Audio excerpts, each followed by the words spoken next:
This is my second post on this forum, and hopefully it's my last. I work at GameStop. It's a great job, and I'm surrounded by everything I enjoy: games, anime, etc. I am attractive, or so I've been told. I'm not saying this to be conceited, it just makes the story make more sense. And I've even been told from my manager that that's why he hired me, because a large percentage of our customers are male. This is one particular customer that I encountered. I mainly work on the registers. This job consists of greeting people when they walk in, and of course working the register.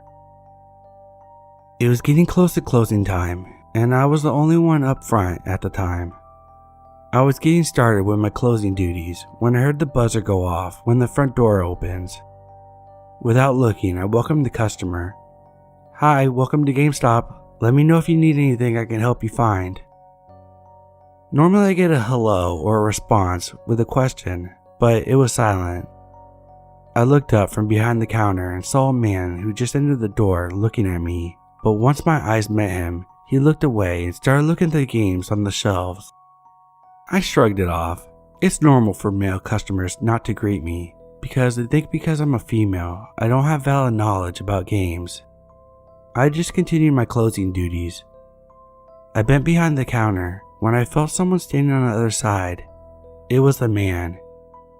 He put his games on the counter and says nothing. I grab his games from the drawer, then proceed with the normal questions we ask. "Did you find everything alright? Do you have a phone number with us? Do you want us to protect this game for you?" My questions get met with silence, and all he does is stare. I turn my attention back to the register, and while finishing up the transaction, I could feel his eyes digging into the side of my head. I print out the receipt, put his games in a bag, and he takes it and turns to leave. I again shrug off the interaction, because again, it's not out of the ordinary for me. It's almost time for me to pull down the gates and lock up when I get a call. I groan because I think it's a customer trying to wiggle their way in before we close, and I pick up the phone. Hi, thank you for calling GameStop. This is Mary. How can I help you?" "I was just inside purchasing some games." "Oh, was something wrong with the purchase?"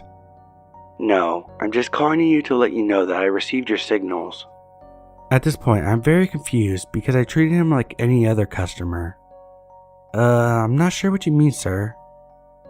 "I'm calling you to let you know that I picked up on your signals." Also, I know I should have hung up, but I was curious to what he was referring to. "You are very beautiful, and your signals were received. When do you get off? I'll be waiting." At this point in the conversation, I hung up and rushed forward to close the gates and lock up the store. I went into the back and told my manager about the phone call, and he said after I finished closing up, he would take me home because my apartment complex was very close, so I always walked. As I was quickly replacing the trash bag, I saw a car pull up right in front of the store and park. No one got out. Luckily, my manager parked out back, so we left through the back door. I never saw this guy again, but every time I walk home, I think about that one particular customer.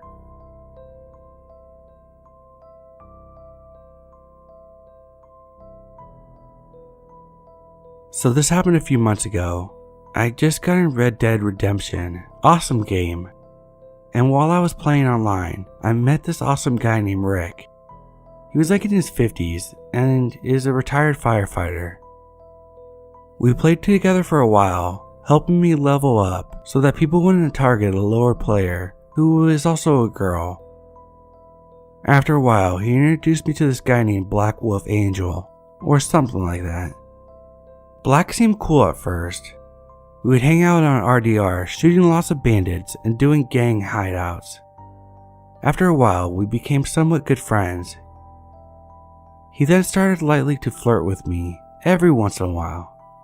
I let it slide, the kind of person I am. I made it a goal to not get a so-called Xbox boyfriend, so I tend to avoid flirting on there. We would normally hang out in parties with Rick, but one time he invited me to a party. Oh, okay, he and Rick want to play, but I was dead wrong. he started to flirt super heavily with me. I acted like I had to go, so I left. For weeks, he was spamming with party invites and messages saying, "Hey sexy," and stuff like, "I'm so horny." It finally got to the point where I was sick of him. So when he invited me the last time, I answered. Big mistake. He started the usual flirting, and I just said, "Look, Black, I'm not interested in any kind of relationship right now, so please lay off." He agreed to lay off for a few days, but then he broke his silence by sending me a message saying, "I'm thinking of suicide because of you." I flipped my shit and started to curse him out and telling him never to contact me again. I told Rick all about it, and he told me that he stopped talking to him a few days before for the same reason. So for a while, everything was cool, but then I started getting phone calls and text messages saying the same shit that he used to say. I answered one of the calls and told him to fuck off or I'll call the police. Thankfully, he stopped after that. So Black from Xbox Live, let's never ever meet again, you creep. Edit. I never gave him my number. Also turns out he stalked my friend and questioned her for my number. He threatened to hack her account.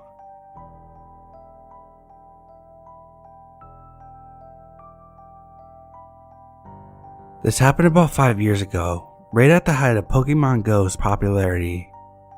I played it regularly with my fiance Luke. We decided to get clever, and instead of walking to make our eggs grow or whatever, we would just drive down the residential streets slowly, about 15 miles per hour.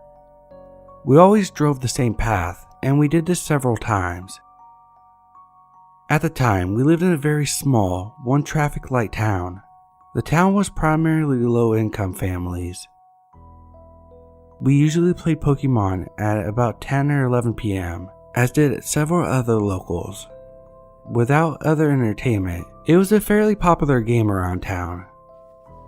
This particular night, I'm driving the normal path with Luke.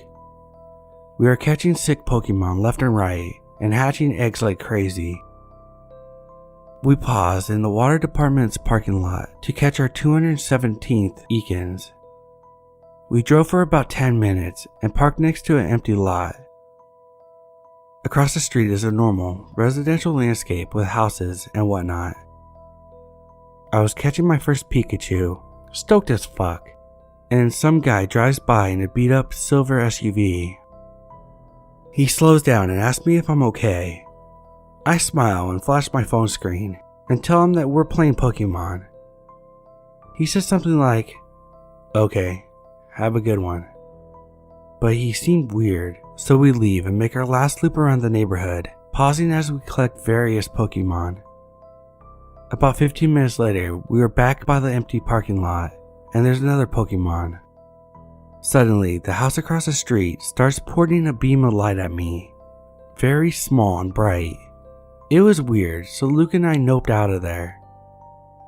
As soon as we did, the beat up silver SUV is behind me. I didn't even see where he came from. I turned onto the main road to head home. I didn't even realize anything was wrong at first.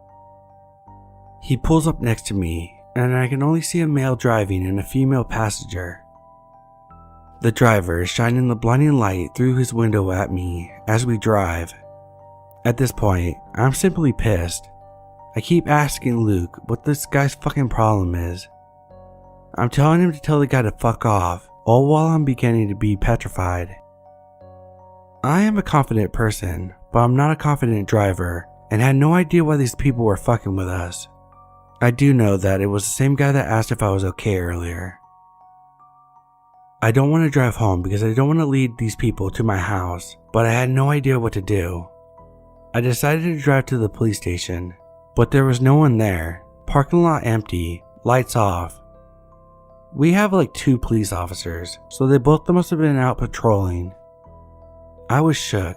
I was raised in a large city, so a tiny town living, and no police at the fucking police station was so foreign to me. I had no clue what to do, so I drove to the little hospital and managed to lose them. My fiance and I immediately changed seats without speaking. We sat there for about 15 seconds, then pulled out. He's behind us again, and he's aggressive. I called 911 at this point, and began crying to dispatch, telling them that this crazy guy is following us. At this point, Luke is flying through the town at random. He's running red lights, speeding 70 plus in residential areas, tearing through people's lawns. This was seriously as insane as it sounds. Everywhere we went, he went too. Every time we sped up, he did too. We had no idea what he wanted, but we knew that he wanted to hurt us. We could feel it. At one point, we were tearing through some yards in my car. No fences, and this guy manages to box us in. I'm still on the phone with 911. We are stuck between his car and a couple of trees. Immediately upon stopping, the guy jumps out, as does his female passenger, as well as two very large male passengers in the back seat. Luke immediately pulls out his gun and points it at them, screaming, "Get the fuck back! Get the fuck back!" They all bolt back to their vehicle and take off. I'm absolutely shaking and sobbing at this point, talking to 911, and the lady finally asks me where I want the cops to meet me. I tell her the local gas station. We are there within 20 seconds, as are the cops. This town is seriously so little. I don't know how the cops didn't see us or intervene while we destroyed dozens of yards at midnight and drove extremely fast and recklessly. Seconds after we pull in, so does the SUV. The guy jumps out and begins to rush my car. The cops stop him. They talk to him for a while, and we're just sitting in the car shaking. The older cop finally walks over to talk to us and says, "So, did one of you pull out a gun on him tonight?" We were shocked. This was the only thing he asked us. We told him yes and explained everything that happened. Cops went to talk to him again, came back and basically said that the guy thought we were casing his house because he kept seeing our vehicle pass it. The cop told us that we were lucky that he decided not to press charges because Luke pulled out his gun. My car had decent damage from driving through trees and bushes and shit, scratched up, pretty sure that these guys were gonna beat our asses, and the cop tells us that we are lucky? We were so scared and shaken up, so we didn't even argue anything and left when they allowed us to.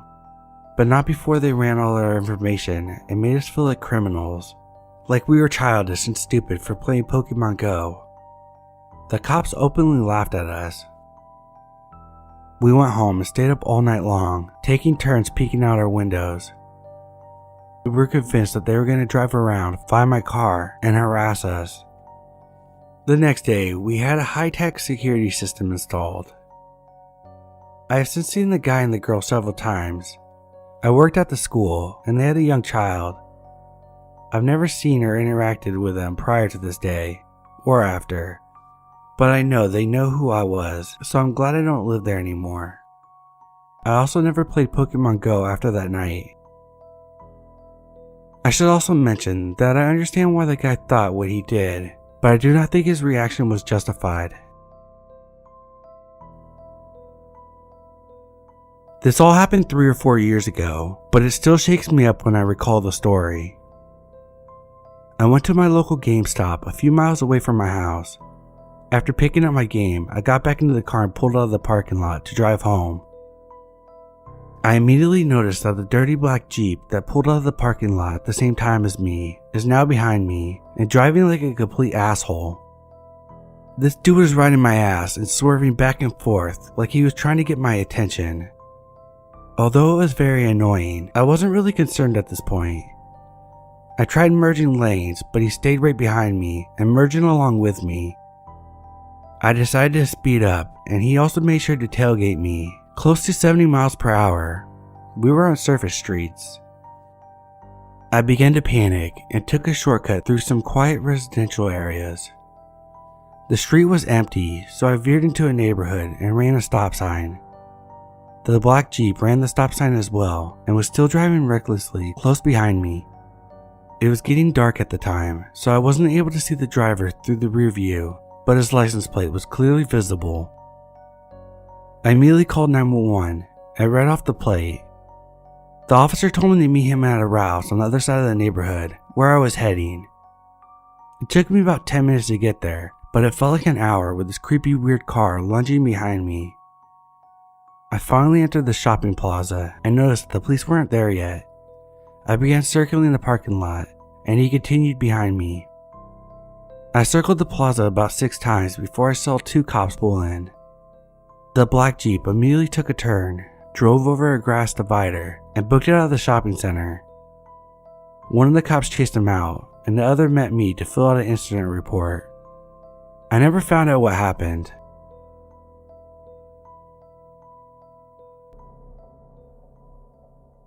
This happened at the last house my mother, sister, and I were renting in. The house had changed hands every year or so, and it belonged to a renting company rather than a regular landlord, so we didn't have any information about the previous residents of the place. It was a decent neighborhood, so we didn't think it was necessary to check. About 8 months after moving in, last January, I was playing video games in the office on a Saturday night. At about midnight or so, I was startled by an aggressive loud banging on our front door. The banging was so hard that it sounded like the door was going to fly off the hinges, and it echoed through the entire house. It was loud enough that my mother could hear it from her room with the door closed and music on. We all know it's never a good thing when someone bangs on your door that hard in the middle of the night, but that didn't stop my badass mother from racing downstairs to beat me to the door to see what the hell was happening. She answered it by pulling up the blinds from the window next to the door. It revealed a man who looked to be in his 20s standing very close to the door. He replied that he was looking for someone named Jamal. Nobody knew a guy with that name, so she told him that no one was there. The guy kept persisting, with my mother continuing to insist that the person that they were looking for didn't live here. After a few minutes, my mother would later tell me that there was another guy who appeared from the left, coming around from the side of the house, where some windows were. It became very clear that he was checking for Jamal in case my mother was lying or something. Thankfully, they eventually left. The next morning, I took our car to drive to work and noticed that it wasn't driving right as I was sliding around the lane. I didn't pay too much attention to it as it had snowed a couple days prior, so I thought there was ice on the road in some places and assumed it was black ice. It wasn't until someone in the parking lot of the store that I worked at flagged me down and told me that 2 of my tires were losing air and flattening out. I carefully drove back home and told my mother what happened with the tires, and it finally clicked. The angry knocking at midnight, the aggressive demand for a guy we didn't know, the guy scouting around the side of our house, likely looking through windows. They slashed all of our tires, which means they were likely armed with at least a knife. The thought of them not believing us and breaking in still haunts me to this day because we wouldn't have had any way to fight back if they chose to keep looking. It's the first time I've ever felt completely helpless. A few weeks later, we got a package for someone who was the previous tenant, and a guy came looking for it after assuming it was delivered to their old residence. Turns out, that guy was Jamal's older brother. We told him what happened, and he seemed completely blindsided by the information, as if it was the first time he heard that his little brother may have been involved with the wrong crowd. I don't know what happened afterwards, but hopefully the revelation led to Jamal getting help. Also, we got some free tires out of the deal, so it wasn't a total loss. I'd rather not see those 2 guys ever again, especially in the middle of the night. We moved out a couple months later.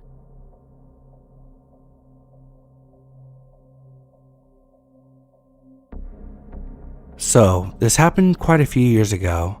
I'm from Australia and live in a town of about 500,000 people. I currently live in Sydney, and there are so many stories I could share, but this one comes to mind when I saw this thread. We live in the south side of this town, and were visited by my grandmother and extended family, who were down for the weekend from Sydney. Everything is very suburban and quite close to each other, and we often stayed at my grandmother's very late when my family came down, just watching movies or having dinner together. My dad was abusive and didn't like my mother's side of the family, so we always went without him. We ended up leaving around 12:30 or 1 a.m. and we were in a van together.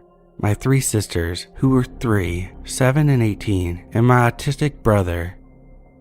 We were about 5 minutes away from our house when we see a man standing in the middle of the road with his arms outstretched in front of him, signaling for us to stop. My mom slowed the car down, not wanting to hit him, and when she did, at least 5 guys came out from the bushes on the side of the road, all carrying some kind of weapon. By this time, the car is stationary, and we're all in shock. They surrounded the car, and no one said a word. They didn't swear at us, weren't drunk, weren't yelling obscenities or being racist. Our background is Pakistani. They were just standing around the car staring. This was scary because all of them were wearing bandanas around their mouth and were wearing hoodies. There were children in the car and an autistic person, but they looked like they wanted to do some serious damage to all of us. I kind of remember my brother not understanding and wanting to roll down the window, but I think I was too scared to explain why he shouldn't. Luckily he didn't. The guy who stopped our car was egging on another guy who was in the front of the car to hit us. "Hit the fucking car! Hit the bitch!" And the guy is like trying to pump himself up and swing the bat or whatever he was holding. He was about to swing, and I'm getting the feeling that the other guy surrounding the car just wanted him to make the first move. Just as he's about to hit the car, my older sister snaps out of whatever shock we were all in and screams, "Mom, drive!" And my mom floors it. The 2 dudes pretty much had to dive out of the way to avoid being hit. We were on top of a hill and were about to drive down. They started to chase after the car on foot for some stupid reason, and a few guys started to throw things out the back window. When I was younger, I thought it was stupid idiots just trying to fuck up someone's night, but now I feel like it was gang related after I thought about how they acted when they were waiting for the one guy to swing at the car first, and the way that they were dressed. This all happened pretty fast, but it felt like it lasted forever. Afterwards, we get home and my mom calls the police, but needless to say, nothing much came out of it. They searched the area and that was it.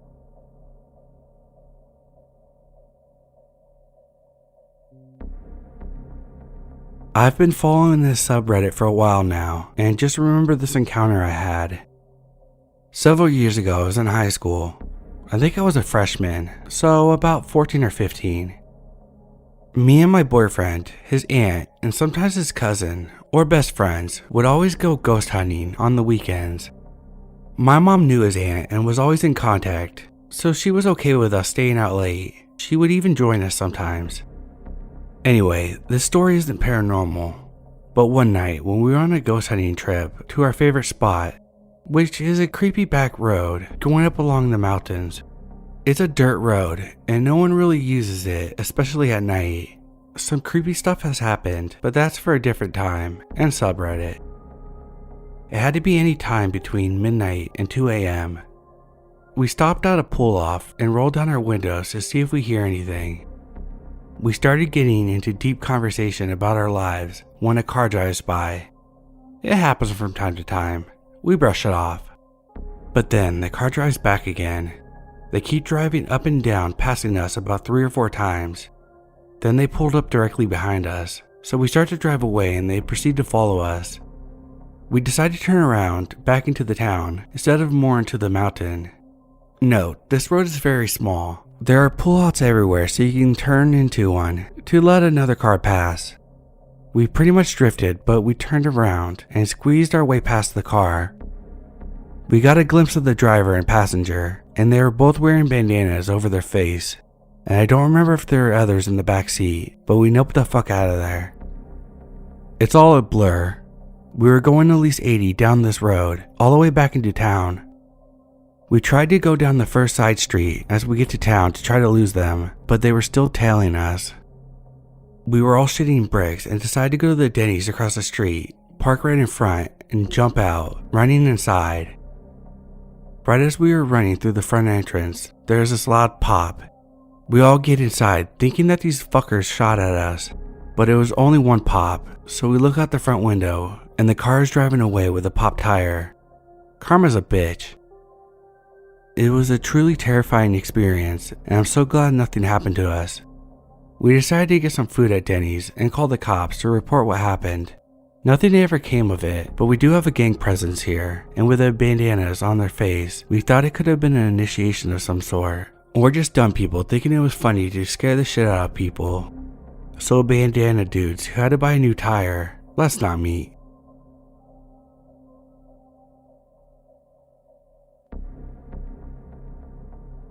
I have posted in the subreddit before about an encounter I had as a child, and realized I have more stories from my past that would fit here as well. This is a long story, hope I can keep it engaging.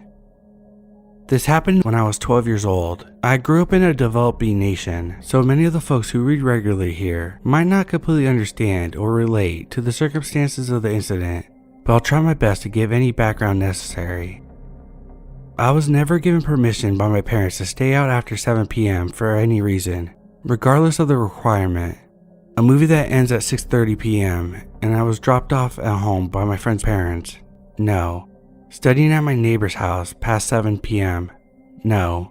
So I was naturally very excited when I got permission to go watch a late night movie with all my cousins and stay the night at my grandmother's house. There were 6 of us together, 5 males and 1 female. I was the youngest, rest were adults, mid-20s. The movie finishes at 2 a.m. and we were asked to go straight from the movie theater to home, which is nearby. I was more excited to see the city late at night than watching the new movie that was a big hit. We all went in 3 motorcycles to the theater and decided once the movie was over, we would go to a cafe that was open 24/7 and have some ice cream. This was the only place that was still open, and it was relatively far away from my grandparents' house. I can't tell you how excited all of us were, because it was a new place that opened up in my city and was very popular. My friends used to brag about how many times they visited this place, and how beautiful the view of the city lake is in the middle of the night. Once the movie was over, we'd come outside.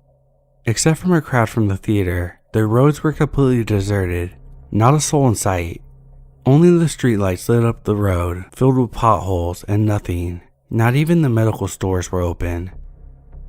My female cousin had extremely strict parents, so she declined to come and said she had to be home because her parents were waiting for her to get back. We all tried to convince her to come with us. We're 6 of us after all, but to no end. She was adamant that she had to come home, and we eventually decided to let her go. There was 4 of us now, on 2 motorcycles, and started riding towards the cafe. I was on the back with my brother, and I noticed that 1 motorcycle was following us. It was easy to notice as we were the only other people on the roads.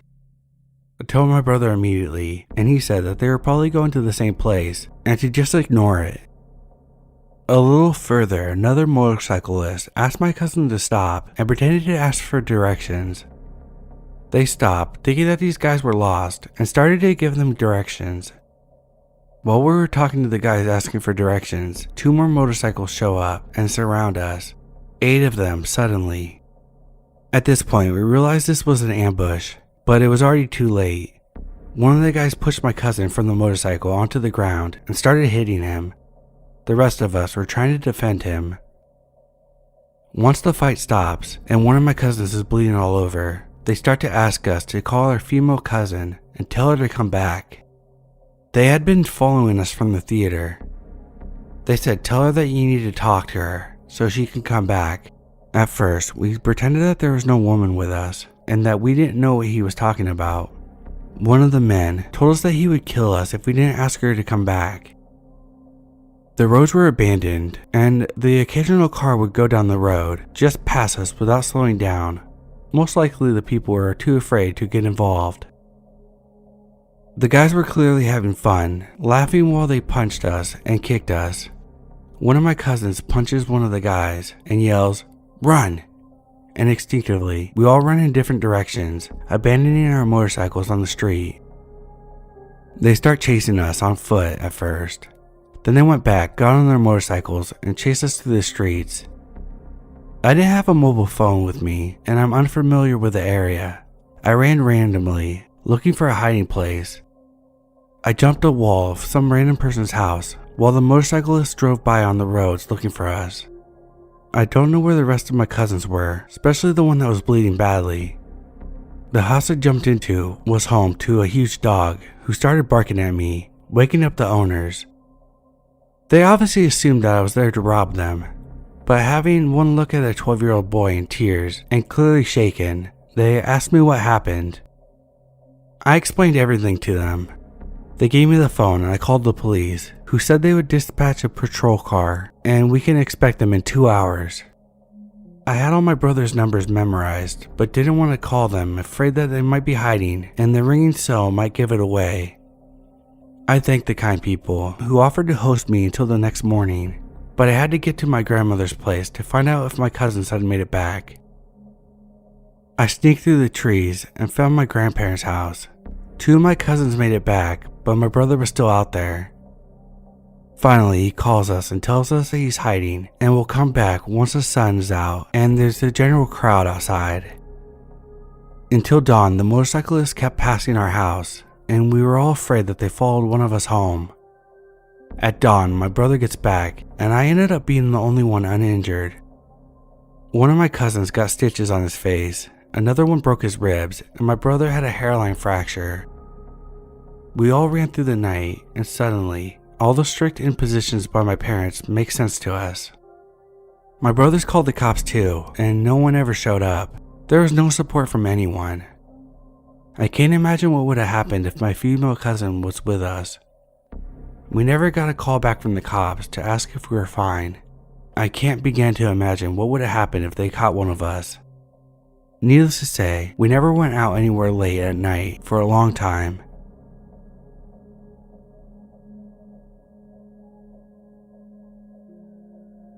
Hey, this is Bad Vibes, and this is a bonus story for this topic.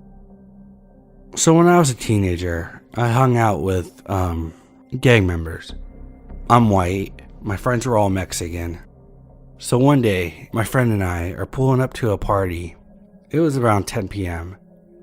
But as we get there, it looks like it had been broken up. Didn't see any cops, but everyone was leaving. I figured out later that something went down there, so everyone was fleeing. So anyway, we hop in the car, turn around, and then stop at a gas station as I was almost out of gas. And we were meeting up with other friends in 2 different cars that were a few minutes away. As I'm getting out of my car to get gas, a Honda Civic pulls up. There's 2 dudes in the front and I believe 2 girls on the back. A Mexican dude comes up to me and has me pinned between my car and my door. He was clearly mad, thinking I was someone else. I'm just staring at him, not knowing what to do. We only had a blade on us and we were in a rivals area, so basically I just froze. I'm just staring at this guy, and the funny thing is I noticed a mole on his forehead and I'm just staring at it, thinking about it. While the shit's going down, I'm just thinking about this mole on his forehead. Anyway, dude sucker punches me in the face while I'm thinking about his mole, and I stand there thinking like, what the fuck? Well, the guy that hit me looks over to about 15 other Mexican dudes that are just chilling at the gas station. They were about 40 feet away from us and I hadn't seen them before. One dude comes over and you could tell that he's definitely a gangster. He walks up to me, lifts up his shirt, and he has a gun. And I'm like, shit, I'm gonna die for a reason I don't know. And I didn't even get to go to the party. Anyways, and thank God, the girl in the backseat says, it's not him. And the dude just looks at me, doesn't apologize, and just eventually leaves. I'm assuming they got into a fight with a white boy, or a group of white boys, and they saw me leaving, and me being one of the only few white people around, I think they assumed it was me. But that girl really saved me. Anyway, they leave. I get my gas. At the time I was pumping gas, my other friends show up. I think it was like 3 dudes and 2 chicks. We tell them what happened, they go inside and give me ice, and then we head to another party. I got some sympathy from the girls, so it was alright, I guess. But anyway, that's one of many stories that I have, but was one of the only altercations that I didn't deserve. Anyway, I survived. I hung out with my friends until I was about 19. When they got busted at a party that I was supposed to be at, I decided to get my shit together. And if I didn't, there'd probably be no bad vibes. I used to work at a little bagel shop in my hometown a few years back. I believe I was 17 at the time. The shop opened at 6 a.m., so an opening shift started solo at 5 a.m., with your second opener showing up 30 minutes later. On this particular morning, I'm scheduled for the solo open, and my good friend, we can call her Amanda, was the second opener. Around this time of the year, it was still pitch black that early in the morning, and we weren't allowed to park in the business parking because, being that it was a small business, the spaces were prioritized for customers. So I had a short walk through the dark from the side street to get to the back gate of the shop. Anyways, I hop out of my car, lock it behind me, and start heading towards the building, and almost instantly after I lock my car, I see a figure pop out of the bushes of the neighboring building. It's a man dressed all in black with a baseball cap on. He starts down the sidewalk adjacent to me, and I tell myself that he's probably just an innocent homeless guy using the bathroom in the bushes. Maybe he got embarrassed when he saw me coming and stood up. Stupid, I know, but I keep my keys in hand and an eye on him. As I get closer towards the building, every time I peer over at him, he's already staring at me, making no effort to hide it. At this point, I pick up the pace, and he does the same. As I'm about to reach the parking lot, he shifts off the sidewalk and is now headed through the lot straight towards me. This is when I start to panic and realize the severity of the situation. For a split second, I just paused and completely stopped walking. I knew I wasn't close enough to be able to outrun him to the gate. With him crossing the parking lot, he would beat me there. But I also didn't have much confidence in my ability to outrun him back to my car. In that same moment, I guess he sees me second guessing myself and took the opportunity to begin full sprinting towards me. I see him grab something from his pocket, and running back to the car becomes my only option, because 17-year-old me would have to juke out a grown man who possibly has a weapon to make it to that gate. I don't think I've ever ran so fast in my life, literally ran like my life depended on it, and I could hear his feet smacking the road right behind me. I didn't scream or yell for help, I just remember thinking to myself, get to the fucking car. And by some means, I made it to the door and was able to lock myself inside. It was weird to me that he didn't even try to get into my car or pull the door. He kinda just stepped back, breathing all heavily, staring at me through my window before running back towards the back of the building and hopping a gated fence, which is where we unlock to get inside the building. I started my car and called 911. The operator told me to wait at the nearest open business, which was a Starbucks, and the cops would call me back when they had checked out the surrounding area. I started driving that way, and I'm like, oh fuck. I remember that Amanda will be showing up any minute now and walking to the back where dude might still be hiding. I call her and she says he's pulling up to work. I tell her don't get out of the car and give her the rundown of what just happened, and we meet up at Starbucks and wait for the cops to call us back. They check it out and he's gone. They stay while we open, get whatever info they still needed, and take off. We were both pretty shaken up for the rest of the day, and the more we discuss, the worse we feel. Amanda tells me that earlier in the week she remembers a man coming in right before closing and asking her questions that rubbed her the wrong way. Just stuff like saying he noticed that we didn't have any male employees, asking how many people usually work every day. If you guys open at 6, you must have to get here real early, huh? And some other offhanded stuff. She said when she left, he was sitting outside eating his food and saw her come from the back gate and lock up. She remembered what the man looked like, but the guy's face was a blur for me after how fast everything happened. We both assumed that it has to be the same man, but who knows? Going forward from that day, my boss started scheduling us to open in pairs at 5:30 instead of 5, and you weren't allowed to go inside until your partner had arrived.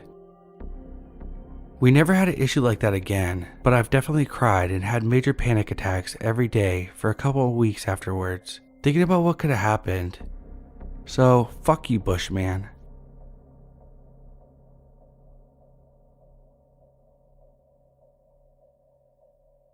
This happened to me when I was a sophomore at high school, about 12 years ago.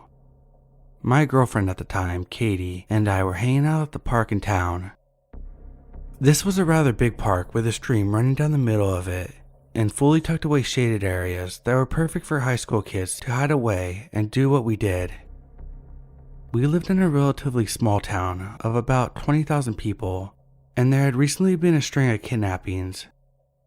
3 of our fellow classmates, all girls, had been kidnapped, driven up to a canyon, and then bewilderedly let go on the side of the road. Law enforcement had came to our school, and they held an assembly where they told us that the kidnapper was a Hispanic male in his 30s and drove an old white 2-door sedan. Flash forward to the park.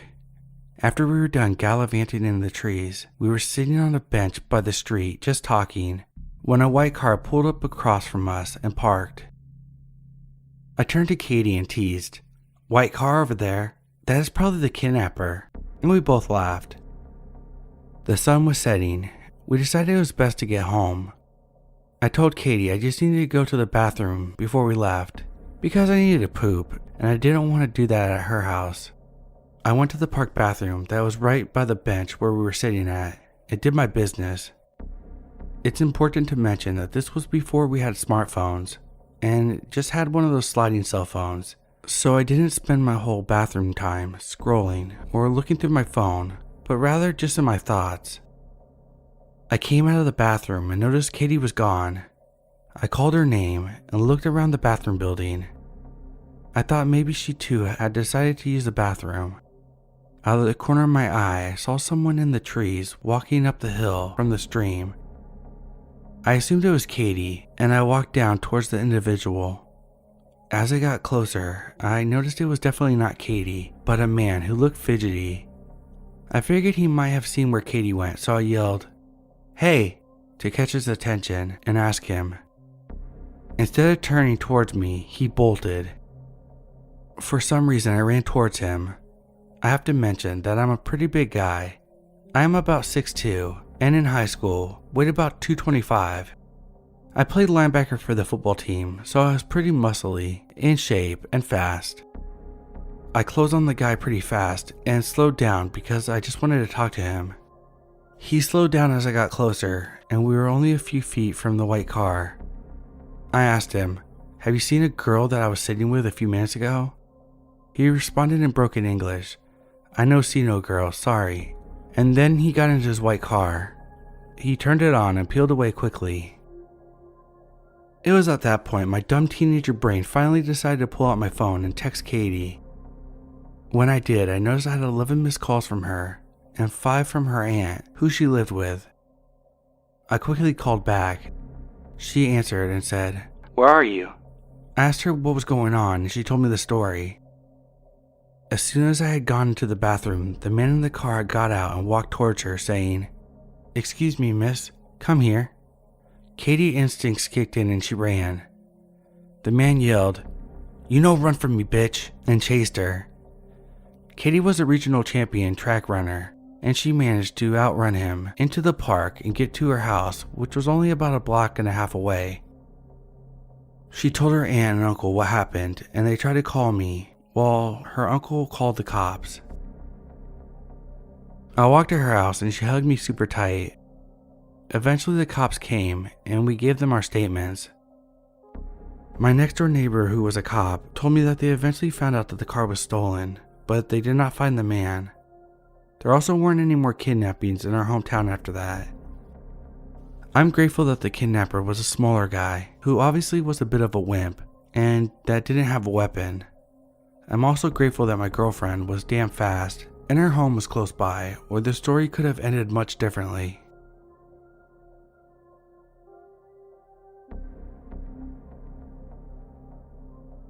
When I was around 7 years old, my mom and I lived in an apartment in a border town. My mom's a single mother.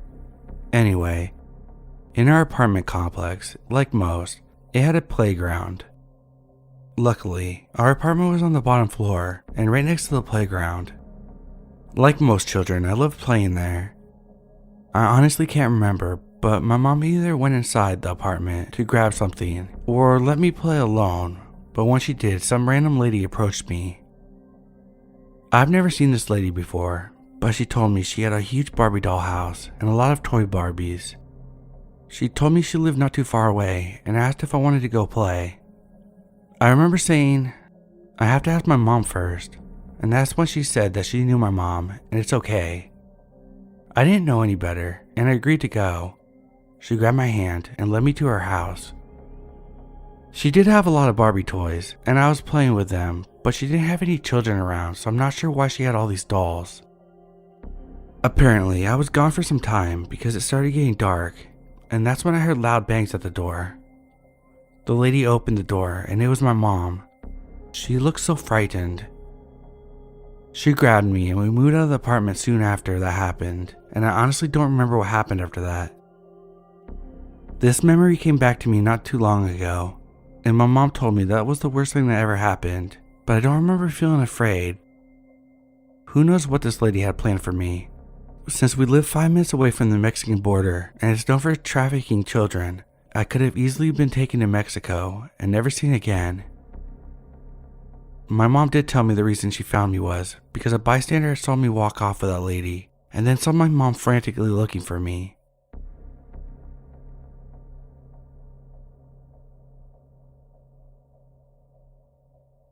I've read through some stories here. A lot of them remind me of a time when I was a kid and I had a scary interaction. So it was wintertime and it snowed recently. Everything was covered in nice pickable snow and me and my dad were making snowmen together. I was super young, in a pink snow coat and purple hat. I was obviously a kid. My dad needed something from inside, or he got tired and decided to let me play a bit longer while he warms up inside, so he left me alone. I'm from a super small town where everyone knows everyone and it's pretty safe normally, and I was in sight from the kitchen window, so my parents felt safe to leave me outside for a bit of time. Apparently this was more sketchy than anticipated. I remember rolling up snow for a snowman and a van pulling up in front of me. It looked like a white minivan with a lady in the passenger seat. They asked me if I seen a puppy and said that their puppy had just ran away. I can't remember what the puppy's name was, but I'm pretty sure it was something generic like Buddy or Bandit. This is where I think back on this and my alarm bells are ringing. The woman asked me if I would like to go in her van and help them look for the lost puppy and that they really missed their dog. They asked me a few times before my dad, thankfully, saw that someone was talking to me in the yard, and he asked the lady why she would be talking to a kid alone, and the lady and whoever else was in the car just drove away. Unfortunately, it seems that small towns are more of a target than I would think. We had an ice cream man try to convince a few kids to get into his truck for free ice cream, a year or two after the lady lost her dog.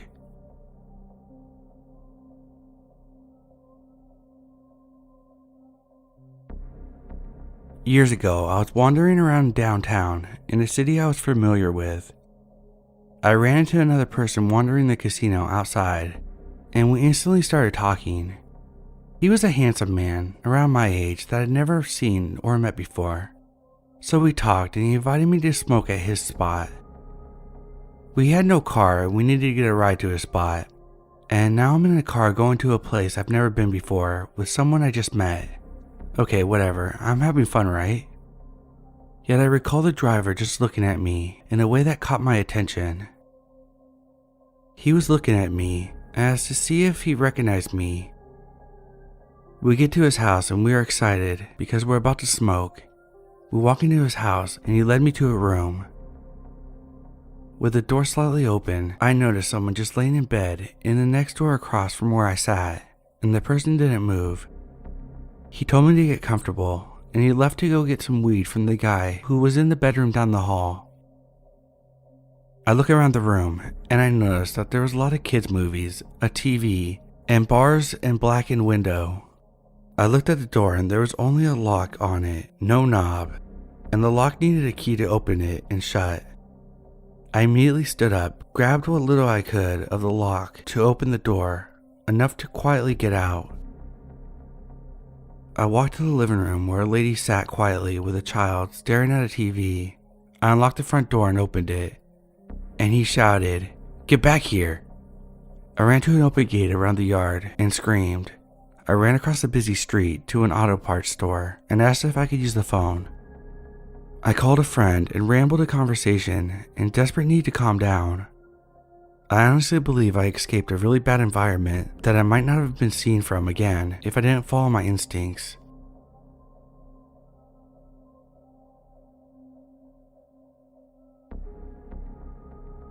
This morning, I just got out of class and was headed home. I then saw a crippled old lady begging for help and telling me that she needed to get into her apartment. I helped her, took her to an elevator and took her to her door.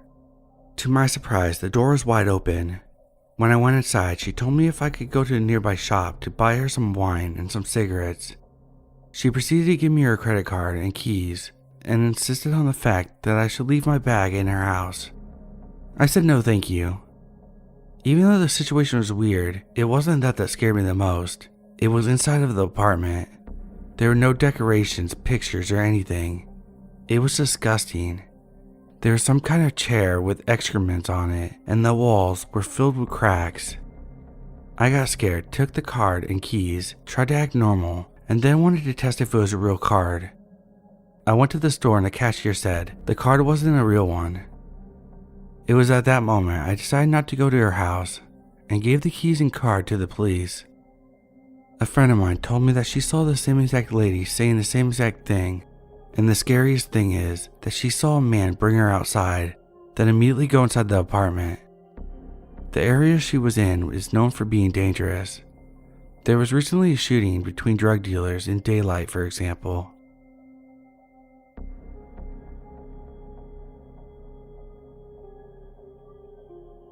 A bit of a backstory. I'm 18 and a leader in the Boy Scouts of America troop. The troop I'm affiliated with is about 50 minutes from where I live, and to get there, I'd have to go through a larger town, 50k plus people. This town is split in half by a river, and the part of the city north of the river is considered to be a rougher part of town and higher homeless population. After the scout meeting, I drove around town to see the Christmas lights, and eventually made my way into the rougher area. I drove past some nice decorations and then turned down a side street. There were street lights at every intersection, but it was nearly pitch black in between the street right where the alley is. As I turned, I see someone in a black coat just standing in the middle of the road where the alley is, with their arms at their side. They started walking towards me really slowly and raised one of their arms up in the air like they were signaling me. I had recently watched a video where a young woman waved a car down on a dark road and had people with her that had what I could only guess were some evil intentions. As soon as I saw this person in the darkest part of the street, my blood ran cold and I backed up and drove away as fast as I could, while paralyzed in fear. In hindsight, I probably could have called the police dispatch to see if this person actually needed help, but who knows.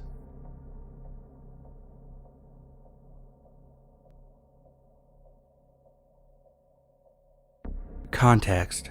I was 9 years old and it was mid-July summer in its prime, and I remember it being the best time of my life. It was very popular for all the kids to meet up at the neighborhood park. We would always be playing basketball, and on this particular day the sun was as hot as ever. Everyone started going home when the sun was starting to set, and soon I was the last one at the park. I usually waited for everyone to leave because I like playing by myself. After 10 minutes of me playing, there was a man that came to the park. He was wearing a red shirt, hat, Skechers, and a backpack with a teddy bear. I was shooting the ball, but I completely airballed. The man comes down from the park, sprinting, and hands me the ball saying, "Really nice ball you got there. I have some more in my house if you want to come." I remember the one rule my parents always taught me to follow. It was to never trust someone you didn't know. so I just asked for my ball back. He got really mad, then said no, and ended up walking away. I ended up going home, not telling anyone, eventually forgetting about the whole situation, until about 3 years later at one of my baseball games at the park, I saw the man at the end of the fence staring at me. I was up to bat and just lost focus because it all hit me. All those years ago, that man was trying to get me into his house, and now he shows up to my game. This is where it gets really weird, and I wasn't paying attention at all when the pitcher threw the ball and I got clocked right in the face and got knocked out. I wake up 15 seconds later to see if the man is gone, and he was. I haven't seen that man ever since. This is something I'll never forget, and it haunts me to this day. I worked as a flight attendant for a few years when I decided to take an extended sabbatical from college.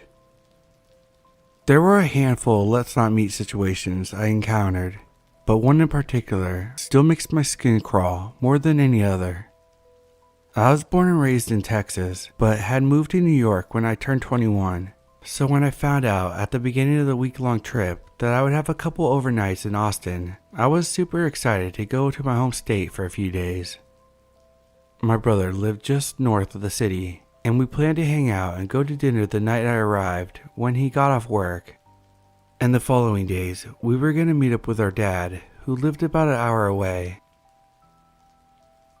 So I get to the hotel downtown, the crew and I check in, and then we head off to our rooms. Short elevator ride, and I get to mine, where not even 5 minutes later there's a loud, hard knock on my door. It was only 1 or 2 p.m., and I hadn't called my brother or dad to let them know that I was in town yet, so they wouldn't know what room. I assumed it was maybe one of my crewmates, so I headed to the door. Before even making it to the door, however, a loud, male's voice on the other side boomed. The front desk sent me about the bathroom problem you called in. Before trying to open the door. Unlock the door and open up, miss. I need in, now. I froze in my tracks. I hadn't even been in the bathroom yet alone called anyone at the front desk. I'm a petite chick, and while I take no shit from anyone despite my size, I still err on the side of caution. Slowly inching towards the door to look out the peephole, all I could tell was that this man on the other side was at least 6 feet tall and easily over double my weight. No way in hell I was gonna unlock the door. I responded to the guy, telling him that he must have the wrong room. He continued pounding on the door while constantly turning the handle, telling me no, he needed in and was getting into the room one way or another. I panicked, but thankfully had the sense to grab my phone and call the front desk. The concierge confirmed that they had neither sent anyone to my room nor had they received a call about a bathroom. The entire time, this fucking guy was still determined to get into my room, pounding and yelling. Lucky for me, the front desk had sent security to my floor. When the security officers stepped off the elevator a few seconds later, I could hear them in the hall approaching the guy and ask who he was, what he was doing, and telling him that he needed to leave the hotel. He immediately got hostile and aggressive towards them, and the front desk clerk that I was still on the phone with tells me that the police have been called and are on their way. In the meantime, I'm trapped in my room, scared shitless. Long story short, the cops showed up pretty quickly and managed to arrest the guy for trespassing and criminal menacing or some shit. I later found out that the guy was also wanted in connection of a string of break-ins and violent sexual assaults in Austin. He had seen me and stalked me from the minute I entered the hotel lobby. Apparently, I was exactly his type of victim. Nothing else happened after that, but it still rattled the fuck out of me for the rest of my stay in that hotel.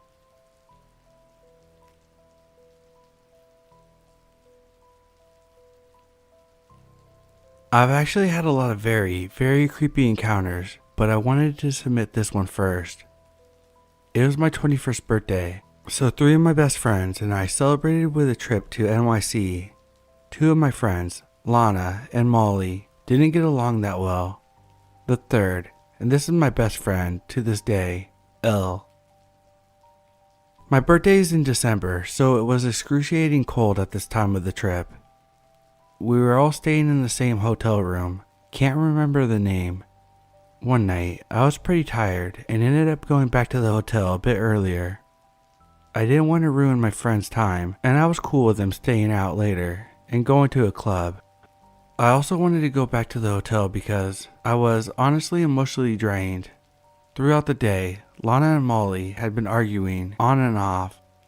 Not really about anything huge, but just nitpicking because they presumably had very opposite personalities. I don't like drama, and being caught in the middle of it was getting annoying, so I really wanted to be by myself. So I'm back at the hotel talking to my boyfriend at the time. 20 minutes in, I get a second call from Molly. I answer and she's crying. She was always pretty dramatic, but of course, I was concerned. Conversation went something like this. Lana is a fucking bitch. I'm coming back to the hotel to hang out with you. Are you okay? What happened? We got into a fight in the cab, and I just don't want to deal with her. I'm heading back now. Okay, be safe. When will you be here? In like 10 minutes. I'm getting a cab now. Okay, see you soon. We can talk when you get here. I hang up the phone with my boyfriend, telling him that I'm gonna hang out with her. She comes in a few minutes later and tells me about the fight. I can't even really remember what they fought about, but most likely it was petty or stupid. But we talked for a bit, and I told her we should try to get some rest. It had been a long day, and I was over the drama of that day, so we did. When Elle and Lana come back to the hotel, about an hour later, Lana is pissed drunk.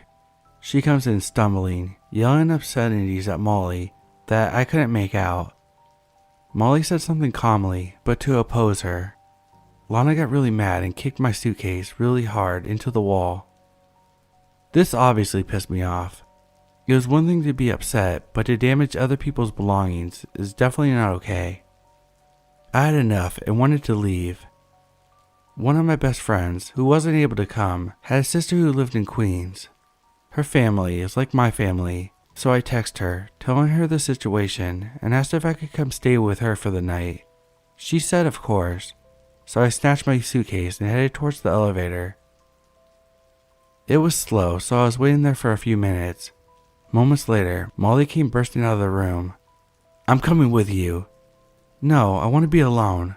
I'm sorry I ruined your birthday. I want to come with you. I don't want to be around Lana all night. She's a fucking bitch.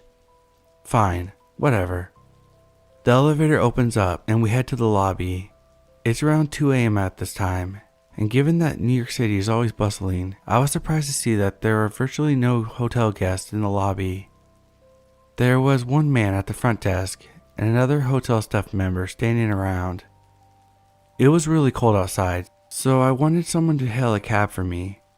I asked the front desk if he could have someone do it for me, and he called the other man over and asked. The other man was pretty tall, maybe 6 feet at least, not overweight, but stockier for sure. He had a very short buzzed haircut and the most piercing blue eyes, but not the type that are kind. They seemed completely off, and I remember thinking all of this before he even opened his mouth to speak to me. Where are you going? He asked in a probably Russian accent. Even his voice seemed cold, like it lacked warmth or friendliness. I kinda choked on my words. We're going to Queens. He paused. He moved closer to me and got his face up in mine. I'm about 5'4", so he definitely was bending over a bit to get eerily close to me. To put in perspective how close he was, we could have easily kissed if he moved about an inch closer. Then he asked, "Is it just the two? Alone?"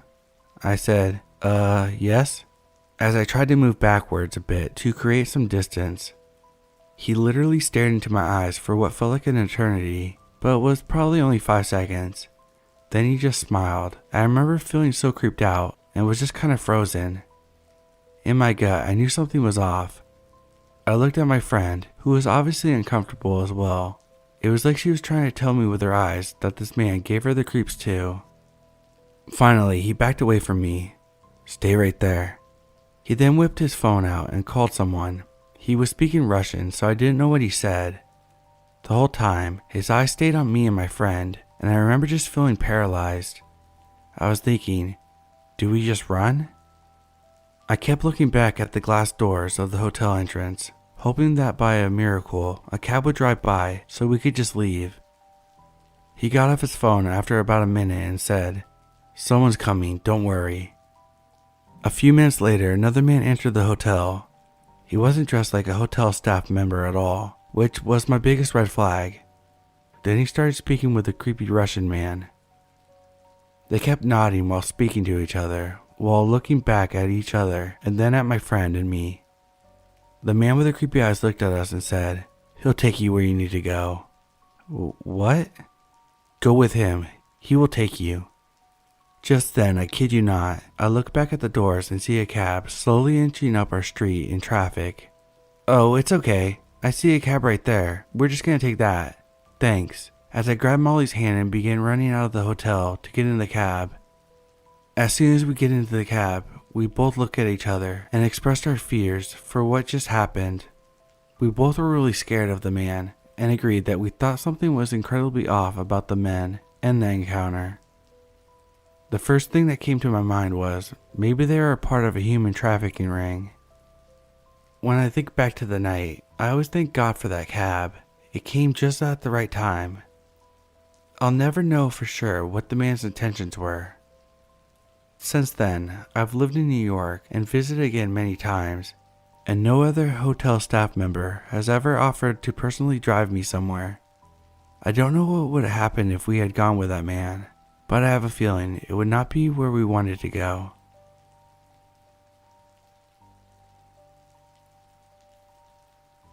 So this is my first post. What I'm about to say happened 2 years ago. I was only 10. Even my parents don't know about what happened, but hanging here and reading other people's stories made me feel the urge to share mine as well. For context, my father, mother, little sister, and me were in China, in a luxury hostel. The entrance from the building itself, which you had to take an elevator to access the big park. From this park, you would have to walk 3 or 4 minutes to arrive at the front of the 30th-floor building. It's designed to contain one really big suite per floor. So when taking the lift, you scan your card, and it will automatically bring you to the floor associated to it. So the third day on our trip, my parents decide to go on a date together, leaving me and my sister alone in the suite. They left us some cash so we could order some takeaway food. So I ordered some noodles and waited. When someone finally called to say that the food was there, I went to search for the food. That's when I did my first big mistake. I didn't close the front door, thinking no one could come here, and I wouldn't be able to open it since I would have a lot of things in my hand. I called the lift and waited, way too long. Then it was finally here. Somebody was in it. I politely said, "Hello," but he didn't answer. He was wearing a red sweater and Adidas jogging pants. I got in, pushed the 0 button, and the man exited the elevator. The door closed when I finally realized my second big mistake. Why the hell did he want out? He shouldn't, since there wasn't any other rooms except for my family's. That's when I started to panic. I tried to stop the lift, but it wouldn't stop. So as soon as I arrived to the ground floor, I immediately went back to my room's floor. The front door was wide open, and the absence of noise made me feel uncomfortable. Assuming that my sister had either been caught or she was hiding, I went for the second option because the man was taller than me, which meant his footsteps must have sounded heavier than mine on the ground, so I believed my sister's intelligence to figure it out. I found her hiding behind one of the sofas, crying. She told me that the man was searching in our luggage for valuable items. We played hide and seek with him for almost 30 minutes. The room was really big. I finally went into the room. I noticed that my Nintendo Switch had vanished and called the reception to send some security guys to arrest the man. Everything went pretty smoothly, and the man turned out to be the son of someone who lived here. One creepy thing, he had a knife on him coming from the kitchen of our suite, showing that he didn't just want some goods. So creepy man in our hostel, let's not meet.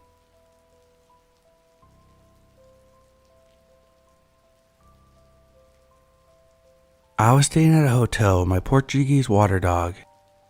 I had her outside on a leash for a potty break. Creepy guy follows us on the walk but keeps his distance. I take her to the grass area to potty and he stands there and glares at us. My dog backs into me, facing the creepy guy, growling. We go into our room, and instead of sleeping on the bed with me, she slept by the front door all night. Never saw him again, and I was there for a week. I've always said that dogs can sense danger, and I know that she sensed it from him.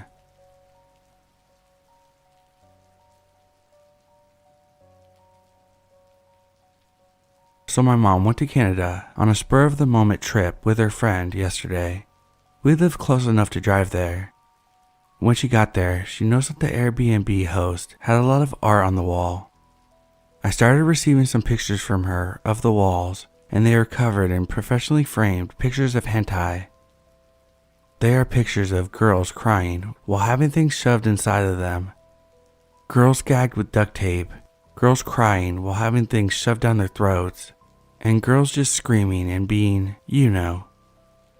She also found real-life photos of girls tied up from different angles. They look more like BDSM sessions than actual evidence of a crime, so there's nothing to call the police over, but my mom was pretty horrified.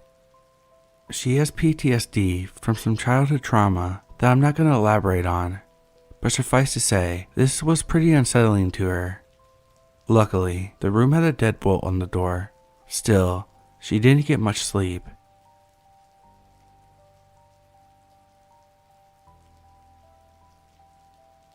This happened in early 2017. I was a 23-year-old girl and I had just finished college. The field I studied was not huge in my area, so I decided to leave and move to the biggest city in my country to make a post-graduation course. As I was still unemployed, I decided I would wait to make a long-term rental contract, worrying about a bad commute to work. In the first couple months, I was switching from Airbnbs and hostels all the time. I was already tired of this. I decided that this would be my last move, and then, with or without a job, I would settle. I was already running out of money and decided to stay in a dorm in a hostel next to where I was taking classes. Sharing a bedroom isn't a problem during a trip, but when you are living somewhere, trying to create a routine and have some privacy, sharing a bedroom with complete strangers just sucks. I shared this dorm with 3 guys, but my bad encounter is not with any of them. They were nice, apart from the one snoring so bad at night, no biggie. In another dorm, however, was the creepiest person I've ever seen. He was in his mid-30s and not traveling. He was a native from the city we were in and was using the hostel as a new house since his parents kicked him out of theirs. He introduced himself and tried to be nice and flirty with me. I was polite initially, but declined his advancements.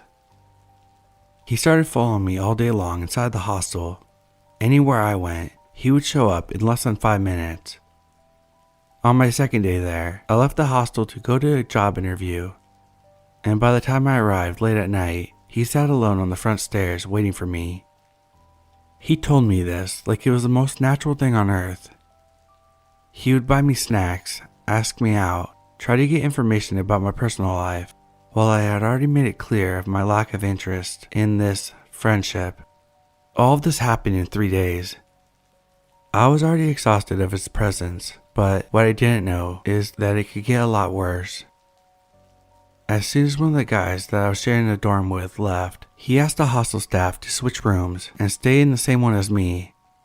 Obviously, he didn't tell me this, so imagine how surprised and disgusted I was when I saw him coming in the dorm with all his belongings. I was so scared of his presence that I slept wearing jeans to avoid any advantage he could take from me while I was sleeping. The situation had exponentially went worse and I couldn't handle it anymore.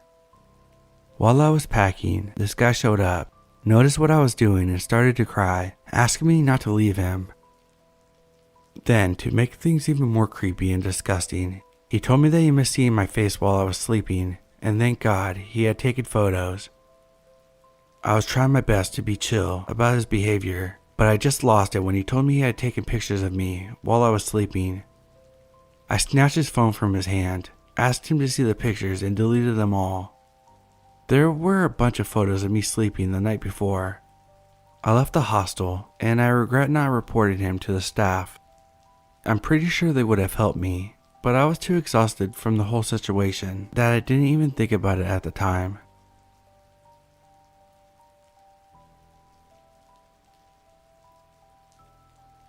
Last summer I was working in Florida. I'm from Canada, but I got to work at Walt Disney World as a summer job. It was one of the most fun experiences that I've ever had, and I spent most of my summer on the Disney property. One day though, the Adventure Zone graphic novel was released, and I had to get my hands on it. The only place I could get a copy was at a Barnes & Noble, and the only way I could get there was taking the bus to Walmart, then walking like an hour. It was my day off, so I figured, might as well. Getting to Barnes & Noble was fine, but on the way back to the Walmart bus stop, I had walked past this parking lot. As I was passing the parking lot, someone beeped their horn at me. I stopped to look over because I thought it might be one of my Disney coworkers. A few of them had cars. A guy in a suit stepped out of his car and waved at me. He said hello, and I, being startled and trying to figure out if I knew him, responded. Bad idea. He immediately complimented me on my appearance and asked where I was working. He also said he could give me a ride back to wherever I was going. I was freaked out, but my impulse to not be rude was dangerously strong, and I told him I wasn't interested, and I liked taking the bus. He laughed and said that if I was interested, he could drive me home and get me a job at his hotel, where he worked. For some reason, despite being pretty upset at this point, I kept talking to him and told him the truth, that I couldn't work anywhere other than the company that sponsored my visa. He laughed a second time and told me the visa wouldn't be a problem. It was at that point that my survival instincts finally overrode my friendliness instincts, and I hurriedly told him, "No thank you, I'm moving back to Canada, goodbye," before booking it into Walmart. In Walmart, I grabbed a couple of things and went to cash out, still freaked out. I tried to talk to the employee who was cashing me out so that maybe she could contact someone about the man. For all I knew, this could be some sort of sex trafficking scheme. I don't know. Unfortunately, that wasn't much better. She was extremely dismissive. She made a couple of jokes saying things like, "Well, was he cute at least? Did you want to ride home?" and laughing. I didn't cry or anything, but I could feel my face turning red as I felt so patronized over something that had me really upset. Thankfully, the woman behind me in line asked if I was okay and tried to tell the clerk that I obviously wasn't trying to joke around, but she still didn't seem to care much. Once I got outside, I was thankful that there was other Disney cast members at the bus stop. I didn't talk to any of them, but at least I didn't feel as vulnerable. So, Walmart parking lot guy, I hope next time I go to Florida we don't meet. I don't want to work in a hotel with you. And Walmart clerk, I don't particularly feel like ever meeting you again either.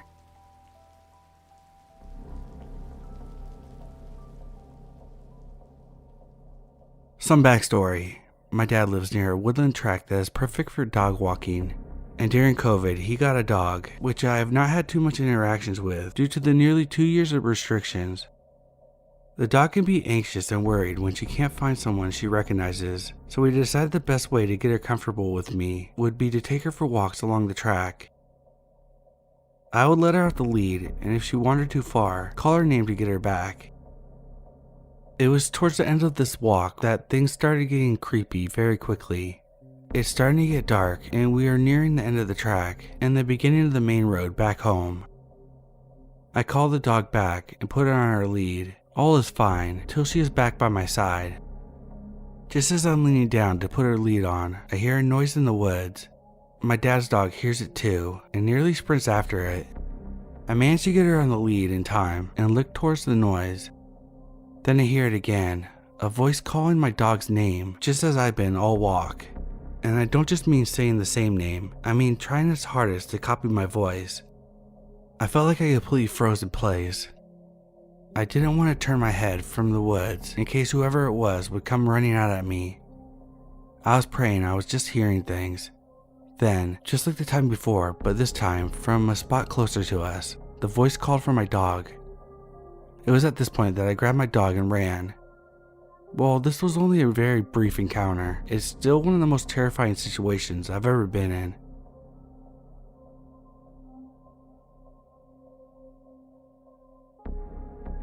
Earlier tonight, I was on my way through Mississippi on Interstate 55. I pulled over at a rest stop just outside of Memphis, Tennessee, because I needed to pee. This time, I had something unusually scary happen. This was around 11:30, so the rest stop was mostly dead aside from truckers pulled into spots sleeping. I've stopped at this one before because it's pretty well lit and has security, which anyone familiar with Memphis knows is a blessing. Now, I'm a pretty big guy, 6'1", 180, yada yada, so I'm not usually intimidated by places like that, but tonight was different. I walked into the bathrooms and things seemed normal, but the handicap stall at the end was closed, which I didn't think too much of at the time. However, after I walked up to the urinal, I started getting a weird feeling in my gut. Kind of like when it's dark outside and you can't really decide if a tree is just a tree or something else, you know? I brushed it off and unzipped to get my business done so I can get back on the road. As I'm standing there, I hear shoes move. That sinking feeling turned into alarm bells almost immediately. I heard the stall door unlock and someone start running. Now, this isn't a big bathroom, so I panic. I turn on my heels as I'm standing and book it for the door as I hear someone behind me running. I didn't stop or turn my head to look or anything. I just ran. I made it back to my car, but didn't see anyone come out of the bathroom while I cranked it and didn't hang around to see if anything else would happen. It may not sound like much, but this was one of the few times I actually felt some deep urge to get the hell out of there. So whoever it was who caught me, quite literally with my cock out, I hope he slipped on my piss.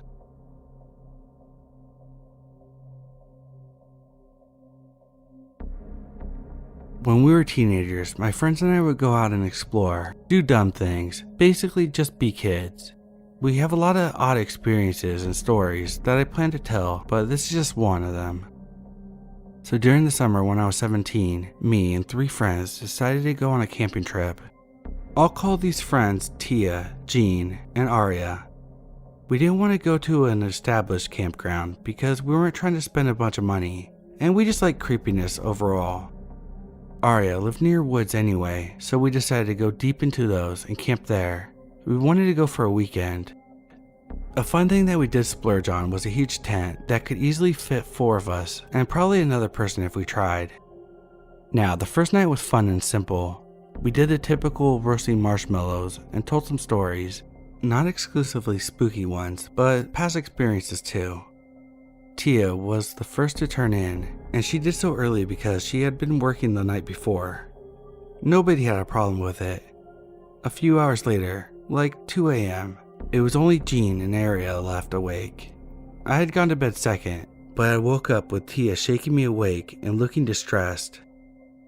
She said something along the lines of hearing jostling outside the tent, but further behind it, not where Aria or Jean would have been. She didn't suspect anything malicious, so immediately thought it was a bear. This part of the story is a little lost on me as I was half asleep, so I'll just tell it how my friend did. I peeked out of the tent to investigate, as if that would help. The noise was supposedly behind us, and I saw Jean and Aria frozen, scared. They were looking behind the tent. Aria noticed my groggy head emerging from the tent, and she shook her head and put her finger over her mouth, telling me to be quiet.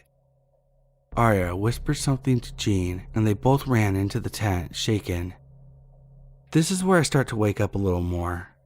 Tia explains her side of the story to them, and they say that they saw a woman in the distance looking at them, but trying not to be seen. Apparently, once she noticed that they had saw her, she took off in the other direction. All of us being scared now, we decided to sleep in shifts. This worked up until Aria's turn, and she passed out. The next morning, when we all stepped out, we decided to look around as a group. We saw nothing out of the ordinary. Being spooked, we all agreed that we didn't want to camp out there anymore, so we decided to just spend the rest of the weekend at Aria's. but as we were emerging from the woods, we saw a middle-aged woman with blonde hair walking down the road. She caught a glimpse of us and quickly turned her head away and started walking faster. We just looked at each other. I think it was me who asked if that's what the woman looked like. Arya and Jean said they couldn't really see the features in the dark, but she was about that height. I just wonder if she had malicious intent or what her point of view was. Either way, I only ever camp in established grounds now.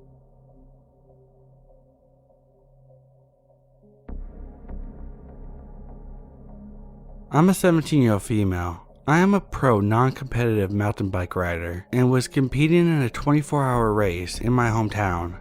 It's in a wide canyon and truly lasts 24 hours, so I had my tent packed under my bike, plenty of snacks, water, sleeping bag, and of course my bike. So I'm a non-competitive member of my team. I spend my time taking laps, fundraising for cancer research, and enjoying my time in the race. To the story. I was preparing to stop for the night and unpack my tent on this extended trail near the river. It's maybe 50 feet near a cliff, and it's one of my favorite spots on this trail. I had 3 other teammates behind me who were gradually going to meet up with me. We had lapped different times, so they began later than me. I was busy pitching my tent, getting my food out, ready for my other members to meet up with me when I heard rushing behind me and assumed it was a cyclist coming in fast. I knew there were other cyclists who weren't yet settled in for the night and probably still riding the time trial laps, so I didn't think anything of it. I turned around and nothing. The cyclist would have passed me if it had been going that fast, so I shrugged it off and assumed that there was maybe a cyclist on another path that I heard. Again, 5 minutes later, another whoosh, but instead of a cyclist, a random man came walking out of the brush near my campsite. Not in a jersey, no cyclist bib, nothing. So I knew he wasn't a cyclist. He was in shorts, a t-shirt, with sandals. My first thought was, a hiker? But this location was closed down for the competition. Only cyclists were allowed near here, and plus, why would a hiker be here at 10 p.m. in the pitch black darkness? The man just looks at me for what seems like forever. To say I was afraid to break eye contact was an understatement. We continued to lock eyes until we heard gears of upcoming bike riders, who I later found out were my other riders. Right as my teammates meet up, the man just disappears again, back into the darkness. We didn't see him again. Thankfully, we slept great, but during dinner you can assume we had some crazy stories.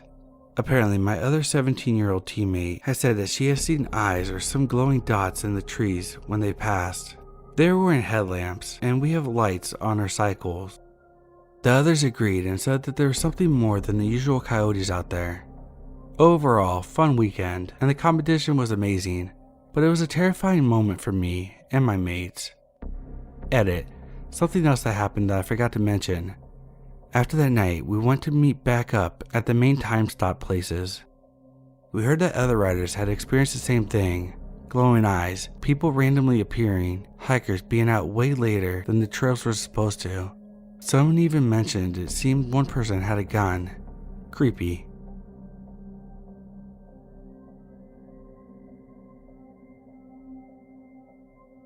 In the summer of 2019, my partner and I, both early 20s, decided to take a road trip to Vancouver, Canada, and stay at the Golden Ears Provincial Park.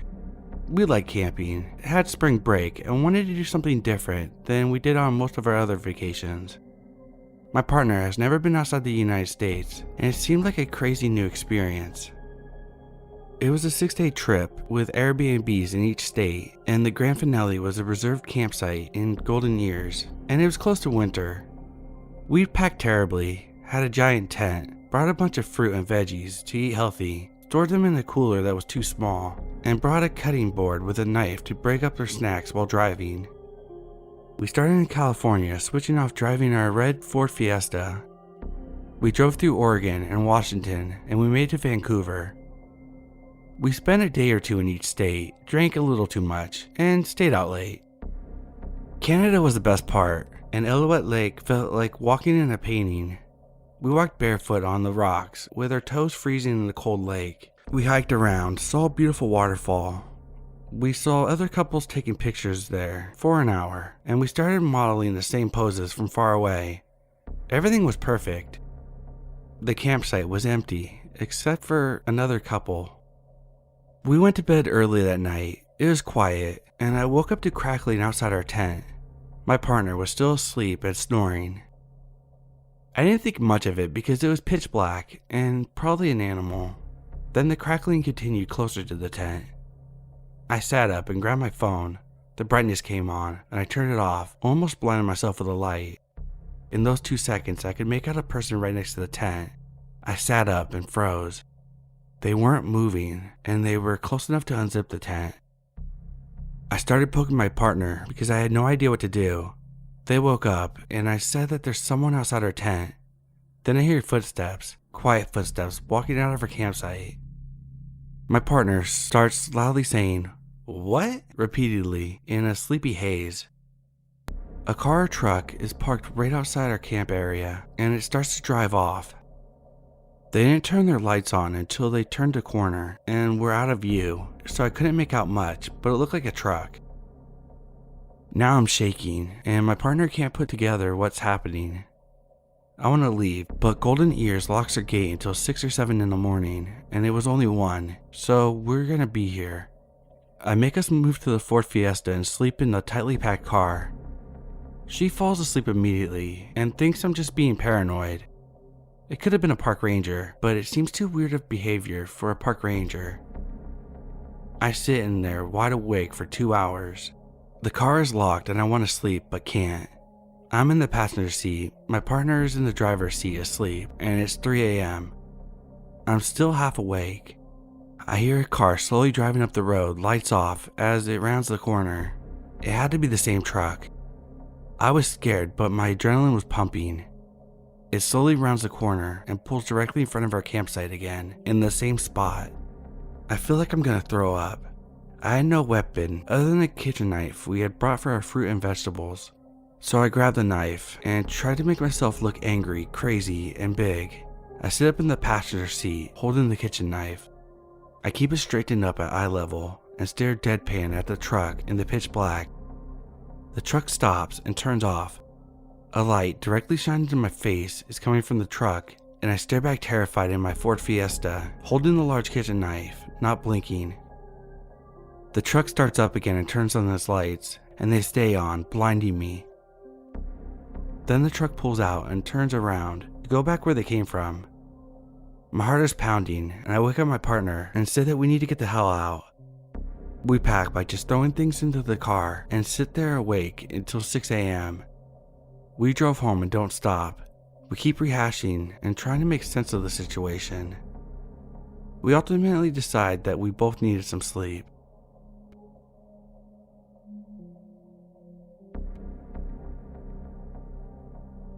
This happened to a group of friends and I on a camping expedition for an award program. It was the second day, and we were coming to the end of our 6-hour walk. We were walking across a small country road. The nearest house was pretty far behind us and way out of earshot.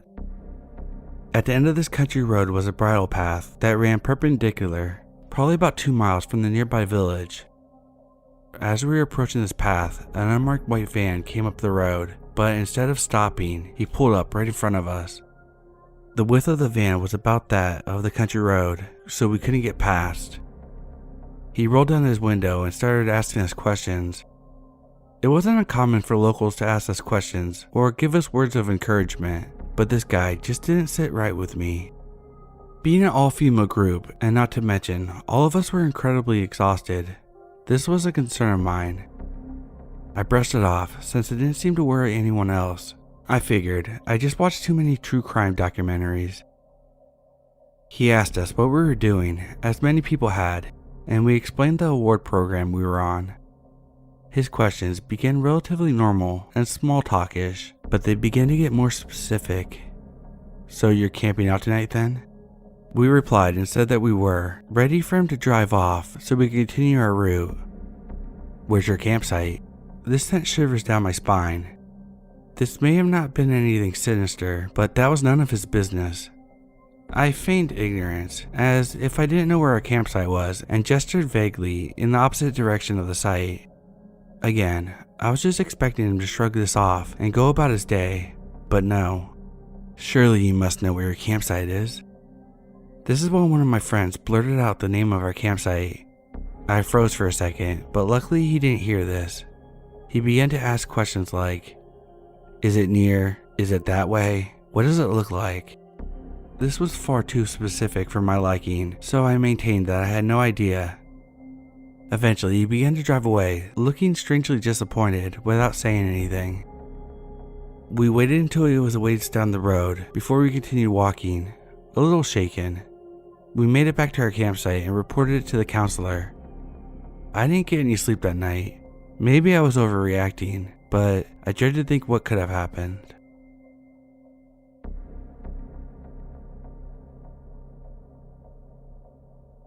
This happened last April. There is a river that runs through my town that everyone likes to hang out on the rocks and the beaches during the warmer months. I, female, 26, went to a more secluded spot, but it's always my go-to. It was completely empty, but luckily, there were a group of girls just on the other side of the beach. So I'm laying there on my stomach with one of my headphones in. I look up and suddenly see a very creepy looking man standing right next to me, less than a foot away. He stared directly at me, and when he sees me notice him, he looks at the group of girls who are watching, and he began to walk away to the path at the top of the beach. I'm terrified at this point and don't let him out of my sight. He stops. On the path, there are some very light bushes between us, and he's whipping out his dick, and what I presume begins to pee while making direct eye contact with me. At this point, I did not want to see his dick, so I looked away and called a friend. I noticed a group of girls looking my way, and when I look back, the guy is gone. I'm scared as heck about what just happened, and the girl hollered at me to see if I was okay. She actually came up to me before she left and asked if I had a friend coming to get me, and gave me her pepper spray. The beach spot requires you to cross the train tracks and walk through paths in the woods. It's easy to get to, but usually visited by people around my age or a little older. He's definitely not a river goer and was very stereotypical creepy.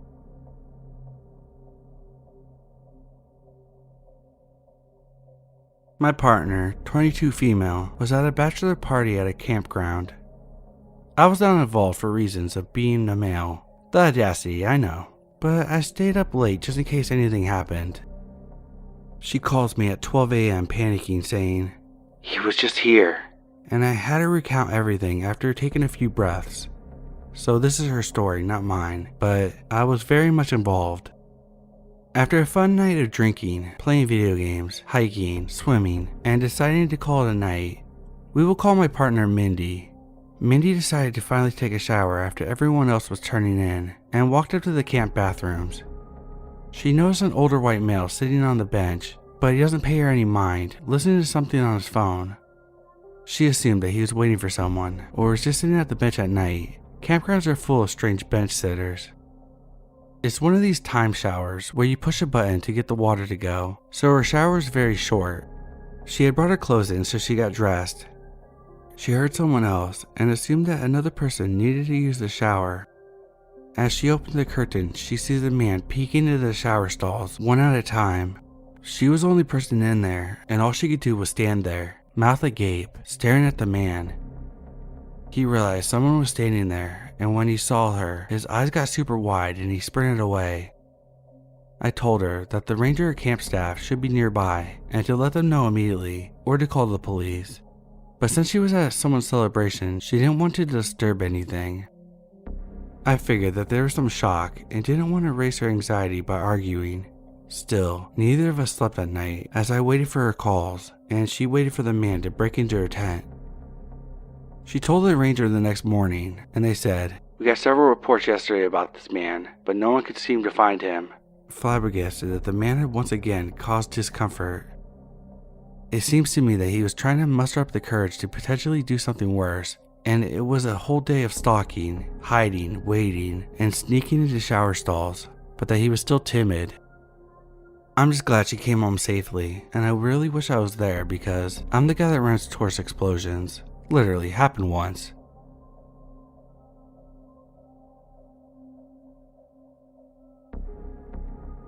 It was a cold October night, around 11 p.m. when my buddy and I were cruising and stopped to take a smoke break. We got out of the car in a secluded area in a small village. The place we walked to was next to a dark, running biking track which entered a forest. We sat down on a bench outside the tree line, smoking our special cigarettes under the subtle light of the moon. A remarkable thing about this spot was that it was located in view of the House of Morsel.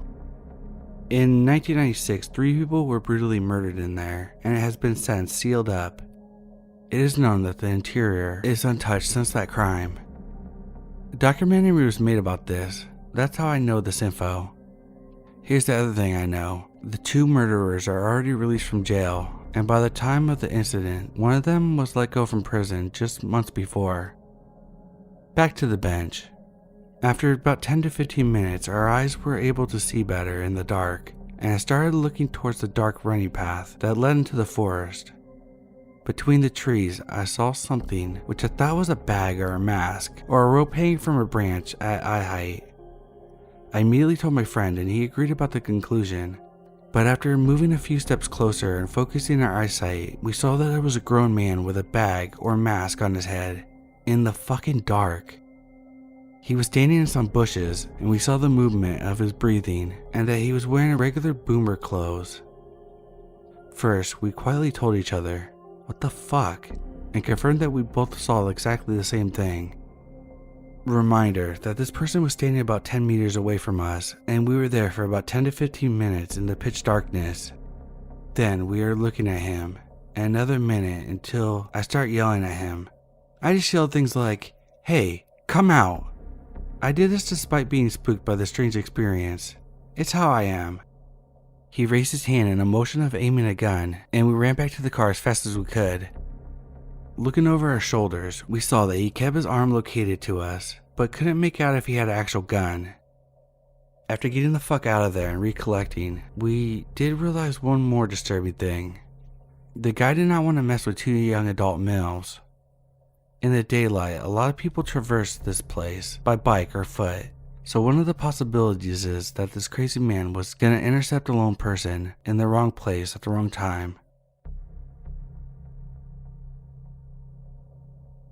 Couple years back, I was coming home from a gig in Cambridge, England, and I didn't have enough fuel to get home, so of course I pull into a petrol station. I'm pressing the pump but getting no response from the shop, and I can't see an assistant on the other side of the window. It's 2 a.m. at this point, so the shop isn't open. You have to pay through the hole in the window. Anyway, I'm standing there like a lemon and nothing's happening, so I approach the night window and bang on it. Still nothing. Nobody's there. Just then, I hear a shuffle behind me and a deranged, breathy giggle. As I spun around, there he is, the strangest, most peculiar looking motherfucker I've ever seen. A wide-eyed, scruffy hooded man on all fours in a crawl position, head cocked up glaring at me with a menacing, snarling, salvia lace grin. I backed away slowly, just assessing the situation. Is he just a nutter that escaped from the asylum? Or is he a sinister asshole trying to get a thrill out of scaring people? As I back away, he slowly moves sideways, whilst giggling and wheezing at the same time. Our glares are locked on each other, and I'm preparing to run up and boot him in the chops. Just then, the shop attendant appears from hiding under the counter and puts a sign against the window saying, "Police have been called." This is enough to get the lunatic's attention, and he slowly rises to a hunched standing position and just stares, still smiling, at the window and makeshift sign. This gives me enough time to run and jump into my motor. I get in and lock the doors, but stick around as I wouldn't forgive myself if the shop guy gets hurt or anything. Even though this nutjob is locked out, you never know. The freak didn't move a muscle for what seemed like 3 minutes or so, but then the sirens in the distance snapped him out of it. He lifts his head to shout and swear towards the sky, then runs off into the trees behind the petrol station. At this point, I've had enough and exit for home. The adrenaline lasted hours, but I managed to drive okay, and all was fine. He was just a man in a hoodie acting like a fucking loon, probably high on something, but it was extremely creepy.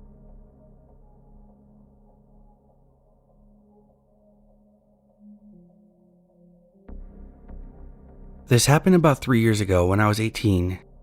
At the time, we lived in a kind of strange city with a decently high crime rate. It was more of an industrial town. The only things close by were U-Haul, gas stations, grocery stores, and a bunch of construction, manufacturing type businesses or abandoned buildings. My partner worked at the 7-Eleven just a half mile up the road or so. I drove him to work and picked him up since he worked the night shift, and I didn't feel comfortable letting him walk to and from. It was around midnight or so one of his work nights.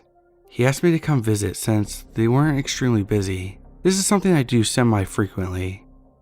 The side of the building where I was parked was a blind spot as far as surveillance goes, but I parked over here to free up parking in front of the building since I anticipated staying a while.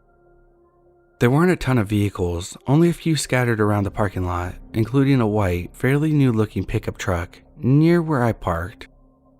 An older man, probably in his late 30s, early 40s, was standing near the truck and I had to walk past him to get to the building.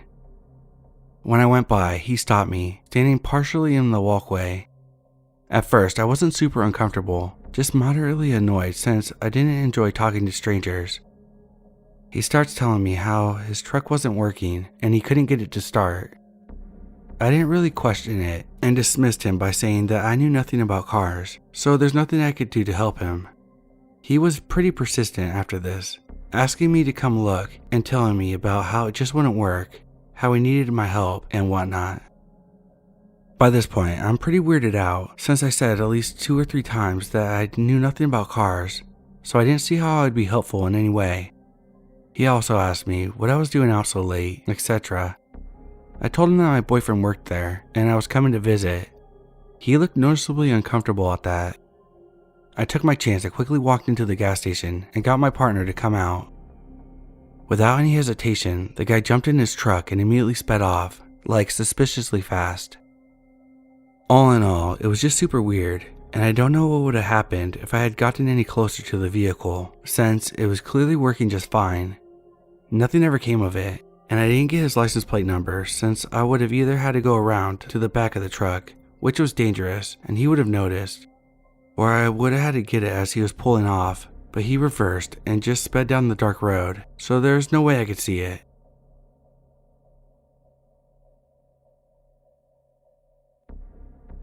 So to preface the story, I live in a small village where we all know each other. This takes place around 10 p.m. at a gas station that's in the corner of my village. I was on my way to a friend's house with my sister and her boyfriend. They were both 3 or 4 years older than me, so they were driving me to my friend's house. We stopped at a gas station and I walked in to get a drink while they stayed in the car. As I'm walking in, a middle-aged man yells from across the parking lot, "Hey, how are you?" Again, it's a small town, so I think he's being friendly, so I answer, "I'm good, how are you?" He says, "Fat and greasy, loving the life." I immediately get a strange vibe, but laugh it off.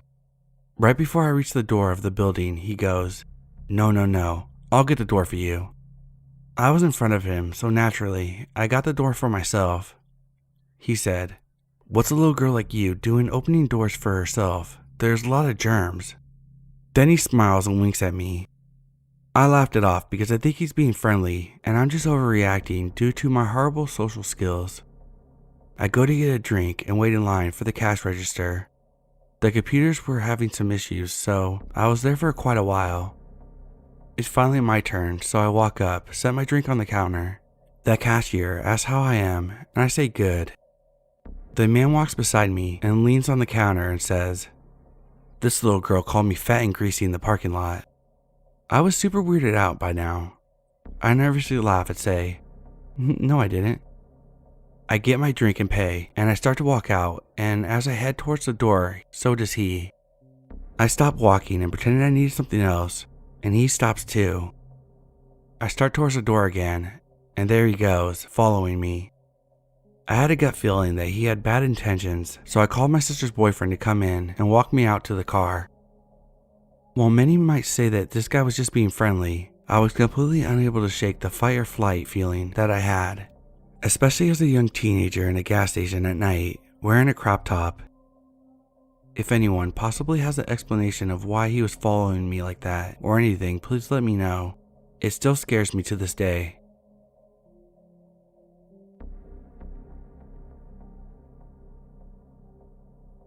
Context: I was 26 and I'm a lady. I needed gas and it was around 11 p.m. on a Saturday. I pulled into a busy gas station to fill up my tank, except it was completely bare, not a car in sight. I also live in Alaska and it was very cold this night, maybe -10. Tired from work, just wanted to get home. Usually I start my pump and sit in the car due to the freezing cold, but this time I got a weird feeling that I needed to stand next to the pump, so I did. I had just started pumping my gas when a little golden sedan pulled up right next to me. A guy got out and I was feeling hypervigilant for some reason. He started cleaning his completely clean windows, and as he put back the squeegee, he started towards me. I felt like I wanted to run but stayed calm and continued pumping. He asked me if I would help him put windshield wiper fluid in his car because he ran out and he doesn't know how to lift the hood. I laughed it off and told him I didn't know either, which was a lie. He kept getting closer and closer to me while trying to lure me to his car by saying something was under the seat and he can't reach it because he's too big. Now I'm 5'2" and petite. This man was large and scruffy. Think Alaskan wilderness dude. At this point I'm freaking out and I hit the call button on the pump. He took a step back and started back to his car. I thought I was being smart. My gas is almost done and noticed that the insides of the doors had no handles except the driver's door. That freaked me out. I was putting the pump back and was opening my door and he was right behind me. He slammed my door shut and yelled, "You're coming with me." Obviously I refused and I was petrified. He grabbed my arm and slammed it against the car. I elbowed him as hard as I could as I started to scream on the top of my lungs. Thank God for the gas station attendant and his big ass gun that night, because if not for him, I don't know what would have happened. The attendant pulled a video and made a police report. I called immediately after the guy took off. I never heard anything else about it. I just hope he didn't get some other girl alone. So to the guy with no door handles, let's not meet.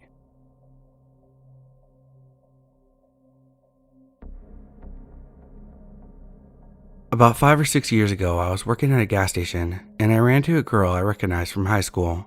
She was with her boyfriend, who was a regular in the store. I distinctly remember him because he wore these really cool looking horn-rimmed glasses.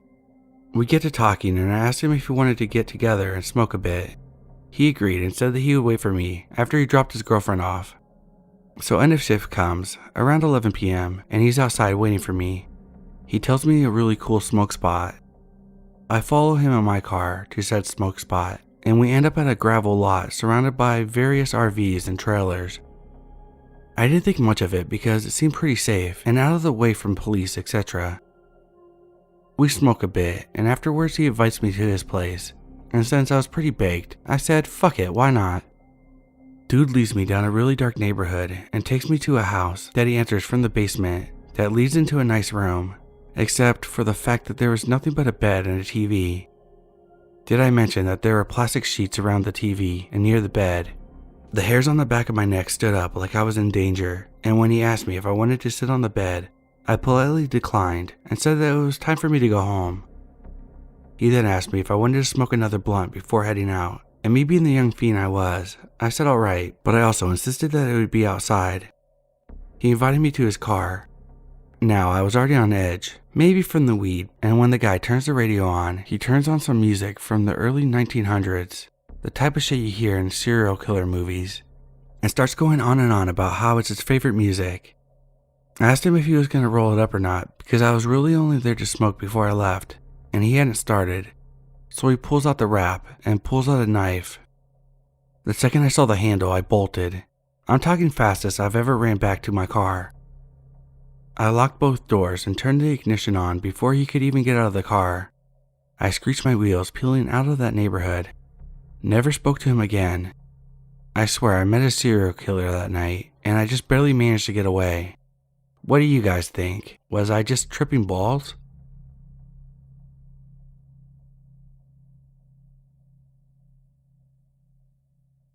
This took place back in 2014.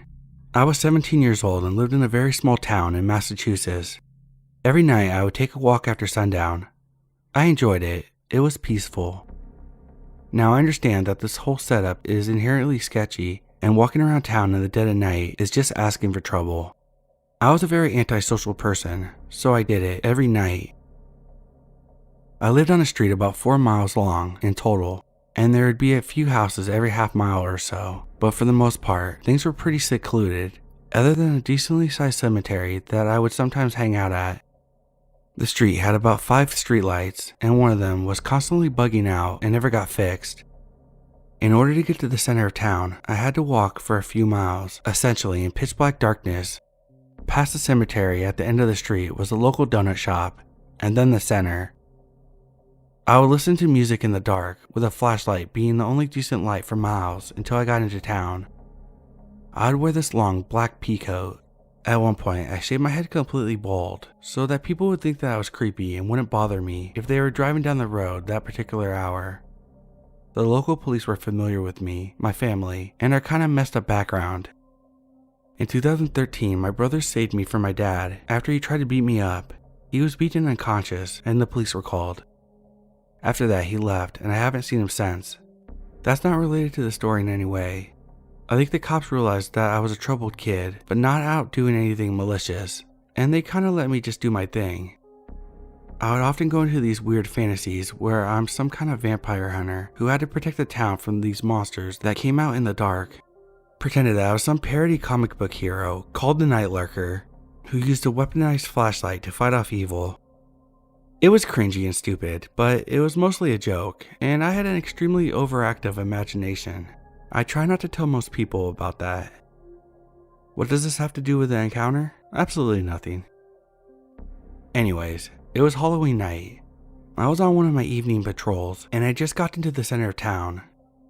At the town center, there's a 24-hour gas station called Cumberland Farms. As I was walking up to the store, there was this extremely tall, slightly pot-bellied guy who was dressed like a clown, but his makeup made him look a bit more like Beetlejuice. He was staring at me with his eyes wide open and a toothy grin. I pretty much figured that since it was Halloween, it was just some guy trying to fuck with me, for fun. So I said, "Happy Halloween, man," and kind of blew right past him into the store. I bought myself a soda and some candy, and when I walked out the door, he wasn't there anymore. I continued my walk, put my headphones back on, and forgot about the guy. The whole town center is connected on Route 9 Main Street, and when I wanted to get around town, that was the road I walked on. So as I continued on, I let go of every single bit of common sense I had at the time, blasted my music to the point where I couldn't hear anything else, and just started running on autopilot because I've done it so many times. After walking about a mile from the gas station, there were no cars on the road, and I started to feel a bit uneasy. I looked back, and what do you know, the giant clown Beetlejuice looking guy is about 5 feet behind me, the same expression on his face from before, eyes wide, toothy grin. I also need to paint you a picture of how tall this guy is. He must have been like 6'7" and was towering over me. I'm 5'8". I kinda stopped in my tracks, took my headphones off, and looked at him. He just passes right by me, says, "Happy Halloween," in some weird-ass goofy clown voice, and continues walking down the street in front of me. That's the last interaction I have with him, but I kept my eyes out for him as I continued walking. Last I saw, he went into the subway parking lot and was peeking into the windows of the people's cars. I get that this guy was clearly just trying to creep people out, because it's Halloween night and it's fun. But dude waited for me to leave the store, out of sight, then proceeded to follow me down the street when I wasn't paying attention, just to say Happy Halloween and then dip. And I still had the entire length of the street my house was on to walk in the pitch black. Needless to say, I turned the music volume down and consistently looked behind me the whole way home. Very creepy.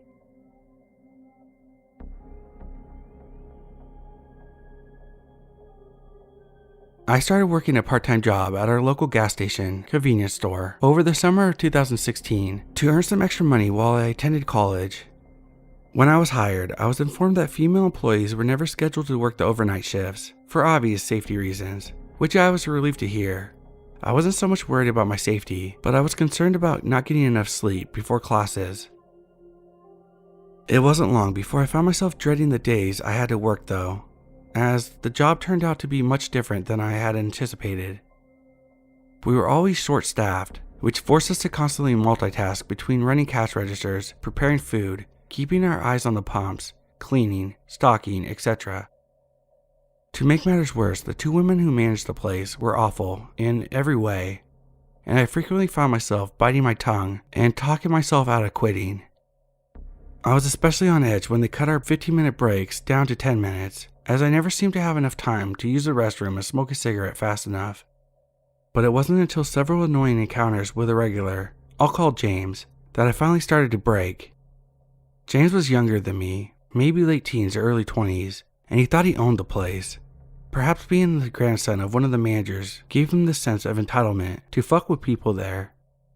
The first time I met James, he approached the counter to purchase some chewing tobacco. As I rang him up, I asked to see his ID, and he told me who he was related to. I politely asked him again to see his ID because I was new. Another employee overheard our conversation and assured me that he was old enough, so I went ahead to ring him up. Staring at me intently the whole time, he looked down at my name tag and said, "Mindy, that's a pretty name."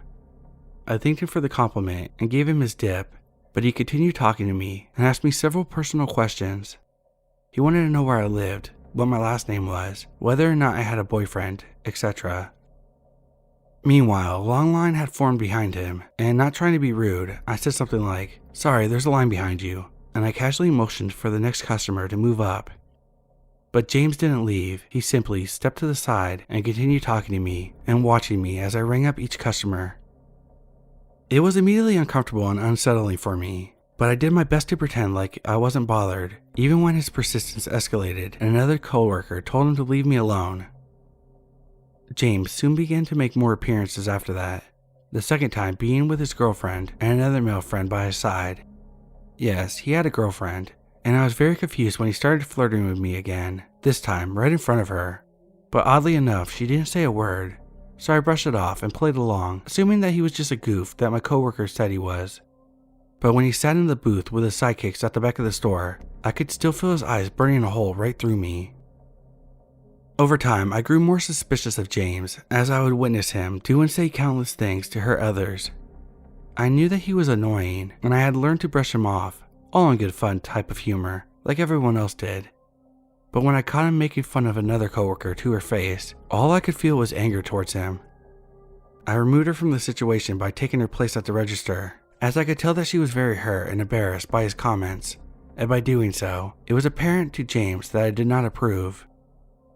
He would continue to cruelly harass this poor girl, and even some of the customers who had came in, but trying to make him stop was like scolding a little child. I didn't lash out at him though, I just began to ignore him.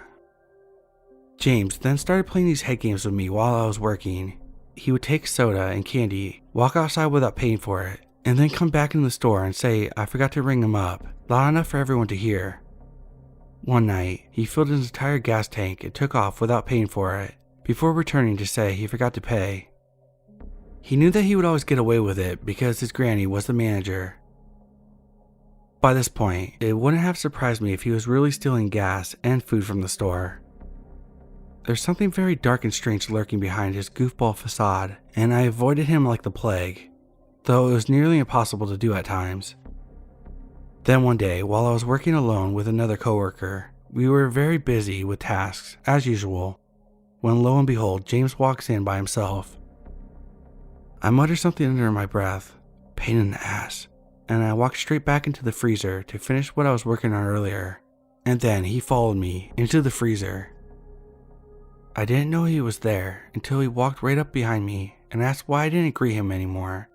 Startled, I jumped up and quickly turned around, grabbing my chest and asking him what the hell he was doing back there. He laughed as I told him I was busy and reminded him that only employees could go back in this area. He ignored everything I said and instead proceeded to ask me personal questions, just like the first day I met him. "You never told me where you live. I'm curious about you. I just want to know. Tell me where you live." He was moving closer and closer towards me, literally backing me up into the corner of the freezer. "Are you afraid of me, Mindy?" I tried to push past him, telling him to move, but he kept stepping in front of me, blocking my way out. Not until you answer me. I started calling out for my coworker, who showed up and gave him hell for being in the freezer. I was finally able to push past James, and I made my way to the front counter, where I looked at the clock and saw that it was time for me to go home. I gathered my things and punched out as quickly as I could, but James followed me out to the parking lot. I swiftly got into my car, but James managed to grab the top of my door before I was able to shut it. "Come on, let me see your ID," he persisted. I repeatedly told him no before I found myself practically begging him to let go of my car door so I could get home. Then he grinned at me and said, "Don't make me follow you, Mindy." Chills ran down my spine, knowing how bold of a person he was, and considering the fact that he literally just cornered me in the freezer only minutes ago. I highly expected him to follow through. Threatened by visions of what my drive home might look like, I became angry. I looked at him dead on before shouting, "Let go of my fucking door and stay the fuck away from me." I then grabbed my door handle and ripped the door shut as hard as I could. He tried yanking at the door handle from the outside to open it, but luckily I locked my doors in time. He then continued knocking on my window, asking to see my ID. I started my car and started backing away from him. I turned the wheels and hightailed it out of there, while he just stood there and watched me speed off. I was never so glad to finally get away from him, but I was paranoid the whole time, thinking that he could possibly catch up to me on the road, even though I never saw his vehicle behind me. I would end up quitting the job after this, and I didn't care that the hiring manager was pissed off about it. I had enough of everything, and dealing with James was the last straw.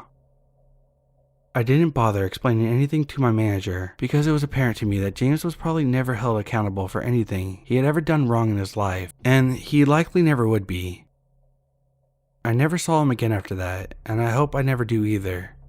James was a jerk, a clown, a joker, but he was also borderline psychotic.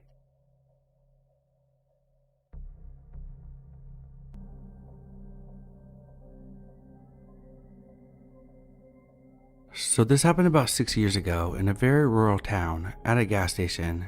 By very rural, I mean drive over an hour before you even see signs of civilization. I was 16 and needed a job, so I applied and was immediately hired at this gas station. I was supposed to work the night shifts with another coworker, Jules, until I got the hang of everything. The first 3 nights were quiet, 2 customers max each night, and we spent most of our time talking about college. On the 4th night, around 11, we get our first customer, John. Now, everyone in town knew John, for he had some brain damage and was effectively 6. He was pretty big. We both knew John like Jules and thought he was great. He was sweet and funny. On this night, he had brought in $10 and wanted Snickers and Gatorade, which we gave him. He sat at the table that was out and started snacking while telling us about his new kitten. 30 to 40 minutes later, we get our second visitor, who turned our whole lives upside down. He was a man in his 30s or 40s. He had black hair and a leather jacket. He looked like a greaser. He wanted beer, which was locked up in another room and required someone to get it. Since I was new, Jules went to get it for him. The man said hi to John and me and started trying to strike up a conversation about school. Pretty soon he started to steer the convo towards more inappropriate things, which, since I was a 16-year-old female, I found it weird. He wanted to know if I had a boyfriend, was a virgin, what kind of sex I liked. I silently prayed Jules would hurry up and return, and after dodging his questions for 10 minutes, she did. She gave him his drink and he paid. But he didn't leave. He started talking to her about the same things that he had with me. She was 18, still young, but also older than me. Thus, she was more bold, I guess. She shut him down and asked him to please leave. But now he told us he needed gas, so she unlocked one of the pumps, and he went outside to get his gas. 5 minutes later he returns. It's apparently not working. He asked if one of us could come out and help him. Jules volunteered, but before she left, she handed me the keys. I wasn't allowed them since I was new. She also handed me a piece of folded up paper. On the paper it read, "Lock the doors and keep the lights on." I don't know if this is true everywhere, but where we were, if the gas station lights were on, including the signs and decorations, not just the normal ones. Something was up. It was a sign to call the police in my area. She leaves with him and I lock the door, but I stay by the window so I can see them. John joins me and starts asking questions. What's happening? Where's Jules? Who is that guy? I explained the best I could that I didn't know, and that if something happened, we needed to run very fast to get help. It had been about 20 minutes and I couldn't see either of them because they were on the other side of the truck facing away from the window.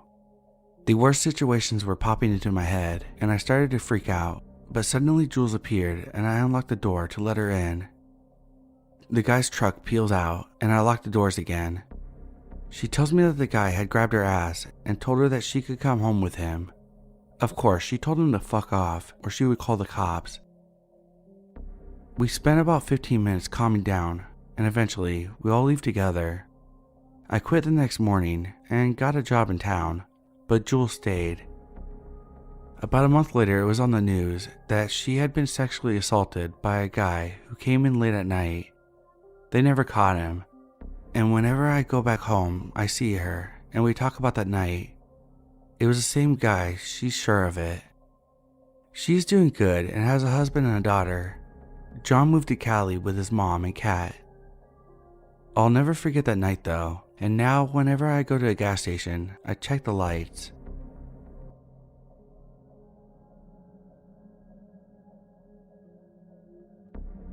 It was probably mid-afternoon in the summer when this happened. A few friends of mine had come over for drinks and to smoke, when one of them says something about walking down to the store to grab some snacks and smokes. I volunteered to walk with them because I didn't want to go alone, even though the gas station was literally 2 blocks down at the other end of the street that I lived on. And so we set off. Really heavily distracted in our conversation, and my friend had music playing out loud on their phone. We were dancing and jumping around and just being generally playful on our walk. We didn't notice when, 1 block down into our journey, 2 kids, maybe between the ages of 8 and 11, were blocking our path on the sidewalk while holding a big branch like a barricade. I remember we both just stopped dead in our tracks and stared down these 2 little girls for maybe 30 seconds of silence before my friend says, "Okay," then proceeds to just start walking around them on the street. I follow behind and the girls drop the branch and practically pivot on their heels to watch us silently as we walked away. We kept looking over our shoulders while laughing at how weird the situation was. We got to the store, made our purchase, and took the same easy route home. This time, as we walked past the same general area that we had seen the 2 small girls, several more kids came out running from between the houses on either side of the street. At least 4 or 5 of them, including the 2 girls from earlier. They ran into the street and stopped in front of us, just silently standing there. I remember saying, "Oh, come the fuck on. Leave us alone before we go knocking on the doors looking for your parents."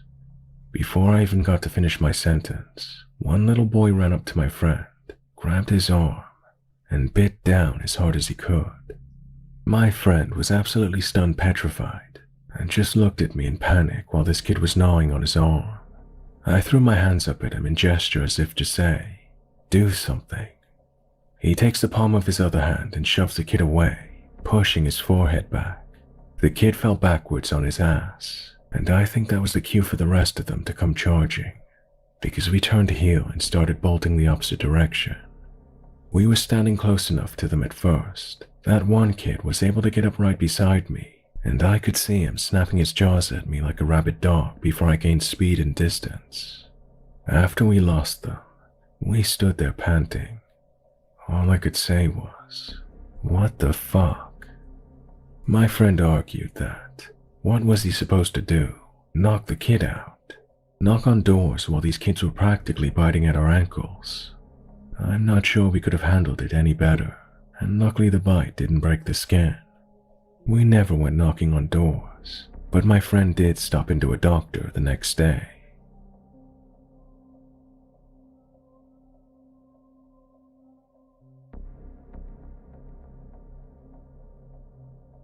I remembered something that happened to my best friend and I a few years ago. I figured I might share it. While my best friend, at the time, and I were seniors in high school, at around 2016-ish, we went on a weekend trip to visit my grandmother a couple hours away from my town in Georgia, USA. The town we lived in was comparatively small for the state, but one of the biggest towns within a few hours. But we had to travel about 2.5 hours through tiny, somewhat redneck towns to get to my grandmother's place. We were on our way back home when we had to stop at a gas station literally in the middle of nowhere. I'm talking cornfields, cotton fields, streets with no signs or lights, not even stop signs, and definitely no cell service. The convenience store attached to the gas station had maybe a couple of snacks inside, but it looked deserted from the outside. We didn't bother to get anything other than gas. I paid with my card, mainly because I didn't want to leave my 5'1", 100-pound friend alone in the car while I went inside alone. Another car pulled up on the other side of the single gas pump while I started pumping gas.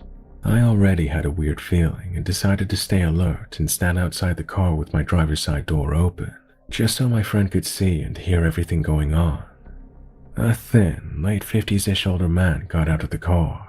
He seemed to be paying at the pump and standing beside his car while he got gas, but after a few seconds, he walked around the pump and maneuvered himself around my car door to stand within a foot of me. He asked if he could pump my gas for me. Luckily, the gas nozzle was locked, so it was pumping without me having to hold it. I placed myself between the opening of the door and the man. I prepared to either shut the door with me inside it, or move and slam it behind me to protect my friend if necessary. I calmly told him it was fine, no thank you. He looked me up and down, and with the corner of his lip tilted up, he said, "Pretty girls like you shouldn't be out here all alone. And you definitely shouldn't have to do this by yourself. Let a man help you, baby." And he covered my hand with his own as he reached for the gas pump I was holding. I jerked my hand out from underneath his and slammed my car door shut. Orange flags started tinting red, and my usual overly polite demeanor turned serious as I remembered something I'd read that said it was better to be safe and seem mean rather than be polite and uncomfortable. So I responded and said, "Sir, get away from me. I can pump my own gas and I've already said no thank you. Leave us alone." He didn't move, only raised his chin and managed to make eye contact with me. All of the lip tilt gone, I stared him down and figured I'd gotten enough gas to last us enough time to get the hell out of wherever we were. So I maintained eye contact, pulled the nozzle out, and basically threw it back onto the pump before getting in my car and drove away before he had even moved. As we drove away, I glanced in the rearview mirror and saw that his car wasn't even being filled up with gas, telling me he was driving by and decided to help a damsel in distress out. My friend was shaking the whole way home, telling me she would have just let the man pump her gas, but I'm just glad some of the confidence I'd gained from a subreddit helped me stay attentive and respond confidently enough to get out of the situation.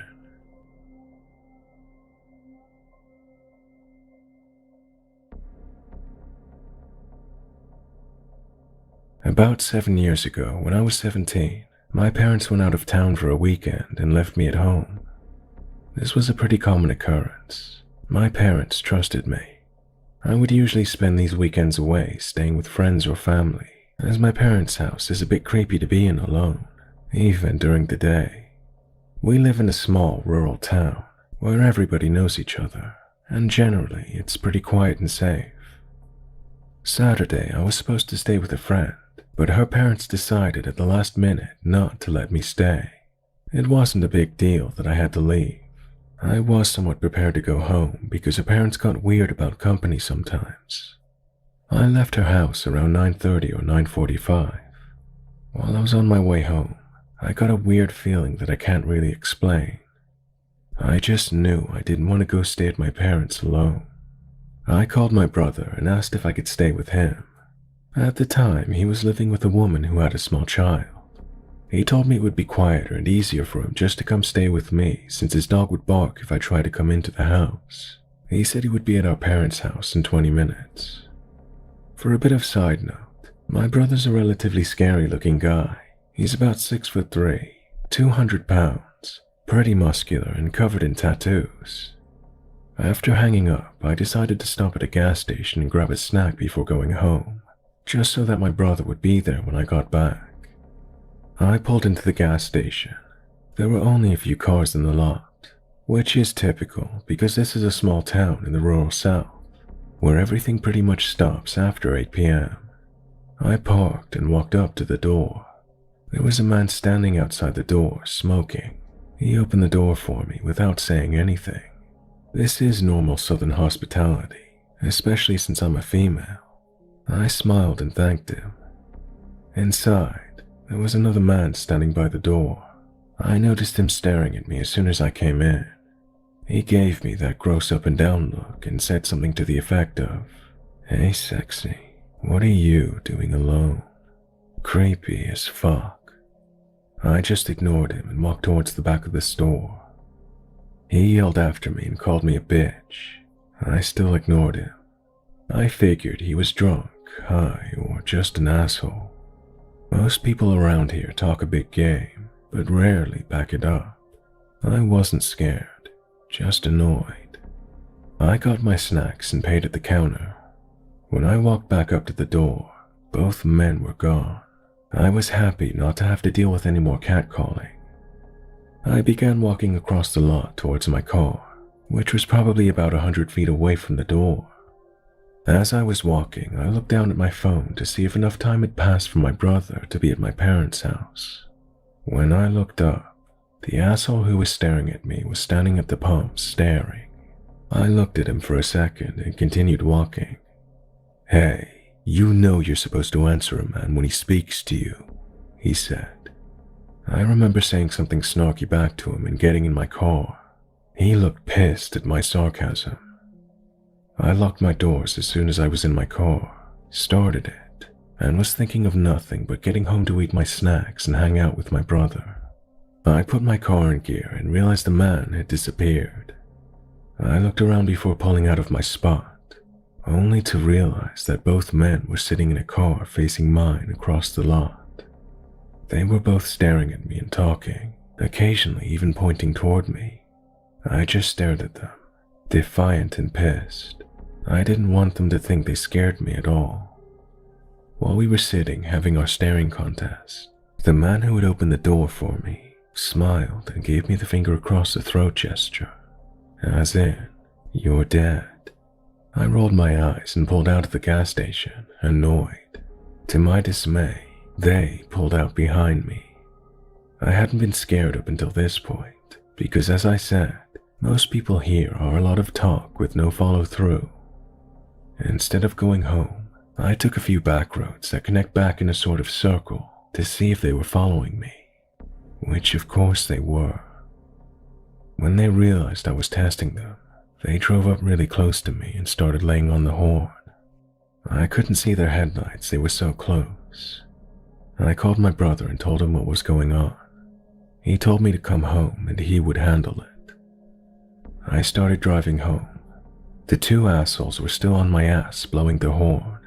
Even with my detours, I was only about 3 to 4 minutes from my parents' house. I slowed down to pull in the driveway and was immediately relieved. At the end of my driveway was my brother standing shirtless, his shoulders back, hands crossed in front of his stomach, clearly holding a pistol, his intimidating-looking pit bull sitting by his side. I drove around him into the yard. The two guys actually started to pull in behind me until they saw my brother. They then hightailed it out of there. I have no idea what they would have done if I had stopped somewhere alone or kept driving. I always think fondly of that image of him standing there like a badass, ready to protect me. I am just thankful he was there.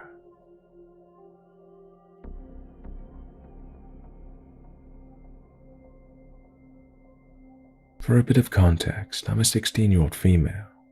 A while back, I decided to stop by a gas station on my way home from school to grab some snacks. While inside, I walked up and down the aisles looking for something that caught my eye. when I saw a guy who looked to be in his 50s looking at me over the shelves. Thinking nothing of it, I went back to searching for something to eat while the guy wandered around a bit. He then paid and left. Eventually I found what I was looking for and went up to the cash register to pay. As the lady scanned the stuff I set on the counter, we got to talking. "Did you see that old guy who was just in here?" she said. I think so," I replied. "Well, when he came up here, he looked at you and said stuff like, 'That girl's really cute. Oh, if only I were younger. The things I would do,' she told me." I was super embarrassed at this point, and I said, "Oh, that's really weird." "Yeah, just thought I'd let you know. Be careful when you leave," she said to me. I hurried back to my car and felt like I was being watched now, so I ended up taking a 5-minute detour to my house.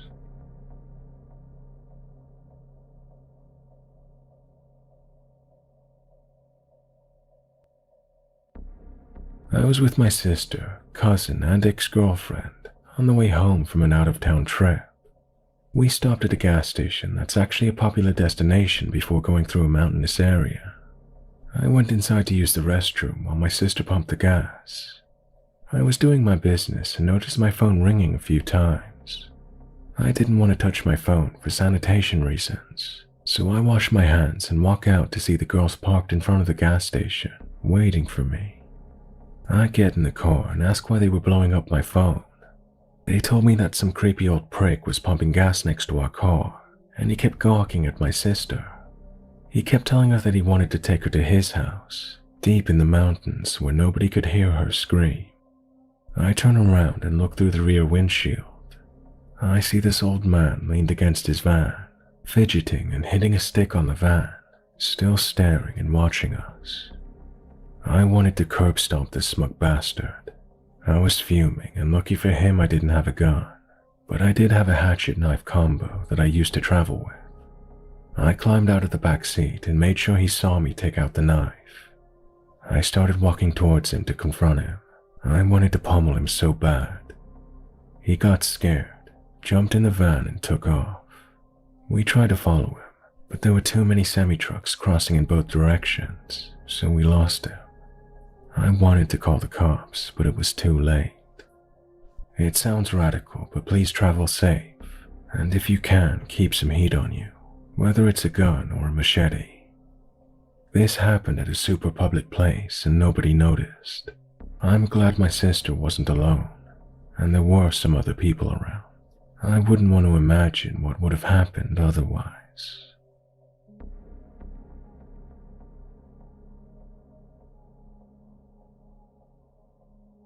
I'm quarantined with my mom. We're both avoiding going out when possible because we're both compromised, so we just take short trips for any errands we need to complete in order to not go stir crazy. Today she needed to go get gas, and we also needed a few groceries, so we both went. We saw my cousin at the gas station, and after I went to one of the pumps, I said hello while my mom went to pay for her gas. After she paid, I started pumping the gas and we all stood there chatting for a moment.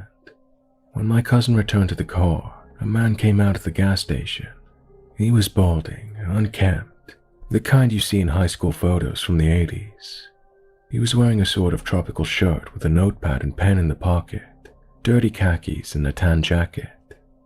He stopped at my cousin's car and talked to her. She's kind of small, so I stood there watching until she got in her car safely and I heard it start. My mom and I were pumping the last bit of gas into the car. Both of us didn't need to do it, but we were both glad just to be outside for a moment. The guy walked up to us while she was finishing up and said, "Are you having fun?" We just kind of glanced at each other and my mom said, "Uh-huh," and swatted me to make me go to my side of the car. I didn't go. I didn't want to until she was in the car herself. The guy then turned to me and said, "Are you having fun with your granddaughter?" As if he was trying to make a joke, but his facial expression never changed. I just kind of gave him a blank stare and said, "That's my mom." I squeezed between him and the bumper and moved to my side of the car. He followed closely and said, "I just came here from Michigan. I've been here for 10 years. I got in the car and held onto my door. He stared at where I was holding the door, then at my face again. I was giving him the same blank stare and said, "That's nice." My dog stuck his nose out and began barking at this guy. He's a 15-pound Yorkie and usually sweet, but he sounded like an angry guard dog while he was barking at this man. "Is the dog having fun?" the guy asked. I held onto the door tighter and said, "I guess so. Have a nice day." I closed the door quickly, locked it, and my mom drove off. My cousin drove after us. She'd been watching the entire time, waiting for either us or the guy to leave. My mom and I both remarked that the guy was creepy, and we thought he might try to jump in the car. I'm so glad I went with her today.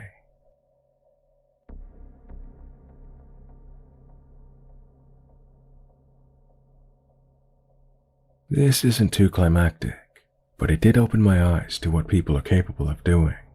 So, one day about 2 years ago, I was at my house with my youngest sister and our friend. We were hungry and decided to go out and get some sushi. On the way to the restaurant, I noticed I was low on gas, so I stopped to get some. I pulled up to the pump and parked the car. I went into the gas station to pay, while my sister and our friend waited in the car. As I was walking across the parking lot into the store, I noticed a man staring at me with a creepy smirk on his face. We made eye contact and yelled across the parking lot, "Hey beautiful, why aren't you smiling?" I didn't respond or even acknowledge him. However, a young woman who witnessed this said to him, "Do not tell her to smile. She doesn't have to do anything for you." To this day, I think about that woman. I thanked her and continued to walk into the store. As I stood patiently in line, the same man walked in. He came right over to me in line and started to touch me. He was rubbing my arms and lower back, and I pulled away. I said loudly, "Get away from me. I don't know you. Do not touch me or I will defend myself." Other customers and the cashier were watching us. I caused a scene. He whispered into my ear and told me to shut up so people don't think he's a creep. Suddenly the man ran out of the store and to my car with my sister and friend still inside of it. I ran after him. He opened the car door and started to say something to them when I yanked him back so hard from his shirt collar and punched him in the face. He proceeded to call me a bitch and every other name in the book, but he left us alone. He got into his car and drove away. I am much more aware of my surroundings now.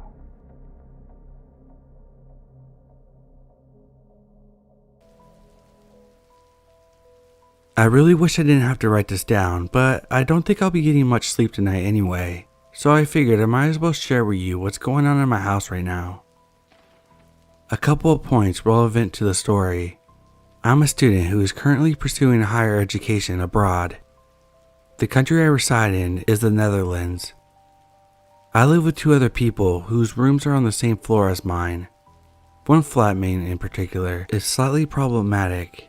More on that later. I cannot possibly go out because there's a curfew in this place, and if I go out, I risk facing a fine. I live on the 3rd floor, and the living room is located on the 2nd floor. I was working from home and I took a break from work to go wash my plate in the kitchen. I usually enter my room because I want to be close to my laptop in case something at work happens. The kitchen is located right next to the living room on the 2nd floor, and in order to get there, I need to go downstairs and move through the living room. Please keep in mind that it's 11 p.m. here, and Netherlands is pretty dark outside. So I go down and I turn on the lights in the kitchen without turning the lights on in the living room. I wash my plate, and right as I'm about to leave the kitchen and turn the lights off, I see a silhouette getting up from the couch and laying down again. This is at the moment where my heart sank, and I started wondering if I was seeing things. I wasn't brave enough to check and see what's going on, so I lowered my body down really quietly and went upstairs. I was literally crawling up the stairs at one point. So finally I reach my floor, and then I knock on one of my flatmates' rooms. I respect his privacy, and I will not share details about his appearance, but for the sake of clarity, I'm going to refer to him as Kevin from now on. Now, Kevin is a fascinating individual, to say the least. He has 3 kids from multiple women, and according to him, there's a 4th on the way. He is generally nice, but tends to get crazy drunk, and some of the parties he throws at our place tend to be incredibly loud and unpleasant for the rest of the tenants. After our landlord warned him, he no longer seems to invite people over. Thank God for that. But he still gets drunk pretty frequently, and is usually a mess. I'm not going to share any more stories about him, but based on my experience, I assumed that if anyone knows what the fuck was going on downstairs, it would be him. So Kevin opens the door, and I ask him if he knows anything about the person sleeping on the couch in the living room. I have calmed down a bit since. I reached the conclusion that it's just one of Kevin's friends who simply crashed on our couch. No big deal. But I wanted to make sure just in case. Turns out I was only halfway there. This person was in fact there because of Kevin, but they are not a friend of Kevin's. They're a homeless person that were found by Kevin on his way home today.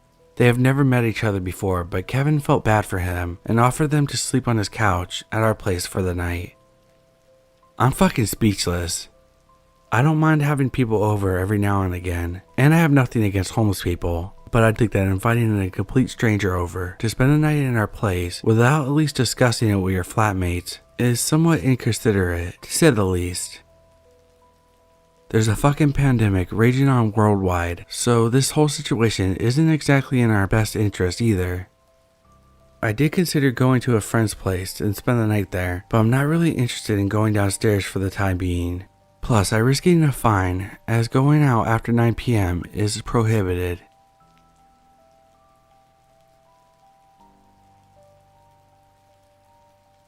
I used to reside in the city of Houston. I grew up in the burbs, but moved to the inner city as soon as I could get away from the strip malls and chain restaurants. I moved to the inner loop Houston. The 610 loop is a freeway that unofficially separates the metro core from the residential and industrial outskirts of the city. I was living in a small, historic neighborhood that was mostly attractive to college students, artist types, young people, gays, etc. Montrose is pretty socially liberal and probably the most out there Houston neighborhoods, culturally speaking. Lots of cool antique rental properties and garden apartments for singles and couples in their 20s, but not the kind of area that most people can afford to purchase a house or have a space for a family. I was very young when I first moved to Montrose, so I ate it up. The dive bars, restaurants, music clubs, coffee shops, street fest, proximity to museum district. It was great, but every pro has its con. It wasn't super scary crime-ridden or anything, or at least I never felt unsafe there, but it was a little rough around the edges. Drugs were easy to come by. Car break-ins were relatively common. My window got smashed in twice in 4 years, which seemed about the average. There was a decent-sized homeless population to be berated by. Don't get me wrong, most of them were perfectly polite and harmless, but there were a good handful that were bold, shameless, and persistent. While muggings weren't on the norm, to my knowledge, none of my friends were ever mugged. It was definitely important to be aware of your surroundings if you were out and about, especially if you were alone, or if it was after dark. So one morning, about 8 a.m., I'm heading to work. I stop off by the drugstore on the corner next to my apartment. I grab a juice and some cigarettes before I hit the bulk of my commute. There's typically at least one homeless guy hanging out in this particular pharmacy lot at any given time, but it's not worrying. They're usually passed out and no trouble, just resting in the shade from the structure, away from the hot sun. As I'm walking in, I see a grizzled, white homeless dude wandering around the far end of the parking lot, quite a ways away from me. It seems strange, as they do not tend to panhandle here, and it's too hot to be comfortably wandering around on the asphalt in direct sunlight. Additionally, I don't see any cars parked on that side of the lot, and there's no one around him to interact with, so his movements seemed aimless and random. He sort of glances my way, but it's hard to tell from the distance if he's looking at me or not. From where I'm standing, it looks like his eyes are just randomly darting around, fixating on one part of the parking lot, and then quickly strides to the empty spot, and then he finds another spot a few feet away to look at. I don't feel threatened, but I'm definitely aware of his presence. I make it into Walgreens undeterred, get my stuff, and wait in line to pay. I'm inside for 2 to 3 minutes tops. I step out the exit and glance towards my car. I feel relieved when I don't see Mr. Crazy on my end of the parking lot, so I start walking to my parking spot. I've made it about 5 to 10 feet from the store's exit. The car's about another 20 feet or so away, when he appears seemingly out of nowhere and steps directly in front of me, blocking my path. He asks me if I have any money I can give him. He's older and pretty worse for wear. I feel bad for him, but I'm creeped out and in a hurry to get to work. I tell him what I often say to panhandlers, and it's usually true. Sorry, I don't have any cash. I step around him and keep walking, quickening my pace. I hear his footsteps follow me just as quickly. From behind me, he demands, "I know you have change." At this point, I'm rushing to the car. I'm a hair away from breaking into a sprint. "Sorry, I can't help you," I loudly respond, without so much as glancing back towards the nutterball McGee, who was still on my ass. I hit the unlock button on my keys and have my arm out, ready to reach for the door handle. My hand slides onto the handle, yanks the car door open, and I jump into the driver's side of my sedan. Before I'm even seated correctly, I immediately grasp out to slam the door and lock it, but too late. The Psycho Sam is now facing me, standing in the space between the opened car door and I, blocking me from closing it with his entire body. My car is just a standard 4-door, so as you could imagine, I am in awfully close quarters with this guy. To make it even worse, he leans down so his face is just about level with mine. His hair and beard are unkempt. His eyes are wild, as I needed further confirmation that this is not a sane individual. "Give me all your money." He didn't point any weapons, at least that I could see, or scream or raise his voice. He just sternly said the words in a very matter-of-fact tone. I was terrified.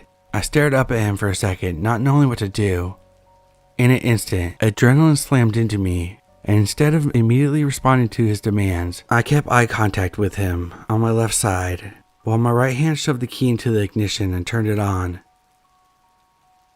No, was all I could squeak out. That was the day I ran over a hobo's foot. I would do it again too, if I had to. Fuck that guy.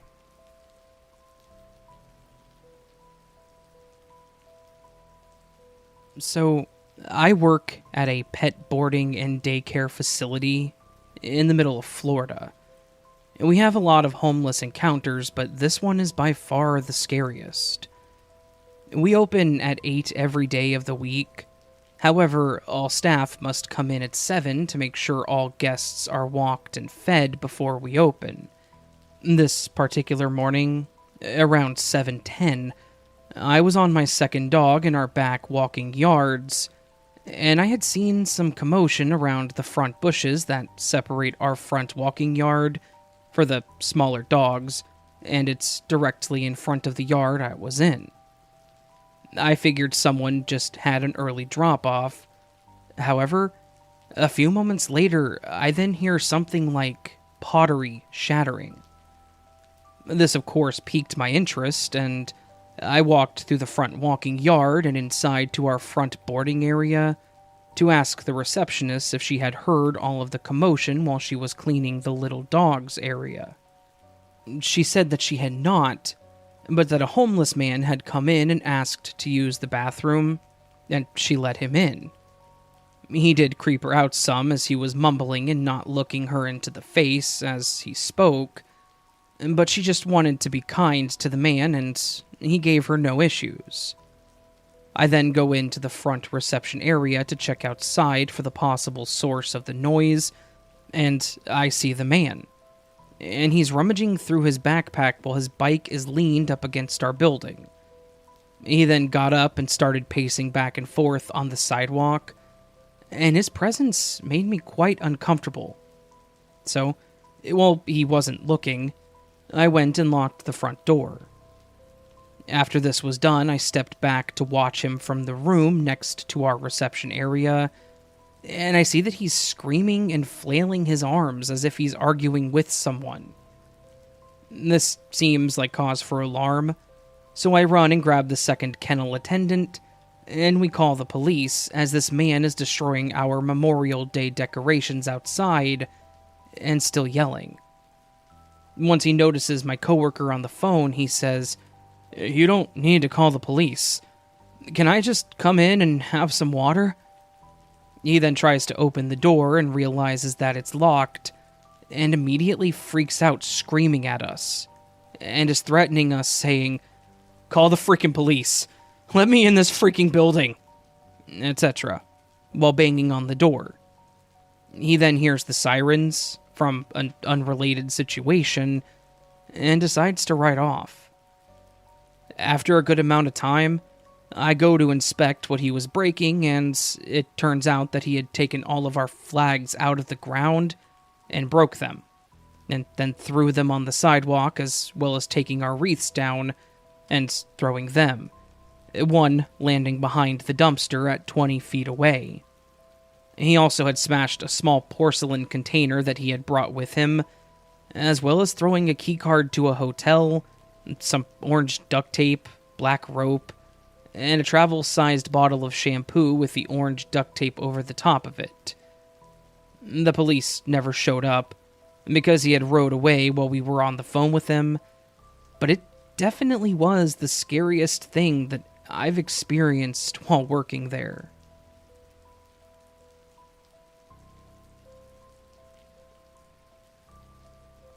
My mom was visiting me in San Francisco last month, and we were out viewing the sights and whatnot when we decided to call a Lyft to take us home. As we're waiting at the corner, I spot this man trying to cross the street towards us, but there's a steady stream of cars blocking his path. His eyes are completely locked on me, barely even looking at the cars that he's trying to avoid being hit by. I feel really uneasy. Our cab pulls up on the other side of the street and is fixing to make a U-turn when I grab my mom's arm and cross the street to get into the cab, and I ask the driver to lock the doors. Just as my mom gets in the back seat after me and shuts her door, that same guy has crossed the street, ran after us, and is banging on the window, screaming and yelling, and trying to open her side door. The light turns green and we drive away. I'm not sure what he wanted or why he was so set on us. He was clearly homeless. But if he wanted money, why not ask any of the other people out on that street instead of chasing us down in a cab? I'm not sure what would have happened if we waited for our car to turn around, or if we hadn't locked the doors and he managed to get in. Very determined jaywalking guy. Let's not meet.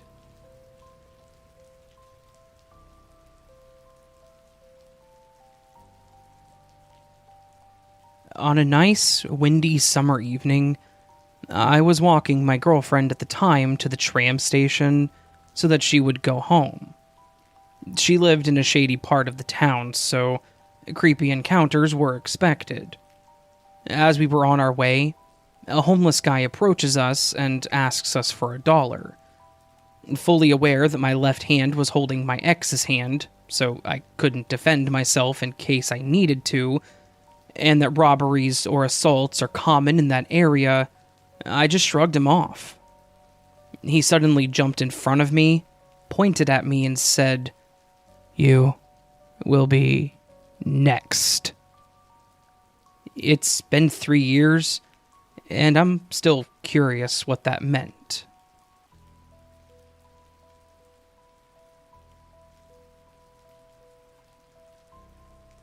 Here, certain schools like mine have 2 class sessions, which is the morning session, 6 a.m. to 12:30 p.m., and afternoon session, 12:30 p.m. to 7 p.m. and in my case, I'm in the afternoon classes. So, back on Monday, it was 6:30 p.m.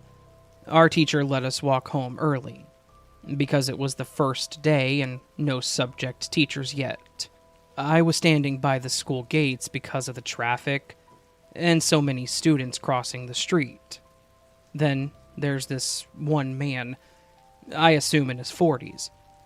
He was just standing behind me and staring at me. He complimented me by telling me that I smell really good, and I thanked him for it and just proceeded to look at the street. When I then crossed the street after it became passable, he followed me, but I didn't see him. But then suddenly my gut feeling told me that something was wrong with him, so I stopped walking. And, as expected, he stopped walking too. Then I asked him in our language, "Why are you following me?" He answered, "You look really nice, apart from smelling good."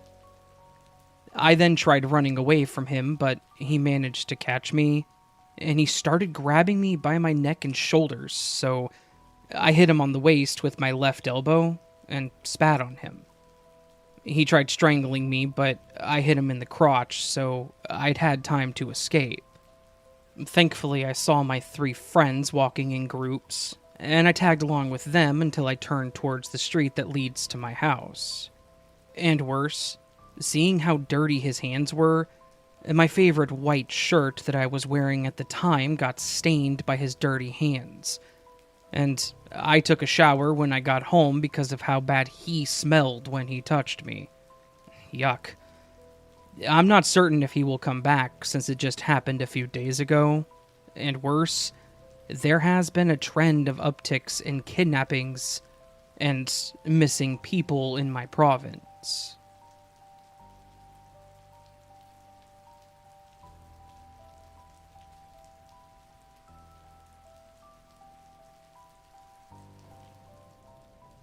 This is just a random and weird encounter I remembered from when I was 15, and it scared me. It was the day of my prom for my grade level, so I'm all dressed up and on my way to my friend's house to meet her there. My mom parks in front of her house.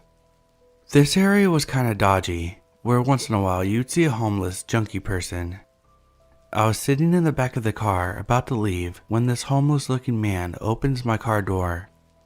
He sits inside across from me and closes the door. At this point I'm like, what the fuck? He doesn't even say anything and had no expression, just sits there. I'm like, what are you doing? My mom is shocked and saying the same thing. I can't believe I had the audacity to say, get out, and then I tried to open the door for him and push him out. I don't know why I did that, he was so much bigger than me. Finally, he's like, okay, I'm getting out, and slowly leaves. My mom just drives off and we wait for a bit, so I can come back and meet my friend. I'm just glad he didn't have a knife or something.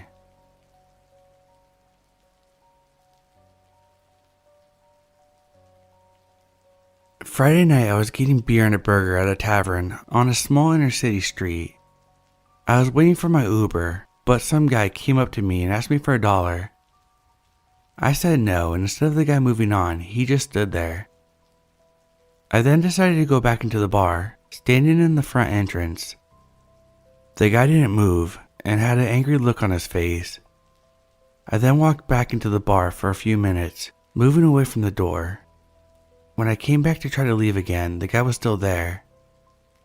It was at this point that I finally said something to the bartender, who then walked out, and that's when the guy started finally moving on.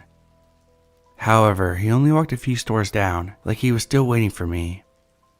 It wasn't until someone else, another large guy, walked out that the dude finally seemed to move on. My Uber finally came and I spilled the whole story to her, and we both agreed that he was looking to jump me. I was so creeped out. I'm used to panhandlers, but I'm not used to panhandlers that don't immediately move on when you say no.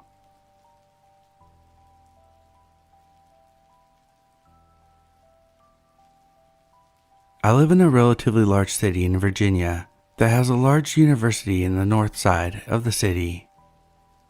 We have a rather impressive homeless population, especially near the university, and there's always at least one hanging out on every single street corner. We have a fair share of crime, like any other large city. This happened while I was still in college, about 2012 or so.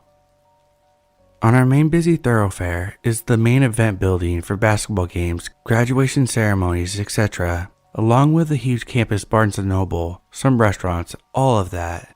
3 lanes going in both directions, with a median in the middle. I was walking down one side of the road, up against the buildings going towards the bookstore, and a man, who appeared to be homeless, began to follow me, keeping up with my pace a few feet away to the street. He popped out a pretty large pocket knife and held it so the handle was hidden by his jacket sleeve, but you could see the blade and heard it when it popped open. He was grinning. He started mimicking my steps, the length of stride, and he'd stop when I'd stop. It was almost comical the way he moved, like out of a movie. He had a pep in his step, kind of sliding his feet with each step, almost like he was dancing to the pace that we were walking. He never said a word, just kept grinning and following, copying my movements. This went on for about 2 blocks until I stopped at the entrance of the bookstore and stepped up the 3 steps leading up to it. I made eye contact with him, and he stays below. He didn't try to follow me in. Maybe he would have if I never turned to face him. Who knows? He suddenly turned in a rather dramatic movement and stepped out into the road between cars that were trying to parallel park. Luckily, the traffic light right before he stepped out had just turned green, so cars were still waiting and hadn't hit their gas pedal yet to go. He stood there just grinning until a car stopped right in front of him and the driver yelled at him and threw something when he didn't react to the blaring horn. No idea what this guy wanted or what he would have done if it was night or something, when the area is less populated.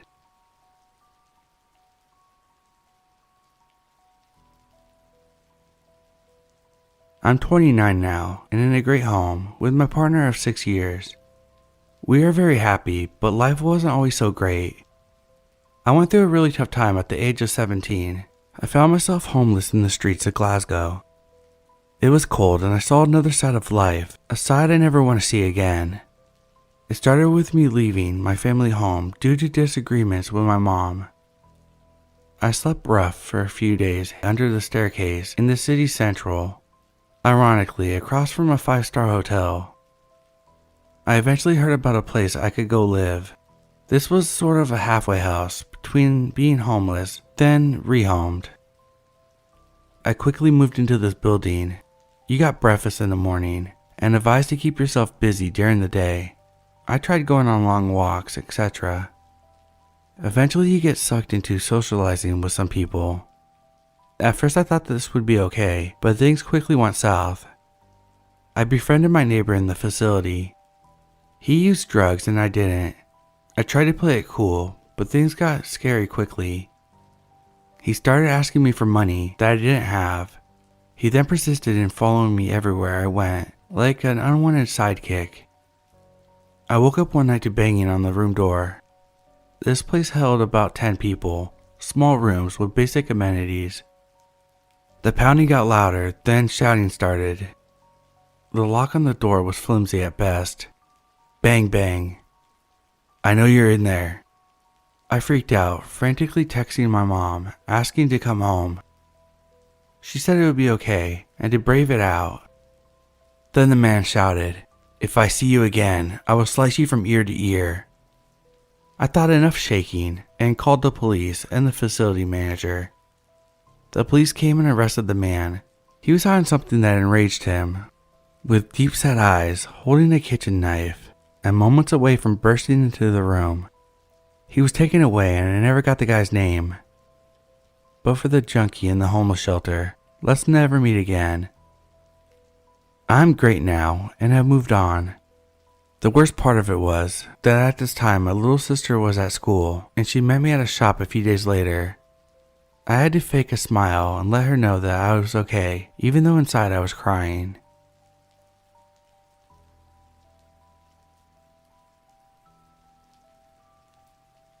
This is so recent that I'm just coming inside after speaking with the police. I am a 5'4", not very intimidating middle-aged woman. Myself and my 74-year-old neighbor met in the back alley of our apartment building to have what was already slated to be our last cigarette. As we stood there talking, this man came charging at us out of nowhere. I recognized him as he had been standing across the street from our building all evening with his bicycle and an enormous bag. He wore tattered, filthy clothing and sunglasses, had a bushy beard, and a head full of wild hair. Before we even knew what was happening, he crouched and leapt forward at us, one hand reaching for me and one grasping her jacket. As we both screamed, I stepped back and reached into my purse to grab my pepper spray. Thankfully, he tripped and fell to the ground. I bent down to shove my pepper spray in his face. By this time, he had jumped up off the ground with a completely deranged expression. My neighbor had her pepper spray out as well, and I grabbed my knife, which I didn't open up until he was a small distance away from us. Several more officers came, and after they searched him and his bag, one of them walked over to us while another cuffed him. The officer spoke to us and told us that he was glad we were okay, because the guy obviously had some serious psychological problems. I don't even want to know what he was saying or what was in his bag. As we waited for the police to put him into the car and finish their report, my neighbor told me that this was her last night smoking as well. Our neighborhood has been getting worse over the last few years, to the point that I've been attacked by homeless people in broad daylight 3 times in the last 4 months. Tonight makes number 4. I was already prepared to quit smoking tomorrow, and this gives me even more reason to do so. I'm glad this man is off the street tonight, and neither of us were physically harmed. Hopefully he will be in jail long enough to get started on some medication. At any rate, after tonight, Ezekiel, let's not meet again.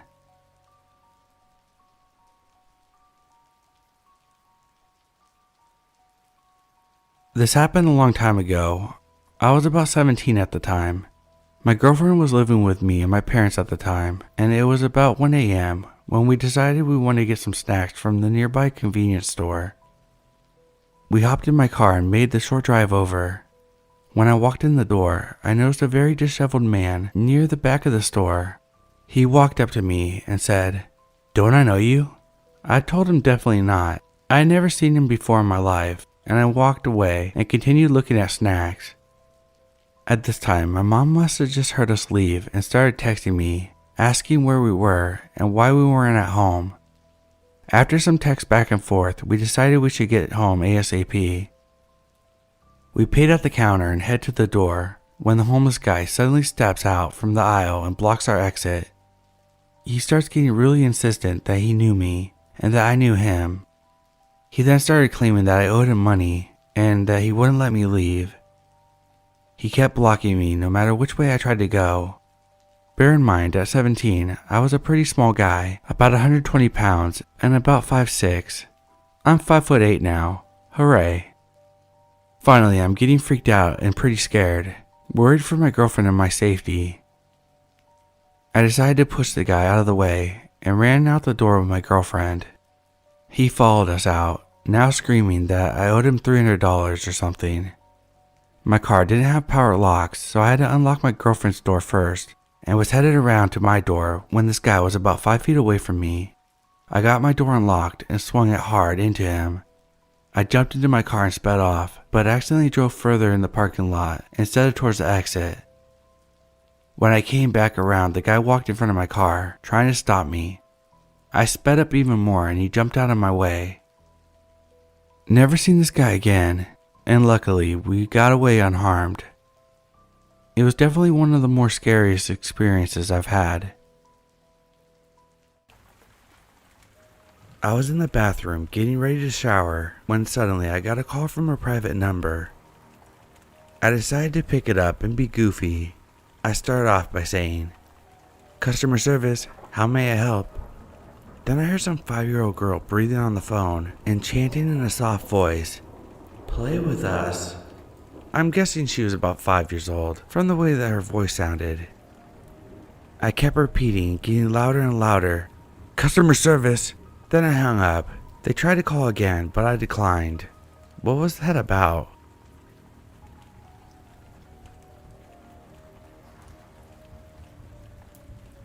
I got a phone call from a number I didn't recognize today, and it sent shivers down my spine for hours.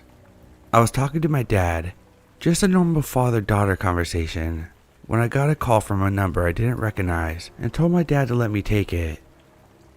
I answered the call expecting either a car warranty scam or one of my contacts calling from a different number. I, however, was definitely not expecting to answer to hear a bunch of people singing happy birthday to me.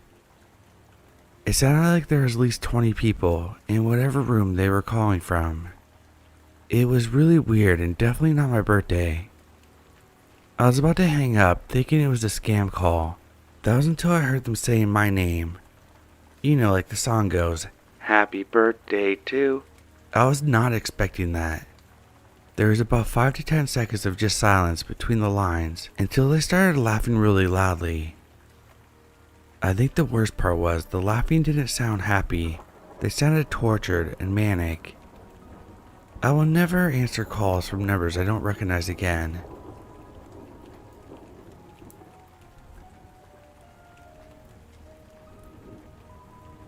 I randomly remember this weird occurrence from time to time, so I thought I would finally share. I think I was somewhere in the age of 7 to 9 at the time, so it was in the late 80s.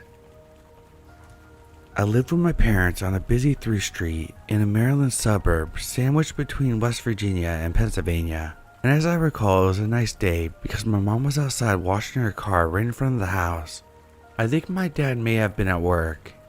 Anyway, I was watching TV in our living room when the phone rang. As a kid, I had no issue with answering, so I muted the TV and did so. On the other side, I heard a man's voice. He never said hello. Instead, he immediately asked me how old I was. I think I told him, mainly because young kids can be a little stupid due to the lack of experience, and I honestly thought maybe it was someone calling my dad.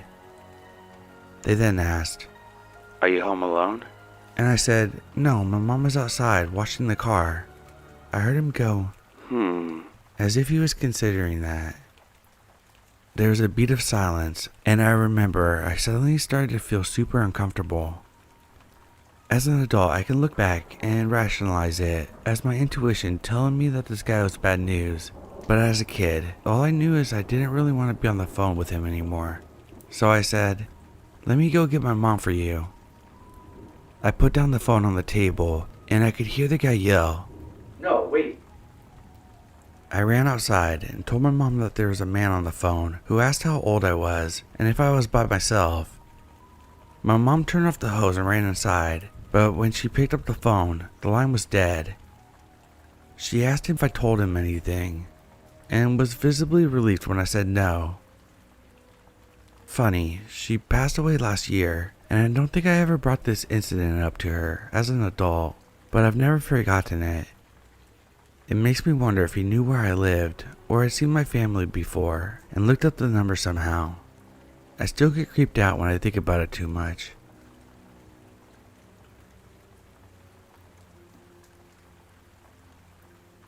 So my boyfriend was calling my mom's phone because she couldn't find it, like usual. He started calling it and it was ringing until someone that sounded like my mom picked up and said hello. It became staticky and beeped a couple times before it hung up. My boyfriend and I didn't think too much of it at first as we thought she found it. But when we asked, she was still looking for it. We told her what happened and she freaked out, thinking that she left it at a friend's house, but it was locked in her car the whole time. I'm not sure why there was a voice on the other end of the call, especially since it sounded similar to my mom, but it creeped us out for sure.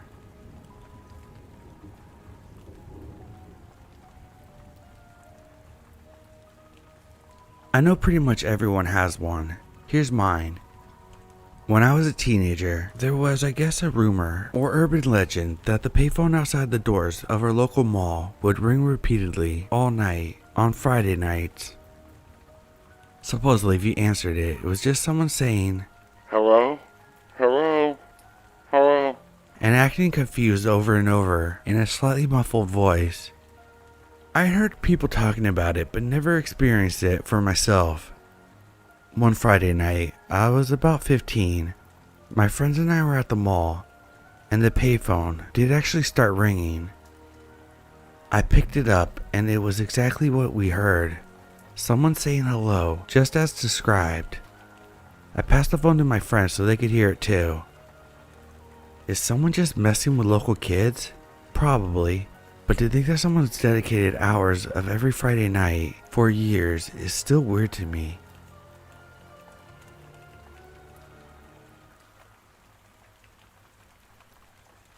A man was calling a local park payphone, talking to kids and asking to meet them. I was a police explorer and in high school at the time.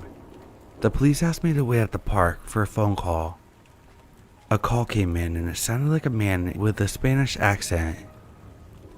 Another call came, and I had a conversation with him, pretending I was 9 years old. He asked to meet me at another park nearby. He sounded like a young man in his 30s. The police gave me a small tape recorder and hid in the bushes across the street, with someone also in a van nearby. A tall old man showed up. We had a conversation about his daughter's wedding that had been held at the park. He asked me my name. I gave him the fake name I had used on the phone call.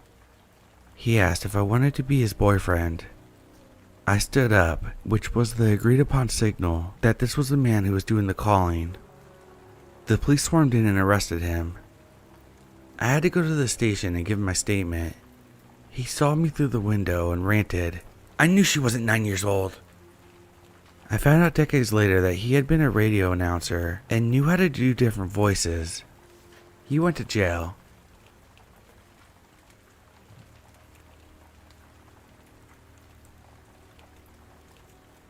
A long lifetime ago, the mid-1970s, when I was about 14 years old, I'm a female. I was at a mall arcade just horsing around, playing games and riding on the bumper cars.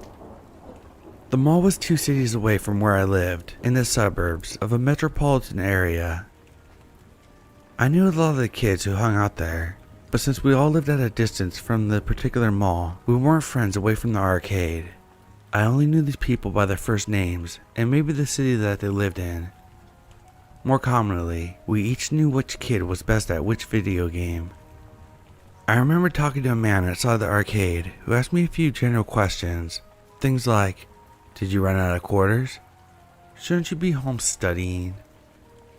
I was wearing a t-shirt with my first name on it, but he didn't say my name. He was an adult and I thought he might even be a cop, but I wasn't doing anything wrong. That part didn't worry me. My mom had dropped me off there and she picked me up later to bring me home, so I really doubt he followed me.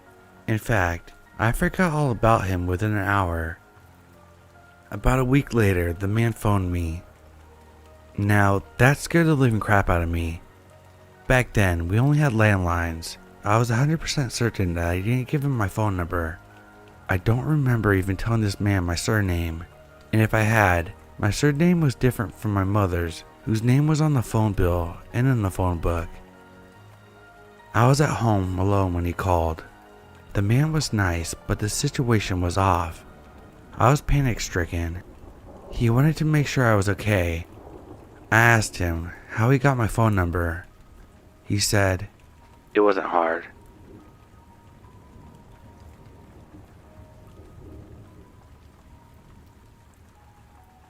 My creepy phone encounter was more recent. My husband passed away from complications of kidney failure in 2010. I'm assuming his info was sold after his passing or something, because within months of his death, I started getting what seemed like telemarketers calling about changing dialysis supplies and getting his supplies through them. Well, 1. I didn't need dialysis supplies. I had never bought them. My husband had got them through the doctor and the pharmacy. My number had only been my husband's emergency contact. Why call me? All the calls seemed to be from India. I'm in the US. I tried to shut the calls down. Eventually, the calls eased up, but I still got at least one call every weekday. These were very irritating, but I eventually realized that they always seemed to be the same caller. Male voice, same accent, same cadence, and he even seemed to remember what I said on the other calls. I was getting weirded out. I was still sure that the calls were coming from India. I seriously dreaded my phone ringing. I was tense every day. One day I answered, and it was him, again. After his spiel, I asked, "Why do you continue to bother me? I've said no 5 days a week for a year now." This was nearly 5 years after the first call started. His answer chilled me and confirmed my suspicions that I was talking to one man. He said, "I like bothering you. I like calling you. I will continue to call you every day." It might sound silly, but I freaked out. I knew he had to be in India. He couldn't be in my rural teeny town, but it freaked me the hell out. I couldn't block his number. I would have done that years before. They used one of those random phone number generators. I was trying to operate a business at the time and couldn't afford to ignore numbers I didn't know either. I did the only thing I could. It was a hassle due to my business connections. I called my phone provider and changed my phone number 1 hour after the man admitted that he, alone, called me daily. I have a story of something that terrified me as a young kid, and until today, I hadn't told anyone. When I was a kid, around 7 or 8, I picked up the habit of getting on the phone and listening in on phone calls of other people. My parents had just got one of those new cordless phones, and my sister and I were allowed to each have one in our rooms. I would occasionally listen to my sister's calls of gossip or my mom talking to her friends. Normally, I'd pick up right after the call was answered and would immediately mute the phone. Most of the time I became bored and would get right back to playing Nintendo 64. It was the excitement of no one knowing I was there that made it fun, at least until the night that I felt someone knew I was there, and that's when I stopped doing it. It was a weeknight during the summer, around midnight. I hadn't been able to sleep, so I was quietly playing video games in the dark with the sound off. The phone rang and I immediately got excited. Who would be calling this late and for what reason? I waited till the ringer stopped and I immediately picked up the phone and muted it. I heard my dad saying, No, I think you have the wrong number." The guy responds, "Nah man, let me talk to Chris." My dad kept insisting, "You have the wrong number. No one lives here by that name. Please do not call back." My dad hangs up the phone, but I stay on. I then hear loud breathing for a couple seconds, followed by him saying, "I'm gonna kill you. I'm gonna fucking kill you." Then hung up. It's like he sensed that someone was still listening on the line. I never understood why originally normal sounding guy who was looking to talk to a friend would oddly say that on the phone and in that tone of voice. That night I didn't sleep and I quickly turned off the TV so that it wouldn't shine through the window and draw attention. After this, I no longer picked up the phone to listen in. So creepy guy who called and told me that he was going to kill me, let's never meet.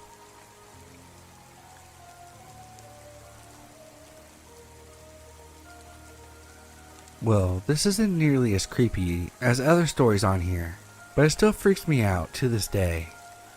A little background, this happened my freshman year in high school, so about 4 or 5 years ago. I don't want to say that I wasn't well liked, but I guess you could say I pretty much flew under the radar. Hell, hardly anyone knew my actual name. It pretty much goes without saying that I hardly had any friends, so it couldn't have been one of them trying to play a prank on me. Anyway, it was probably around midnight when my phone started to ring. It was from a blocked number, which is creepy in its own right, so I let it ring and go to voicemail. I didn't expect the caller to leave a message, seeing that blocked and unknown callers usually don't, so I was pretty apprehensive to listening to it. Curiosity got the best of me, however, so I decided to go for it. I figured there was no harm in it. It was probably a wrong number, right? The instant I heard the voice, I felt a sense of fear that was entirely foreign to me. It was a male voice, a deep, gravelly voice that was seething with rage. It also seemed familiar, as if maybe I went to school with this person, but I couldn't place my finger on it. The voice not only addressed me by name, but also told me that they knew where I lived. They called me a snitch, telling me that I had gotten them expelled, and that snitches die. They threatened to come in my backyard while I was asleep and kill my dog, and then kill me. I thought about telling my parents about it, but I didn't want to anger whoever had called me. I never got another call like that again, and nothing ever happened. But damn, that scared the shit out of me.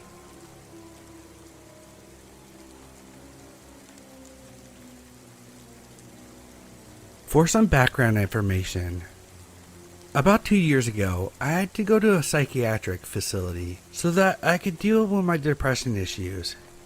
At this time, I was a 14-year-old girl. I was in the hospital for 3 days when all of this started. The third day I was there, I woke up with an awful stomach ache. I convinced the nurses to let me stay and from activities and sleep off the pain. So, I'm alone in the hospital, plus the staff, when the patient phone starts ringing. I run over to answer it, thinking it was my boyfriend calling, but instead, it's a man's voice that I didn't recognize. Can I talk to Sandra? I was the only patient there, so I said she wasn't here. Alright, thanks. Who is this? The voice sounded a lot like my friend's dad, who I had just met the night before during visiting hours. I told him my name, figuring he would recognize it. What are you in for? I told him it was personal. This started to raise some red flags for me, because I told my friend's dad why I was in there the night before. Did you fight to get in here? Like, beat up any other girls? I said no, and I was quickly becoming creeped out. It took a few more personal questions for me to realize that there's no Sandra at the hospital. I wasn't sure on everyone's names, but I definitely hadn't heard Sandra before. I really started becoming uncomfortable, and I told him I had to go, and that was that. Visiting hours come around, and there's a phone call for me. A man asked for me, saying it was my dad, but my dad was sitting right next to me. I explained that he had called earlier, and my dad was pissed. He went over to the phone and demanded to know who was calling. The man didn't say anything and hung up. After a couple more calls, for me by name, I told the hospital staff. They became very concerned and we weren't allowed to answer the phones for a while. Apparently, a convicted rapist has been calling the mental hospitals for years now, getting the names of the girls who answer the phone. He then uses whatever information he learns from the girls and calls back continuously, posing as their dads or boyfriend. Apparently, he tried to pick up patients a couple times. The weirdest part is, when you call the hospital, you have to know the birth date of the person that you're trying to reach, or the staff won't put the call through. So, he somehow knew a bunch of crazy teenage girls' info, and used it to prey on us when we least expected it. It definitely freaked me the fuck out, seeing as he should have been the one in the hospital.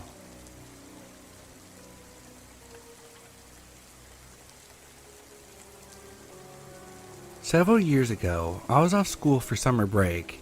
I was about 16 at the time. My younger siblings were both at sleepaway camp. My parents both worked full time, and most of my friends were away. I ended up spending about a month alone at the house. Our phone system has always been a bit strange, since one of the phones has never worked.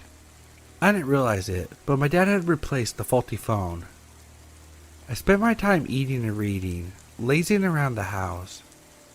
I started to notice something a bit strange happening with the phones. The phone would ring, and I would pick up. Shortly after, the person on the other end would hang up. I didn't think anything of it, attributing it to strange phone system. Sometimes I would forget to pick up the phone and it would go straight to machine, which I would be able to hear, and there was never a message left. I didn't particularly find it odd because there were a good deal of normal calls as well. Now, one weekend, I ignored 1 or 2 calls. I was too lazy to get up and pick the phone up. I heard the machine answer and no message was left. I assumed that if it was important, the person would have left a message. I was in my room reading and listening to music when I heard a creaking of the front door. I got up out of my room and walked out the long hallway towards the front door. I assumed the wind blew it open, but it was a sunny, beautiful day and there's barely a breeze. Suddenly I froze. I heard the creaking of the floorboards, the wood in front of the door. Both parents were at work and no one should be coming over. I mustered up the energy and shouted out, "Hello?" I listened intently, waiting for a few minutes, and peeked around the hallway. No one was there, but the front door was wide open. I hurried over and slammed it shut. A few hours later, my parents came home. I explained the front door, trying to justify it, telling them that it must have been my mind playing tricks on me. They responded by saying I should really be careful because there has been robberies in the neighborhood in the last few weeks during the day when the robbers had checked that no one was home. I asked how they confirmed that no one was home, and what my mom said still chills me. They simply call the houses to see if anyone would pick up.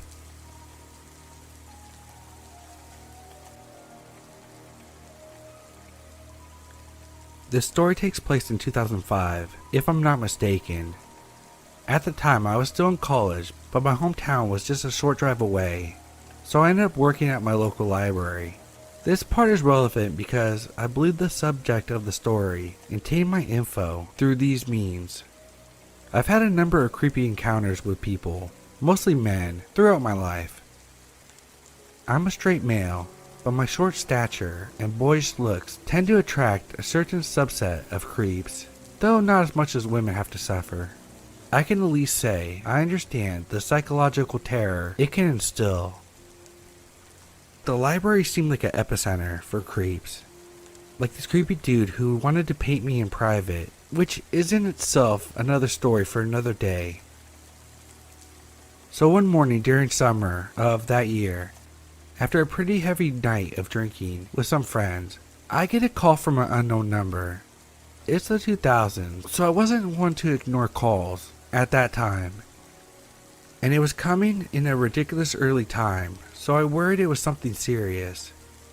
Well, on the other end was this guy that sounded like he lacked confidence. You could hear the quivering in his voice. He asked if he could speak to, let's say, Charles. It was concerning some kind of business proposal. I told him he got the wrong number, but he kept on insisting that it was okay and he would talk to me instead. Since this happened so long ago, and I was certainly hungover, I can't remember the details of what came next, except it was very persistent, somewhat nonsensical, and very annoying, so I hung up after a little bit. A week or two would go by without incident, but one early morning, and another hangover one at that, another call from a different unknown number, same MO, asking for someone I didn't know about a deal or a home being sold. Whatever he could come up with. Again, I told him he got the wrong number, and this time promptly hung up on him after he went through his spiel that it was okay and he could talk to me instead. This started happening more frequently, seemingly at random, since he wasn't consistent with what day he would call, but it was always super early.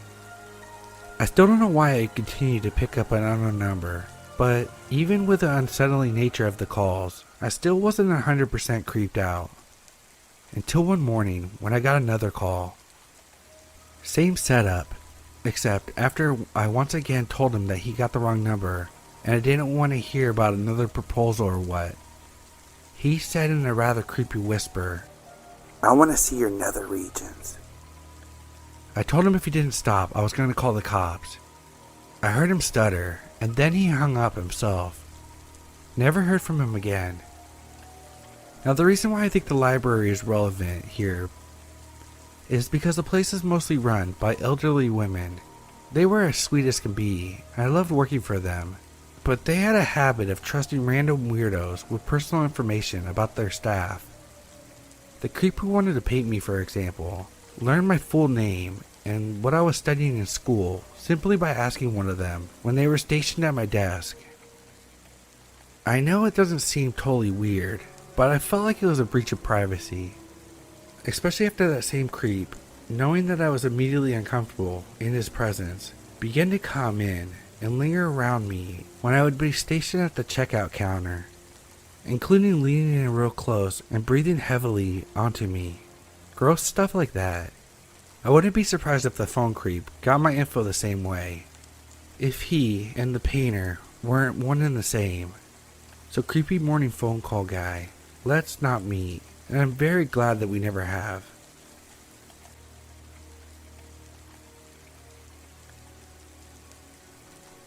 This happened yesterday, and before anyone says this, yes, I know I'm stupid. I had just gotten home from work around 9 p.m. and I barely had time to take off my shoes when I get a phone call from some number I didn't recognize. I'm searching for new jobs, and I thought it might be one of those places that I was applying to, calling me back. I pick up the phone, and it's some guy who says he's with some kind of third-party detention center, which, as he explained, was for low-risk inmates, and were sent there when the local jails were busy or filled. That should have set off a nice red flag for me, but for whatever reason, it just made sense in my tired brain. I was getting ready to tell this guy that I wasn't interested in making a donation or anything like that, when he says, "This is," insert my full name. I confirm, and he says that they're holding my boyfriend at this center, saying my boyfriend's full name and giving me a dead description of him. I said what's going on, since my boyfriend is supposed to be at work right now, and the guy on the other end provides an explanation. He says my boyfriend had struck a pregnant woman with his car on his way to work and was 4 times the legal limit for blood alcohol. He said the woman was in critical condition, and my boyfriend had a few broken ribs and broke his nose in the accident. I'm freaking out at this point and asked if I could speak to my boyfriend, which the man obliged. I was put on hold for a minute before my boyfriend picks up the line. This person on the other line was panicking, saying how it wasn't his fault and begged me not to tell his parents, again using my name. It didn't particularly sound like my boyfriend, but I figured it was because of his broken nose he supposedly had, and his tone really helped sell it because it sounded so legitimate. The man from before comes back on the line before I can ask any questions and explains that they had to sedate my boyfriend since he began to panic and hyperventilate, which I was starting to relate to more and more by the second. The man on the other end tells me that I should come right away and that bail was set for $2,000, cash only. I stupidly tell him that I don't have that much and that maybe I have half of that. He tells me that it's fine and that I could work something out with the front office once I got there and to just bring what I have, seemingly like he's trying to calm me down. He's giving me the address, and I could barely hold a pen because my hands were shaking so badly, and I'm very poorly trying to hold back tears. All of a sudden the door opens, and my boyfriend walks in, completely looking normal, with no broken nose, but more than a little confused as to why I was crying. I'm still on the phone with a man, and ask him what the fuck he thinks he's doing, telling him how my boyfriend just walked in, and the guy promptly hangs up. I tried calling back a few times, but it went directly to voicemail. I find out the power to the bar my boyfriend works at had gone out, so his boss sent him home early, and I've never been so grateful for a power outage. My boyfriend slept on the couch to keep watch, but unfortunately I still couldn't sleep at night, so I decided to look up the name of the organization the man said he worked for. Big surprise, that turned up nothing. I then looked up the address he had given me on Google Maps and see that it's some random abandoned strip mall in the middle of a sketchy area that was about an hour and a half out of town. What really freaked me out about this whole thing was, the guy knew my number, both me and my boyfriend's names, but it didn't sound like anyone I met before. I have no idea what would have been waiting for me there, but I'm counting my lucky stars right now. So to the guy who wanted to meet me for God knows what at a sketchy ass strip mall, let's not meet.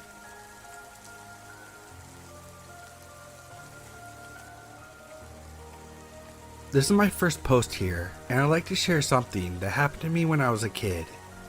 I was around 7 years old and very close to my aunt and uncle that lived a few towns over. We had a house phone, and I was allowed to make calls to people that were in the address book. I would call them once a week just to know how they were doing and ask silly questions like, how was your day? How are your dogs? Or when are you coming to visit?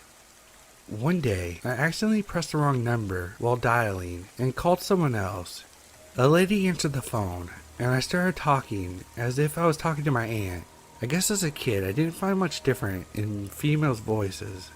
I asked her how she was. She said she was okay, but asked what my name was because apparently my number appeared as unknown. I told her, Tia, this is Pineapple Yard. I'm using Mom's phone. Her voice changed, and she started talking to me like she knew me. Asked me questions about school, which I found odd because she knew I was homeschooled, which I corrected her and reminded her that I was homeschooled. This went for 3 days. Around the same time of day, she would call. I would run to the phone and answer. We would talk for around a half an hour. My mom would only allow me to make calls for less than 10 minutes because it was expensive. So I told my aunt to call back when she wanted to talk because we couldn't pay the calls. We got close, talking about her day, how she was a teacher. I told her about stuff I liked and never felt closer to her. Then one day, she asked me for my address. She said she had forgotten where I lived and wanted to take a visit. And that was a big red flag for me, as my uncle and aunt knew exactly where I lived. I got a bit scared and hung up. I started overthinking about weird stuff she had said to me, like if I had a boyfriend, or what was my favorite place to visit. Questions my aunt probably would not ask. Next time she called, I told her that she wasn't my Tia, and that we couldn't keep talking anymore, which she responded saying, You're too friendly. It's sad we can't be friends anymore, but I know where to find you. We will see each other soon. and then hung up. I got scared. I went looking for my mom and told her I called the wrong number and that I hoped she didn't ground me. She checked the number in the caller ID and then the address book. The phone number was different from my aunt's by one number. It was a private phone, so it didn't appear in the big regional phone book. She called back, but no one picked up. I never told my mom what happened, just that I called the wrong number once, which was true. So creepy lady from my childhood, let's not meet, ever.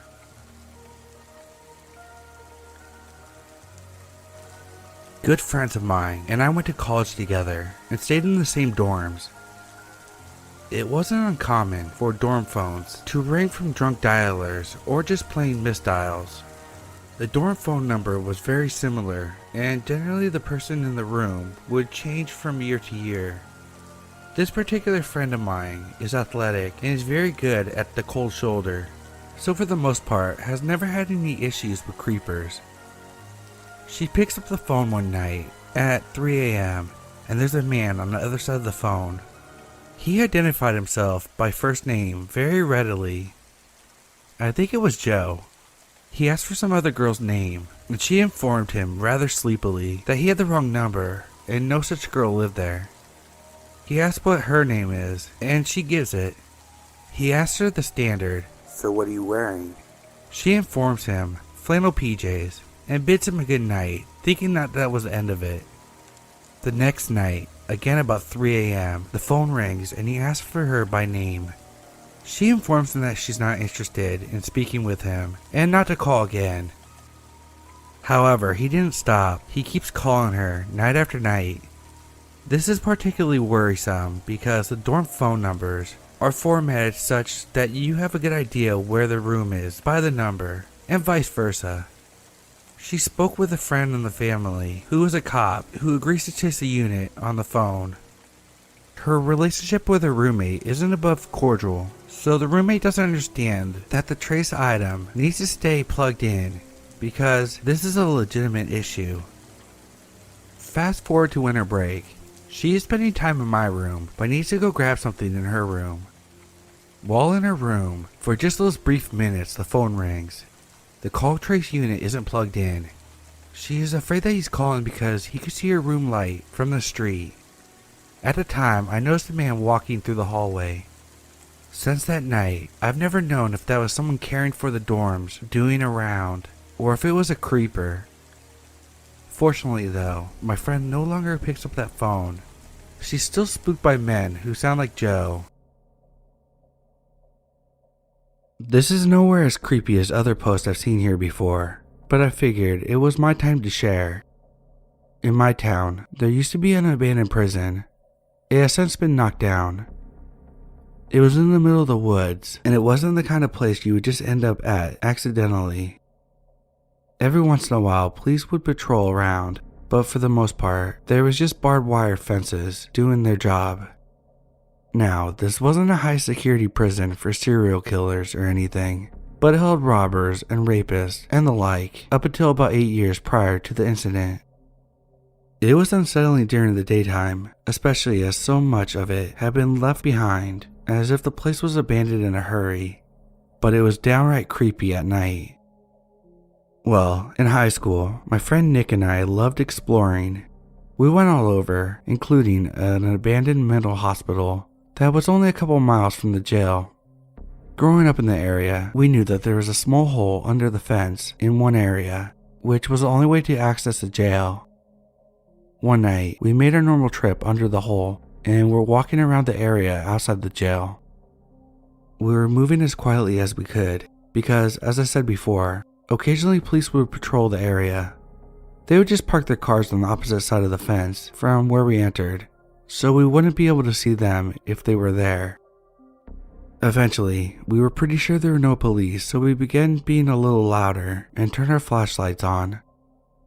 I should mention now that other than the occasional policeman who parks their car on the outside of the fence, we had never seen any other person anywhere near the jail, let alone inside the fenced area. We were hesitant to enter the jail itself, first because how scary it was at night, and second because it's a pain in the ass to get into the jail itself during the daytime, let alone at night. So instead, we would kind of just walk around the outside for a while, as we normally do, scaring ourselves for the fun of it. Anyway, eventually we started to work up the courage to go inside the jail so we could make the long trip to the other side, where we knew the entrance was. We were walking along the side of the jail where the cells were, which had these huge windows. These were so from the outside, when the jail was in use, you could see all the inmates and what they were doing. As we were walking, a light turns on from inside one of the cells that we were only feet away from. We can't really see anything inside, just one beam of a flashlight which points upwards, then turns directly at us. At first, we just froze in terror. As I said before, we had never seen anyone in there before. Who would be sitting inside a cell, totally silent and in the darkness as a couple teenage boys walked by the outside? We couldn't imagine that it was a fellow thrill seeker like us. It was not the kind of place you would sit alone in the dark in. A homeless person? We didn't think that they would have a flashlight, and anyway, we assumed that the cops must look through the inside during the day every once in a while. Could it be a police officer? There's no reason why he would be sitting inside of the building, waiting, while he would have known that we were there for a long time.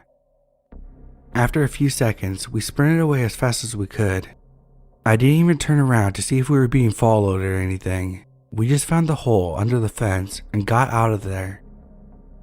So we wonder to this day, who was sitting inside of the abandoned jail cell in the dark, presumably watching two boys walk around outside, then waiting until we were only feet away to announce his presence by turning on a flashlight. I assume that we'll never know the answer to that question, and I don't really want to know.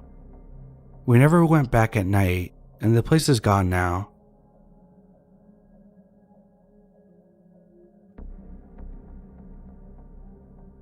Back when I was in high school, my friends and I loved exploring creepy places. A few of us had our driver's license, so on weekend nights, we would gather up in a group of 6 to 10 people and go on an adventure. One summer, our favorite place to go was this abandoned movie theater on the west end of town. This place had closed down probably about 3 years before we started visiting it, and in that time, it had become a rundown building. There were no trespassing signs on the front entrance and each of the fire exits around the building, coming from the theater rooms. The glass on the main entrance was all broken and had been boarded up. The front door was busted and didn't latch or lock, so people were able to get inside. We knew that there had been homeless people crashing in there, but we were young and dumb and felt invincible in a group. It was part of what made it scary. We would always wait until between 11 p.m. and 2 a.m. to go to places like this because we didn't want anyone else to see or hear us and report us to the police. We all explored it together the first 2 times we went in. The screens and seats were all torn up inside each of the maybe 8 rooms. The bathroom mirrors were broken and there was graffiti everywhere. We were fairly sure that there were people hiding in there while we were inside, even if we never saw anyone the first 2 times we went in. There were a couple shopping carts from a nearby Fred Meyer inside with cans and bottles in them, and a few dirty blankets scattered around in different rooms. It looked lived in. After getting to know the layout of the place the first couple trips, we made a game of it on the 3rd and final visit. This time, the 6 of us went in and split up into 3 groups of 2, and with our partner, the 2 of us would enter the front together and spend 5 full minutes inside, while the others waited outside at our chosen exit in the back of the building. The first 2, Beck and Doug, went in the building while we waited outside. About 7 minutes went by, and just when we were starting to worry that we should go inside after them, they made it out the other side through the fire exit. Doug told us that they went to the upstairs office and there was a sleeping bag that hadn't been to the last visit. As soon as they went up there, they saw it. They tried to leave immediately, but they got turned around and tried to leave through the wrong exit, which was sealed shut. They were paranoid that they were being followed out, so they just stood there, watching the way they entered the theater room for a minute, making sure they didn't hear any noises before they finally worked up the nerve to run out to the correct exit in the room across the hallway. Doug and Beck both wanted us to leave, but Jack and I weren't having any of that. We insisted on going in. Brad and Drew, the other group of 2 that were going in last, wanted to come with us, so the 4 of us went inside while Beck and Doug both waited by the exit. The first thing all of us wanted to do when we got inside was to go check the upstairs office. Just as we started making our way up the stairs, we all heard a loud banging sound. It was coming from the back of the theater. We all agreed it had to be Beck and Doug trying to scare us so that we would come out and we could leave. We got upstairs and the pounding stopped. Doug was right, there was a sleeping bag rolled out on the ground with a few paper bags set around it. Brad flashed a light on them and saw a syringe and something that looked like a vibrator. We were all pretty grossed out and had a little laugh about it. We looked around up there and didn't really notice anything else interesting. We started back down the stairs when the pounding started again. We decided we should probably start making our way to the exit. I hoped that we hadn't made caught trespassing by the police. We come through the exit and immediately both Doug and Beck were talking over themselves, telling us about a minute after we entered the theater, a really tall, creepy looking homeless man with greasy hair walked right past them, heading for the entrance. Beck said hello as he passed and the guy stopped. He turned and kind of lunged a few inches towards him before stopping. One side of his face was really wrinkly. Beck thinks that maybe he was a burn victim or something. The guy stared him down for a second and then, without saying anything, turned and walked to the corner where we had just gone inside. They started pounding on the door right after he was out of sight, trying to warn us that there was a scary dude in there with us. We were in there for about 5 minutes with this guy and we never saw him. He had to have heard us and hid somewhere. We started to walk back to our car in the Fred Meyer parking lot, about 100 yards away from the theater. A car pulled into the parking lot and shined their headlights at us before flashing its red and blues. The police officer had us sit down in front of a spotlight in front of his car and asked us what we were doing. We told him that we were going to head inside the movie theater, but a really scary tall guy walked in and we chickened out. He told us that it's really dangerous to go into places like that, as there had been violence in that building before, and it would be a shame if we got hurt doing something stupid. He let us go, and as we drove off, we saw him shining his light in the front entrance. We took the nice police officer's advice and never went back into a place like that again. I never did find out what violence he was talking about. It could have just been a tactic to scare us out of coming back. We stuck to graveyards and cemeteries after that. So, creepy dude that lives in a condemned building, I'm glad I never actually met you. But thank you for getting us out of a ticket for trespassing. And thanks to everyone else hiding in that building for not assaulting myself or my friends.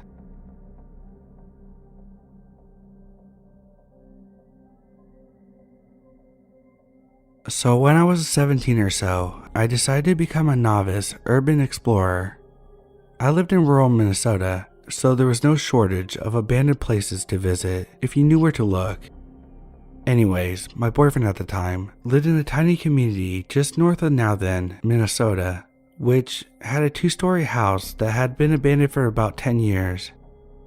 The story was that a tree fell on the side of the house during a storm, and the guy didn't want to pay for the repairs and just left. I talked to my boyfriend about exploring that place, but since there was a convenience store right across the street, you would need to evade detection, so he pointed out that we would have to go at night. So we set our time to explore it on a Friday the 13th of that year, 2013.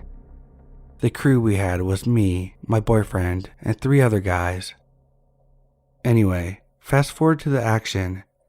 It was around 10 p.m. and my boyfriend parked his car on the dirt road about a quarter mile away from the house. We really didn't want to get caught.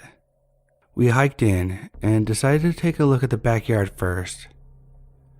It was really overgrown with waist-high prairie grass and generally uneventful until we looked into the back windows of the house. One of them seemed to go into a pantry where there was still some canned food on the shelf. The door to the pantry was open, and from what we could see from there was a full set of living room furniture, couches and all. This kind of leads me to disbelieve the whole "he left because of fallen tree" thing. It seems like this guy who lived there left in a hurry. Our original plan was to go in through the back door, but it was locked with some industrial grade shit. We went around to the front of the house, which had a screened-in porch that was unlocked, and we were able to look in around the porch area. Knee-high stacks of Life magazine were absolutely everywhere, some of them dating back to the 80s. They were weather-worn and chewed through by animals. After fooling around in there for around 10 minutes, we decided to embark inside. Naturally, being a 17-year-old girl in a group of 19-year-old guys, I was elected the one to open the door. But once I put my hand on the doorknob, I heard a noise from the other side of the solid oak door. 4 deliberate, rapid-fire knocks. Everyone booked it the fuck out of there faster than I've ever seen. We ran the entire way back to my boyfriend's car, but it wouldn't start. Everyone was afraid to go outside, and one of my friends kept claiming that they heard footsteps coming towards us. Probably bullshit in hindsight. After a few long minutes, my boyfriend's car finally started, and we punched it back to the house. Once we got back, everyone had their speculations on what the fuck was on the other side of that door. My personal theory that there was a squatter inside that saw us snooping around and wanted to scare us away. I know that dilapidated houses can make weird noises, but the knocks we heard were very deliberate, not something a structural shift or animal could make. To this day, I have not visited that house again, or any other abandoned house in the area. So kids, if something seems like a bad idea, it probably is. And creepy squatter guy, let's not meet again.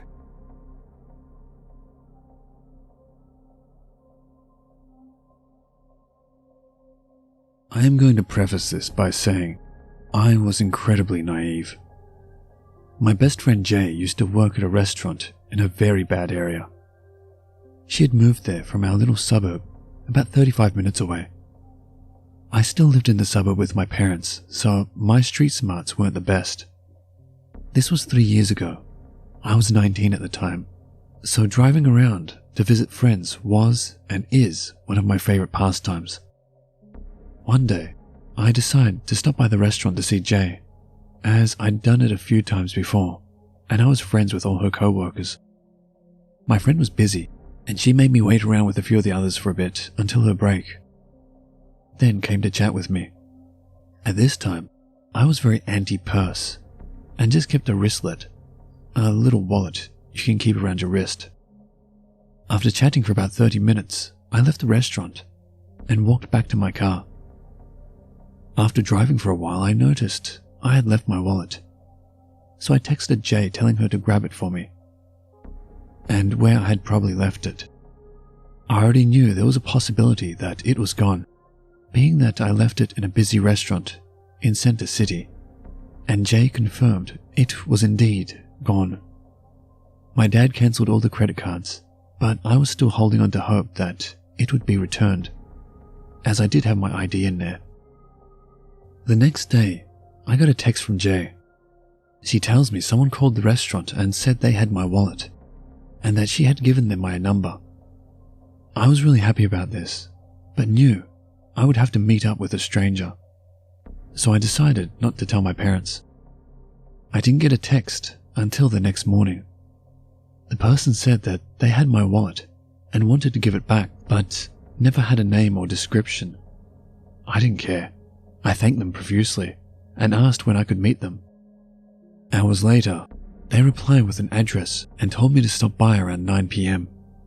The address was about 20 minutes from the restaurant, which was also a really bad area, but that didn't worry me, as I had left my wallet right around there. I get there around 9, and this is when I started to get freaked out.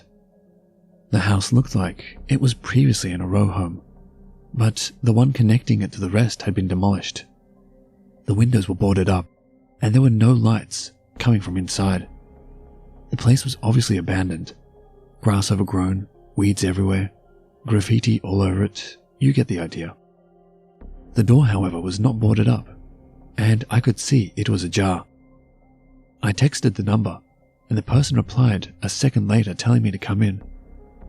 It was early summer, so while it wasn't completely dark out, it was getting there, and I would have needed a flashlight to see. So what do? Well, I turn on my flashlight, of course. I get out of the car and look around in hopes of seeing someone. Nothing. So with phone flashlight in hand, I start walking up the dry rotted wooden steps to the front door. I crack the door open further. It's completely black, and when I shine my flashlight around, I can see there's no furniture. I thought I heard some quiet creaking from the upstairs, which I thought was strange. Why would the person text me to come in but then be hiding upstairs? At this point, I knew there was something wrong here. I was scared as hell, and I hightailed it back to my car. I should have pulled around the corner, but I didn't. I just called the police right there. 2 policemen arrived shortly after and walked right into the house with flashlights. Then 2 more pull up. They were inside for a long time. Then they come out. With them in handcuffs are 2 skinny, scraggly, homeless-looking guys. I only got a good look at one, but I do remember the guy had visible sores on his face and arms. I assume they could be drug-related. As the cops walked them by my car, one of the guys looked in at me with the angriest expression I've ever seen. 2 of the officers came over to talk to me, and had indeed found my wallet inside. All the money was gone, but the rest was intact. The cops reprimanded me for being so stupid. I drove home and never spoke of it to my parents. Only recently have I told them what happened. I'll never know what those guys were planning. Was it just someone messing with me? And I called the cops on 2 random homeless guys living there? I never got another text from that number. I started carrying a purse after that. Gross, creepy, abandoned housemen? Let's never meet again. Ever.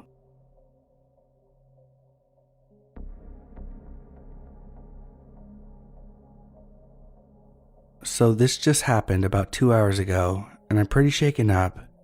But as soon as I got out, the first thought that crossed my mind was to post my encounter as soon as I got home.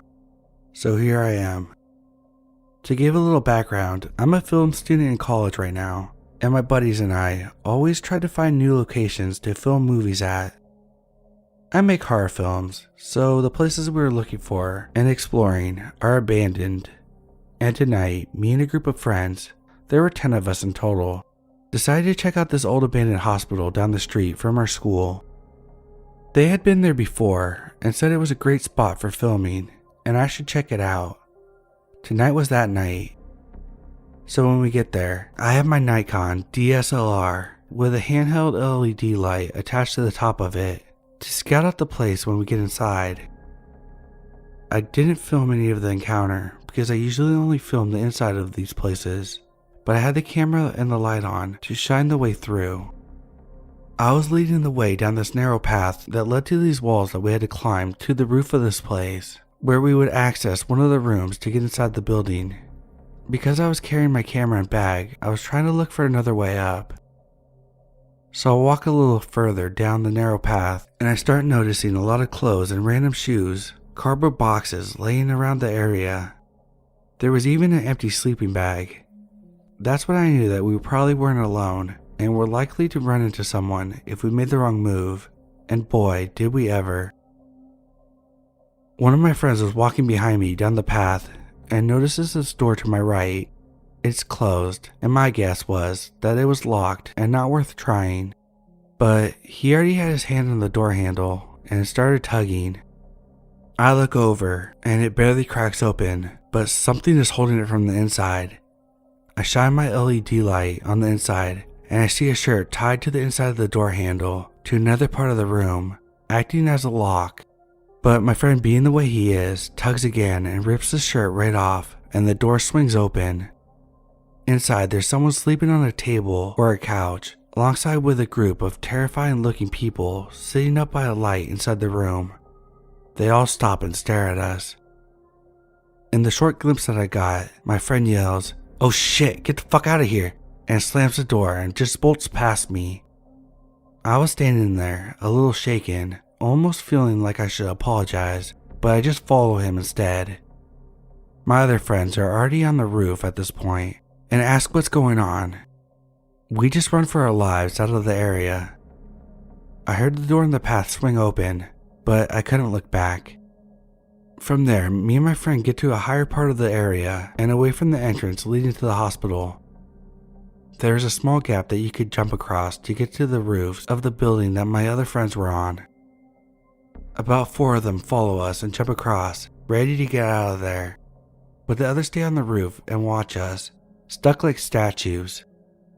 I look at them, confused on what they are staring at, and I begin to hear this metal dragging on concrete.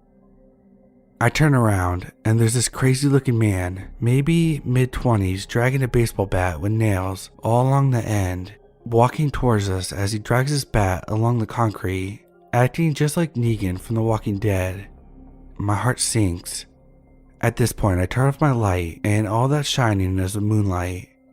I kept my hand on my pocket knife, desperately trying to think of anything to do if he starts swinging, but I knew there was no way I would come out alive if he tried anything. Plus, I gotta take care of my camera. So he walks closer to us, and the first thing he says is, "You're gonna want to keep that light off." And everyone is silent. I'm practically shaking. He then starts circling around us and says, "You guys are never gonna come back here, right?" He walks past me and sees a camera and raises his bat saying, "And you're gonna put that fucking camera away." I just barely say, yeah, it's off." He looks over to my friends watching from the roof past the gap. He points to them and says, "Jump," and they stand silent. The guy says again, "Fucking jump across right now. Just run and jump, you'll make it." Keep in mind, this gap doesn't look bad, but the drop is fatal if you don't make the jump. My 4 friends are all staring down at the drop, fearing what could happen. One of them says, "I don't think I can make it." And the Negan guy replies, "Run and jump, or else you're gonna regret it." So my friend steps back, runs, and barely makes a jump. From there, one by one, the 3 others make the jump across, all while this Negan guy is standing right behind us with a bat, dragging it along the concrete. Once we all get across, he says, "You're never coming back here again. You understand?" We awkwardly apologize and run back to our car in the distance.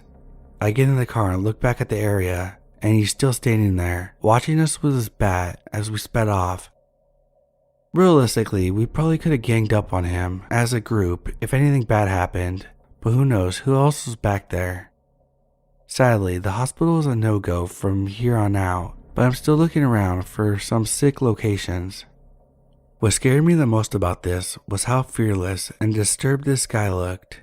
He definitely seen some shit and had undoubtedly used that bat before on someone else. He looked like a killer, and it was his calmness that really got to me. Definitely learned a lesson, but regardless, let's not meet again.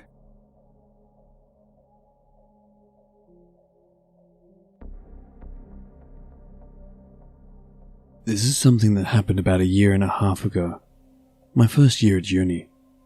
I'd like to preface this by saying that it's partially my and my friends' own fault for being rascals and putting ourselves in a potentially precarious situation. It's a cool fall evening, but it's nice out. The sky is clear, it's over 30 degrees, and the moon is casting its light more brilliantly than usual. My friends and I are eating dinner when we all decide that it's a nice night to drive out to the small town about 15 minutes away from campus where we'd previously gone hiking and found a dilapidated, abandoned dam. At the time, my friends and I were pretty heavy stoners, so our main goal was to hike to the dam and smoke weed. The dam, however, has nothing but a 2 to 3 foot wide ledge to walk on for about 100 feet before intersecting with a significantly larger crossbeam that is wide and long enough for 5 people, the number of our party, to sit and smoke comfortably. Beneath the ledge and crossbeam is nothing but water from the river, disgustingly green in color and fecal in odor. There are a multitude of holes in the concrete of the dam, both in its walls and the ledge/crossbeam we had to walk on, eaten away by years of neglect. The dam is not a safe place to be, but we're young and adventurous, so naturally, we were excited by the prospect of being somewhere we shouldn't be. Plus, the dam was more or less a long, domed tunnel that had an incredible view of the winding river beneath it, in addition to the lush trees and picturesque night sky full of stars overhead. Sure, we were dumb for being there, but the dam is truly fascinating and beautiful. It was a great spot to smoke, until we met Derek. The only person who had a functioning car at the time was our wildcard friend, Max. He does things like put snowballs in his sheets, throw bang snaps around the room at random times to freak you out, and replace the vodka in the fridge with water. This is by far his most infuriating prank. He also does things like bring bread to a smoke sesh so we can feed the ducks. We often smoke at a pond, hide candy in your clothes pockets, and wake you up with a bowl of weed ready to go on weekends. He has 2 sides to him, a genuine representative of the chaotic neutral. He just loves it when things happen unexpectedly. Regardless, none of us were particularly keen on having him drive because of his unpredictability, but we didn't have another option. About an hour later, the 5 of us pile into Max's car and drive to the dam. It's abandoned and empty, as always, and we're the only car parked in the cul-de-sac entrance. Now, the entrance is an entrance to a forest that you have to hike about a half a mile into before reaching the dam. We hop out, and before we start following the trail, Max goes to the trunk of his car and pulls out a Roman candle. The rest of us tell him to put it back. We don't want to make too much noise. You're such a dumbass, Max, etc. He brings it anyway, against our judgment because, well, that's Max. When he's finished locking his car and grabbing his stupid fireworks, we start on the trail. Imposing trees casting dancing shadows around us as we walk to the dam. We get there and carefully stroll the narrow ledge to the safety of the crossbeam, constantly having to avoid holes in the concrete below us. Eventually, we're situated. We start smoking and talking, warning Max 1,000 times that he better not light off that Roman candle. Our voices resonating and echoing throughout the domed dam. Suddenly, someone calls down. "Yo," he says. We freeze and shut up. Our first thought is cops, and after ruling that out quickly, Our second thought is, fuck. Who's down there? He says. Max's ears perk up. His eyebrows furrow as if he's thinking. We can hear the guy take a few more steps. Derek? Max says.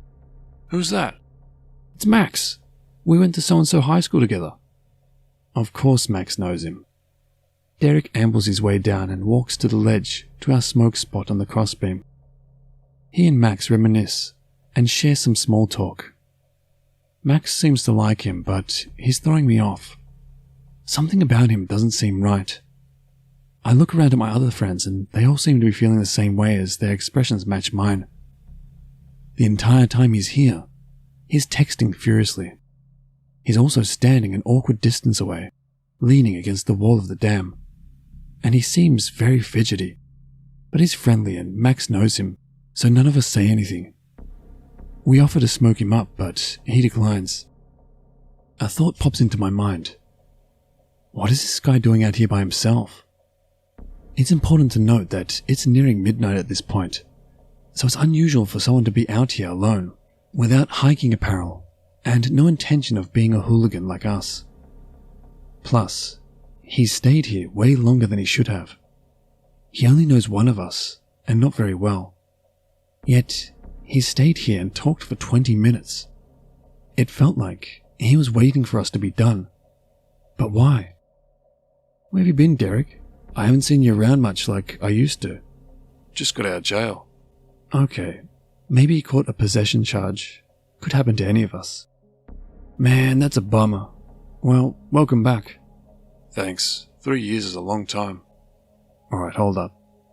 You must have had a lot of weed on you. Yeah, that didn't help. The armed robbery charge accounted for most of the time, though. We gotta get out of here. That's the only red flag I needed. Another friend of mine starts talking to Derek about the Bears. He's wearing a football jacket, to distract him while I start packing up our stuff. In the middle of their conversation, Derek makes a phone call and whispers a few inaudible words before hanging up, without saying goodbye. It's a 15-second call, maximum. When he hangs up, he goes back to the conversation like nothing happened. Eventually, I get everything in my backpack. We all get up to leave and start heading down the ledge, Derek in front. Before we get far, Max stops us and says, "Watch this." He pulls the Roman candle out from his bag, and before any of us can stop him, he lights it. We all freeze. I remember watching the flame burn slowly down the wick, like a football coach watching the opposing team run the game clock out, full of dreadful anticipation. It reaches the candle and thump. We watch helplessly as the fireworks shoots from the candle.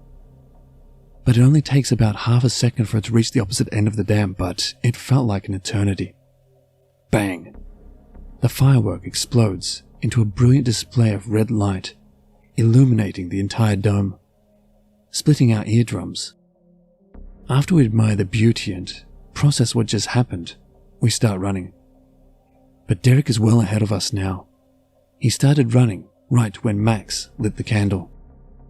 We're trying not to fall into the water or trip on any holes as we run, exhilarated and full of adrenaline. The candle continues to blast, Max cheering and shooting its rockets into the air and into the woods as we run, now free of the dam. We're following Derek, as he apparently took the same way into the dam as we did. But as we reach a clearing in the trees, I notice something. There were 6 of us, including Derek. There are now 8. I pause to examine my surroundings, and as I do so, 2 other men pop out from behind trees and start running. Now I'm freaked out. We finally reach the exit, the candle still blasting. When we reach the exit, there is a van parked perpendicular to the trail, blocking our way with a man standing outside. Derek yells, "Go, go, go!" and the 6 guys leap into the van before peeling off faster than a NASCAR driver at the start of the Indy 500. The candle goes out, and we hop in Max's car. We're all saying things like, "That was crazy, what the fuck, Max? Let's get out of here." About 5 minutes later, my friend says, "Hey, I think we almost got mugged." We dodged a fucking bullet thanks to Max the wildcard. I can't even imagine what would have happened had Max not brought that candle and scared them away. Derek, let's not meet.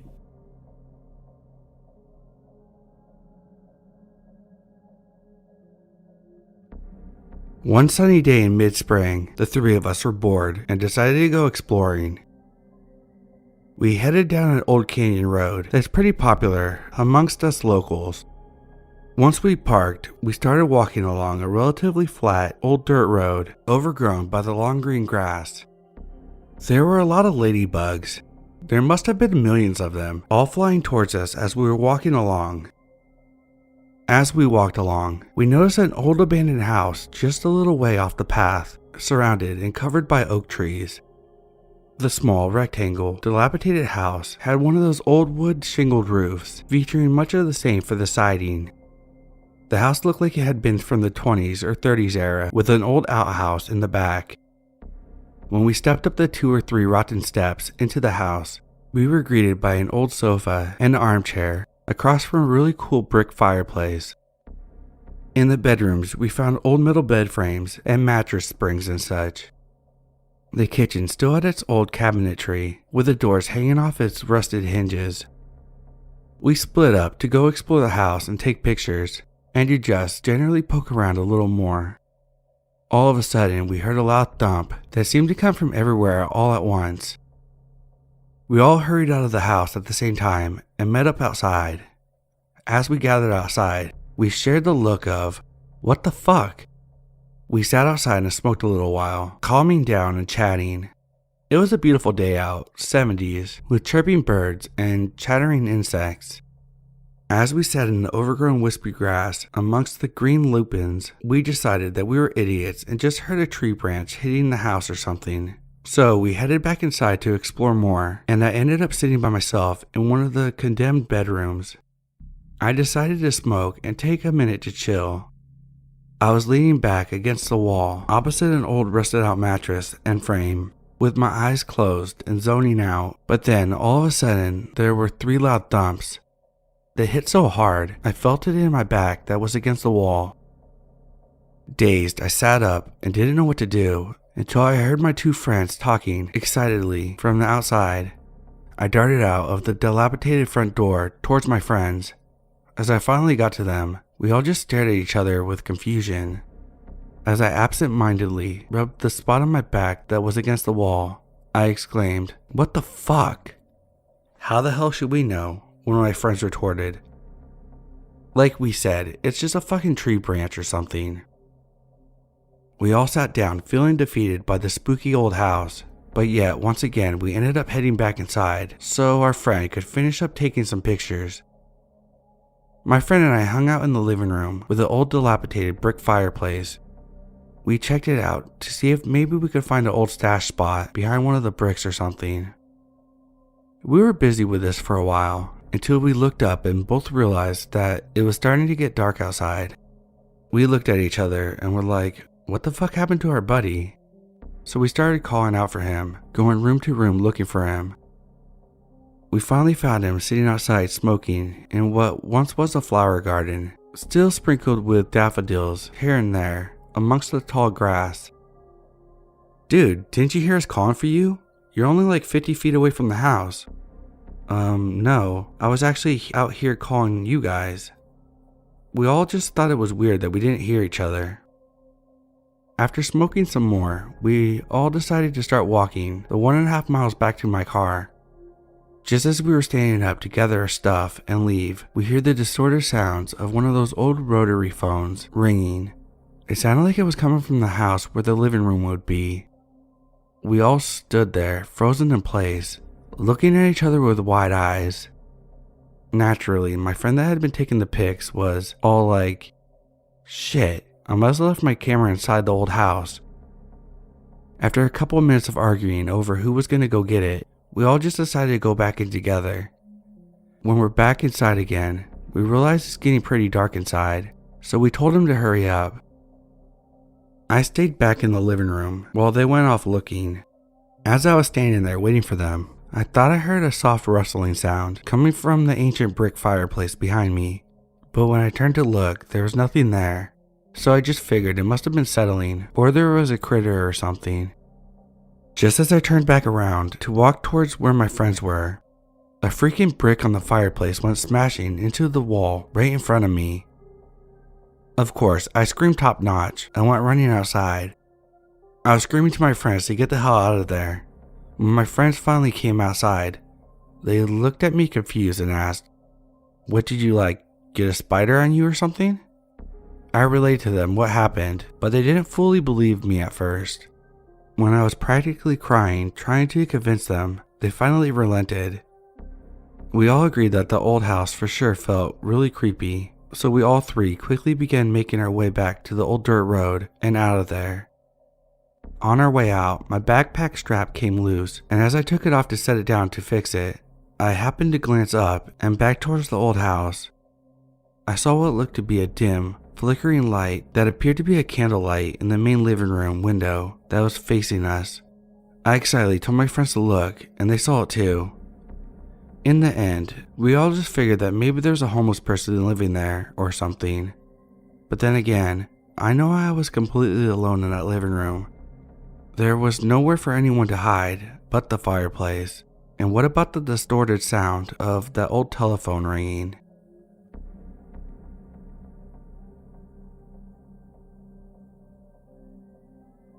This isn't my story. It's actually my boyfriend's mother who went through this.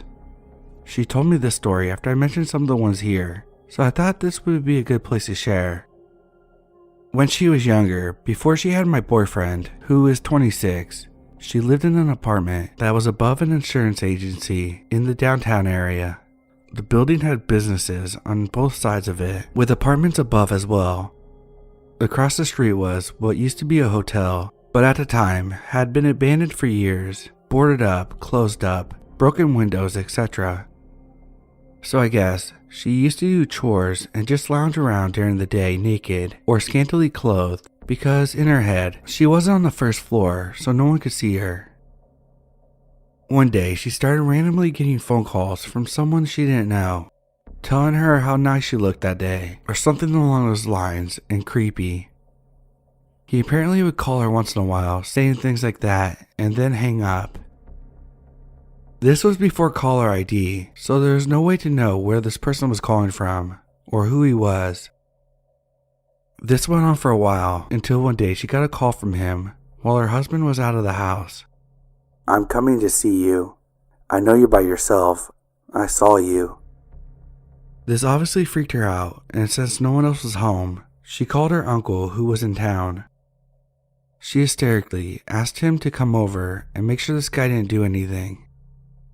At first, he thought she was crazy and didn't want to, but she wouldn't give up, so he caved and came over. About 10 minutes after the uncle got there, there was a knock at the door. The way she described the door was a school door with a large window in it that is easy to break into. Her uncle came out and started threatening the guy and cursing him out. The guy quickly turned around and ran back down the stairs, but as he turned around, she saw 5 inches of the knife handle sticking out of the guy's pocket. It turns out this guy had been one of her close friend's neighbors, and I guess he started stalking her for a while. He would go to the abandoned hotel across the street and watch her, then leave to go somewhere else to make the creepy phone calls. She never did find out how big the knife was, or what he intended to do with it.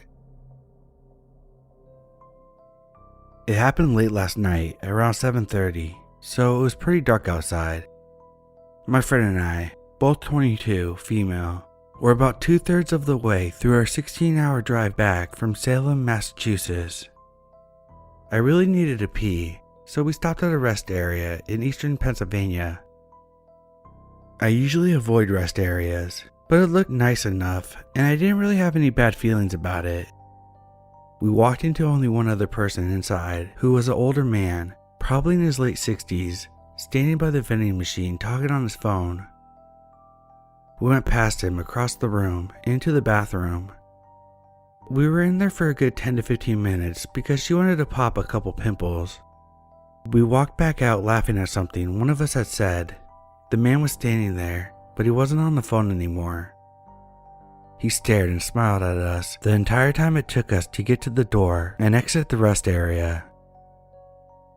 We started running back to the car, which was about 6 parking spaces from the door. We were still laughing, but also a little freaked out. We were about to get back in the car when I remembered that my boyfriend wanted us to check the oil on the way, since it was such a long drive, and the car had been having some slight issues. I considered waiting until next time we needed to stop for gas, but decided to just get it over with. As I was checking the oil, the man from before, along with a slightly younger man we hadn't seen, left the rest area. They both started walking towards us, with the younger one coming head on the sidewalk, and the older one kind of diagonally towards the driver's side of the car. This struck me as odd because there's no other cars past mine. The only cars I could see were on the other side of the lot. My friend and I looked at each other and bolted for the car doors, but then I realized I was still holding the dipstick, so I cursed and we had to run back over and lift the hood back up. We hurried into the car and locked the doors just as they were approaching. We watched the younger man walk slowly past my car, staring in at us with a blank face. He continued walking down the sidewalk for a while, pausing for a second and turning around to come back towards us. The older man, still just smiling, got within a few feet of the driver's side door, then turned and walked past to the other side of the parking lot. I backed out, and once I straightened out the car and started pulling forward to leave the rest area, we saw that he had moved to the middle of the road and was just standing there with the same unnerving smile. But now he was motioning for us to stop. I drove past him because, no way. We watched in the mirrors as both men got into their cars on the other side of the parking lot that was closer to the building. We spent the next couple hours shaking up and babbling about what could have happened. I'm not sure what their intentions were, but there can't be a good reason to approach 2 women like that at a rest area. I tried telling myself maybe they were going to ask us if we needed help with our car troubles, but I was clearly just checking the oil. And it doesn't make sense why the younger man would just walk the complete opposite direction from his car and go so far down the sidewalk. So I'm not really sure.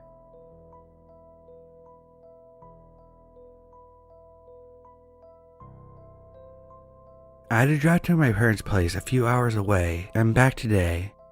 I pulled over halfway. It's about a 5-hour drive one way. I needed to use the restroom and stretch my legs. The lot was fairly empty. A semi-truck, 2 other vehicles, a young family at one of the tables, nothing weird. I go into the ladies' room. All the stalls are free. I pick my stall and start doing my thing. Someone comes in and picks a stall next to me. All the other stalls are still empty. Then they start whistling this creepy tune. That's when I realized that they're standing to pee. They could be trans and using the right restroom, but the creepy whistling was what got to me. And why I picked the stall right next to me when there were 9 other empty stalls. I've listened to enough true crime podcasts to make me significantly paranoid. Cut my time short, washed my hands, and booked it before they even left the stall. A highway rest stop is not where I plan on dying.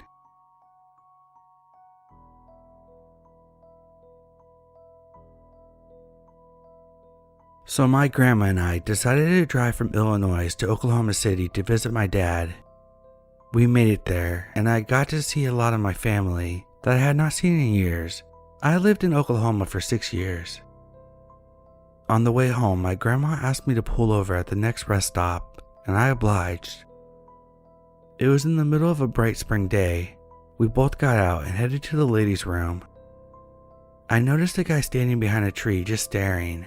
It gave me the creeps, but I didn't give it another thought. My grandma gave me a shout telling me that she was going back to the car. I finished up and headed outside. Creepy guy was still standing behind the tree. I walked a little faster and he started pacing me. I was about to scream when a family came around the corner to use the bathroom. It was enough to make him leave me alone. We got back on the road, and about a mile down there was a roadblock. They were stopping everyone because they were looking for some seriously deranged psychopath. I told them to check the rest stops in hopes that they would catch him. It gives me chills thinking about it today. I was only 21 at the time, but I wasn't naive. I thanked that family, even though they didn't even know what happened. So to the psycho at the rest stop in Missouri, I hope we never meet again.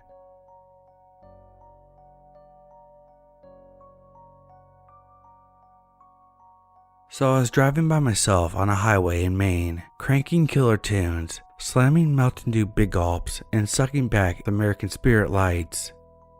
Decided to go hog wild at a Taco Bell drive-thru and ordered an enormous amount of food, extra fixins. So I devoured the Taco Bell, had the full menu of sorts, live moss. Of course, about 40 minutes after I ate, my stomach began seizing and cramping. There's going to be no refunds, no returns. Luckily, I see a rest stop coming up in 2 miles, so I floored it and pulled in. It was about 1:30 a.m. and it seemed pretty vacant. There's one other vehicle in the lot, windows steamed up. I assumed it was another road tripper who had pulled over to rub one out. We've all been there, no judgment. I get out of my car and run into the men's room. I was holding the bottom of my pants when I was running because I wasn't sure if I was going to make it. Finally, I'm in a stall and it's not a good scene. Figuring that I would be in there for a while, I brought my smokes and a copy of Mad Magazine that I always kept in my car for emergencies like this. I was working on my 4th American Spirit when I hear another person come in. Footsteps stop. I hear him taking deep breaths. I holler out, "Hey man, I'd keep those breaths shallow." No response. I can see dude's feet right in front of my stall. They're fucking huge. Gotta be at least size 17s. Dirty as shit too. I sit in silence, staring at those huge shoes. Suddenly, ass blasts squeeze out and the sound echoes in the empty restroom. All of a sudden, this guy starts pounding on the door, then grabbing the top and shaking it. "I'll be out in a minute, you spaz." Then it stopped. I hear footsteps again, and then a lot of squeaking. Then footsteps again, and the door opening and slamming shut. Of course, there's no toilet paper in the stall, and it was not a clean pinch, as you can imagine. I had to use my Mad Magazine. Alfred E. Newman has never been so disrespected. I exit the stall and see in the marker written on the mirror, "See you outside," and it was signed, Nitro. I'm born and bred in Maine. I've met a lot of guys who go by Nitro. Not a one do I want to meet alone at a rest stop in the middle of fucking nowhere. I was terrified. I hatch a plan that I'm gonna just go for it. I open the restroom doors and sprint to my car. Not looking back, I just ran. I hear shuffling of footsteps behind me. Urgh! I hear behind me. I left my car unlocked because it was a piece of shit, and I get right in. I get the car going and do a bit of a burnout and speed off. I see in the rearview mirror the silhouette of a massive man, throwing his hat on the ground and began jumping up and down as I sped onto the highway. No idea what this guy's intentions were, but it was easily a top 5 scary moment for me, and I can't really bring myself to poop in a public restroom since.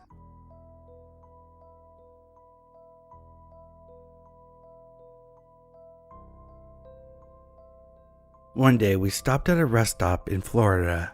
I've been to this particular stop several times, and I must note that I've always picked up a creepy vibe from it. Then again, it's a rest stop. What do you expect? Anyways, I got out of the car and walked to the ladies' room. When you walk in, there were sinks on the left, stalls on the right, and straight ahead, at the end of the bathroom, was a door labeled staff only. So I went into a stall and did my business. When I stepped out, I started washing my hands. Everything was normal. Suddenly, I heard the door open, so I glanced to my right, fully expecting to see someone walking out of the stall. To my surprise, it was a man walking out of the staff-only door. I stood there for a moment, just staring at him. As he stared back, he shuffled over to the stall and walked inside, then walked out and started heading to the stall next to it.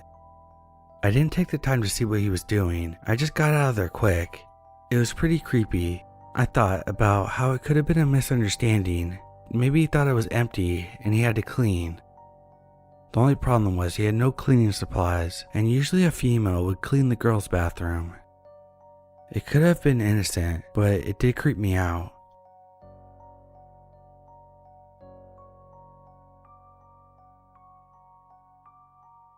I took in a hitchhiker that turned out to be crazy, as in legit crazy. I won't ever do that anymore, and hopefully my experience will discourage you also. I live in a foreign country, and I don't know about your country's measures against the pandemic, but at the time, we were no longer confined. It happened in September of last year. I was driving from my parents' house to a friend's apartment near our college campus. It was about an hour-and-a-half drive. We had plans to spend the week together after not seeing each other for months.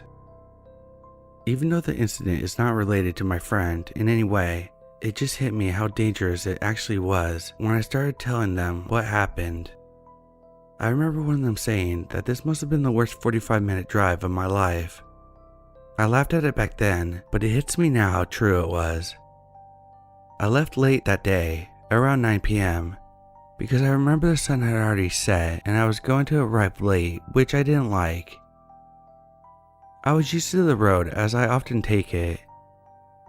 For some context, it was an hour-and-a-half drive and I would usually stop midway in a McDonald's parking lot to smoke a cigarette before carrying on.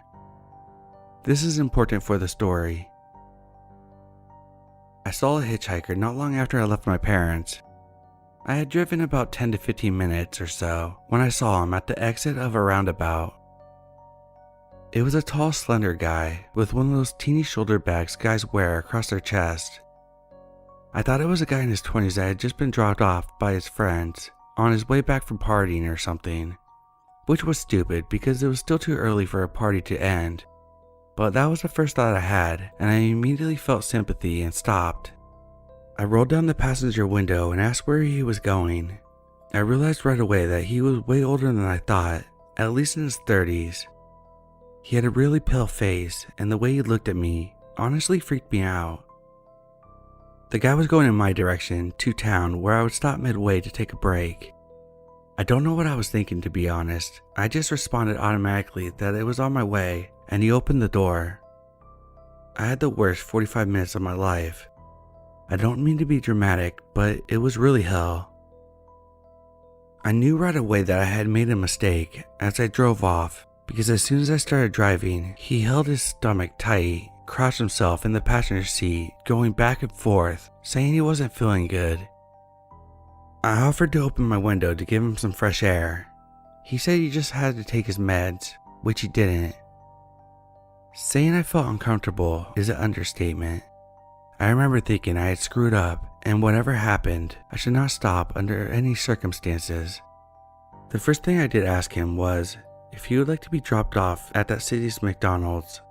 The parking lot was well lit, and there were usually people there until midnight, and I could also leave immediately onto a fast road. I think he agreed, but either way, it didn't matter because I wasn't planning on stopping elsewhere. I was already freaked out, though I pretended to focus on the road and tried to appear as calm as I could. He kept talking during this whole time. I don't remember in what order it happened exactly, but I remember he asked me if he could look at my nails. I had no nail polish, to which I responded I was driving. He apologized, said I shouldn't worry because he never raped anyone. He told me his girlfriend was mad at him, wanted to break up with him if he didn't come back. Asked where I was going, what I was planning to do tonight, if I was planning on having a long steaming bath, if I had a boyfriend, how we like to do it. I said that was private and I didn't want to answer. He nodded and said he used to be young too, until he got arrested. This is not a typo. Young until arrested was his words. He insisted twice that we were being followed by cars, asked me if I smoked weed. I said no, and offered me a cigarette. I said that was nice, but he didn't have to. He left the cigarette on my dashboard. He took out his phone at one point and wanted to show me a picture of him and a picture of his mom, saying she was beautiful. I took a quick glimpse, and the freaking thing was broken. Like, it had multiple straight black lines, broken pixels, and it was reddish on the left and yellowish on the right, which made the picture really creepy. He got mad at that point because I just took a quick glimpse, and he started talking louder, saying I don't give a fuck about what he's saying. I straight up said, "I'm listening, I can't watch, I'm driving."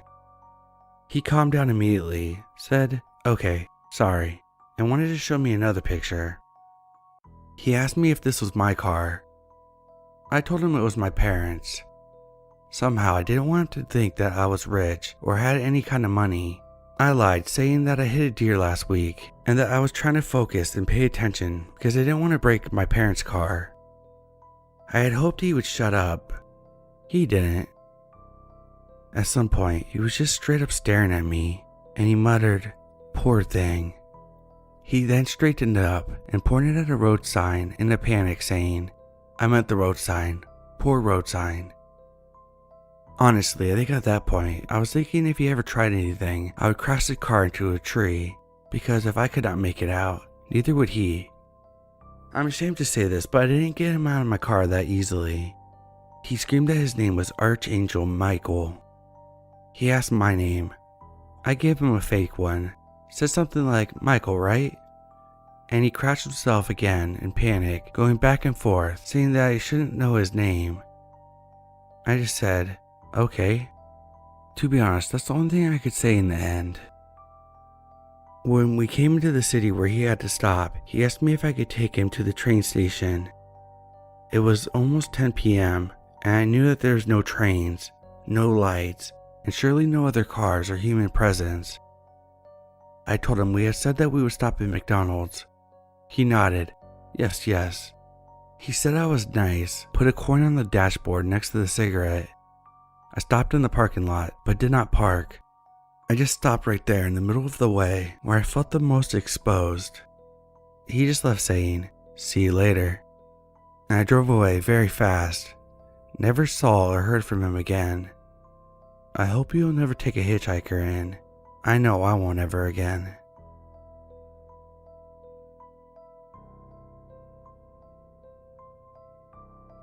I was a pretty brave person when I was younger, or maybe I just had the sense of invincibility that comes with youth.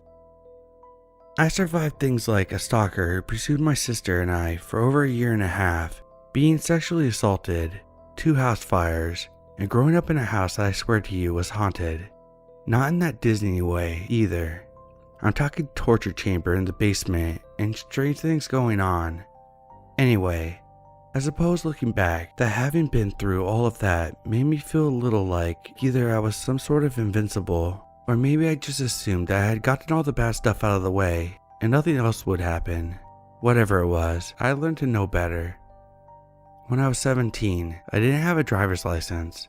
I walked most places, occasionally catching rides with friends, and, less occasionally, hitchhiking. The night in question was one of those seldom seen occasions where I decided to hitchhike. I had worked late and was too exhausted to walk.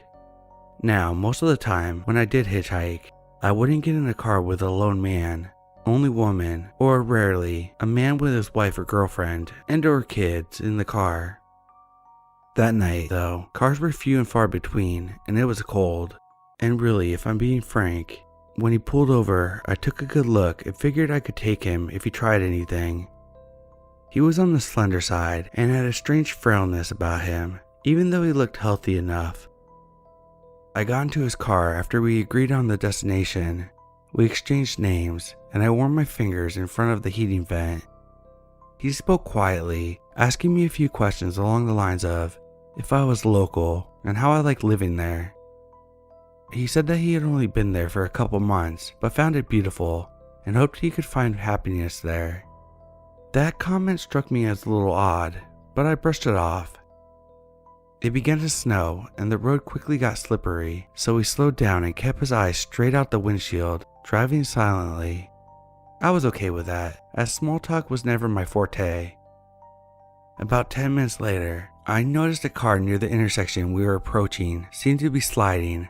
So I said, "Watch out," He immediately hit the gas, shooting through the intersection, and burst out with, "Don't ever scream at me." Needless to say, I was taken aback. I said, "Look, this is close enough. Just pull over here and I can get out." He didn't seem to hear me. Richard, did you hear me? I said you can pull over right here and let me out." No response. He just stared straight ahead, driving faster now than he had been since it began to snow. To say I was scared doesn't seem to cover the depth of fear that began to arise in me. I didn't know if I should stay quietly or speak, but I was damn sure not going to yell after his outburst. After about a mile, he began to mumble something under his breath. I couldn't quite make out what he was saying, but I assumed that he was speaking to me, so I said, "What? I can't hear you." He began to speak quietly and rapidly, saying things like, "You're always yelling at me. I told you time and time again I don't appreciate being yelled at, but do you listen? No. Well, I'm done listening to you now. Do you hear that?" I was completely lost. I didn't know what to say in response, or if I should say anything at all. I contemplated just jumping out of the car, but nixed that idea when I realized that the door lock was missing. There was just a silver-lined hole where it should have been. I started to cry and debate with myself about causing an accident by grabbing the wheel and hoping for the best. At least, I figured there was a chance I would survive that. He suddenly looked at me for the first time since I had gotten in the car. He blinked several times, rapidly, then slowed the car down, pulling into a gas station. I waited to see if he would unlock the doors, not wanting to say anything to set him off again. After a minute or two, he quietly said, "I think I better let you out here." He hit the button to unlock the doors. I wasn't about to hesitate. I jumped out of the car as if it were on fire. I was about to turn and walk into the gas station when he called out my name. He looked so damn sad. I hesitated. He apologized, said that he was sorry that he frightened me, and that he would never have harmed me. Asked if I would be able to get home okay. I said I would and closed the door. He began to pull out of the gas station, but stopped suddenly. He just sat there for a couple moments, his head down. I froze, wondering what the hell he was up to, and was about to run into the station. At that moment, he opened his window and yelled at me, waved something in his hand. My hat. I had left it on the seat. I warily approached his side of the car, and he handed it to me, apologizing again. I didn't know what else to say, so I just said, "Thanks." I watched him drive off, making sure he was out of sight before moving on, so he wouldn't know which direction I was heading to. I decided to go to a friend's house instead of home. As I walked, I went to put my hat back on. A piece of paper fell out. Folded in the paper was a $100 bill. The paper said, "I'm sorry, please take a cab and don't hitchhike anymore tonight." I didn't. In fact, it was the last time I ever hitchhiked a ride alone.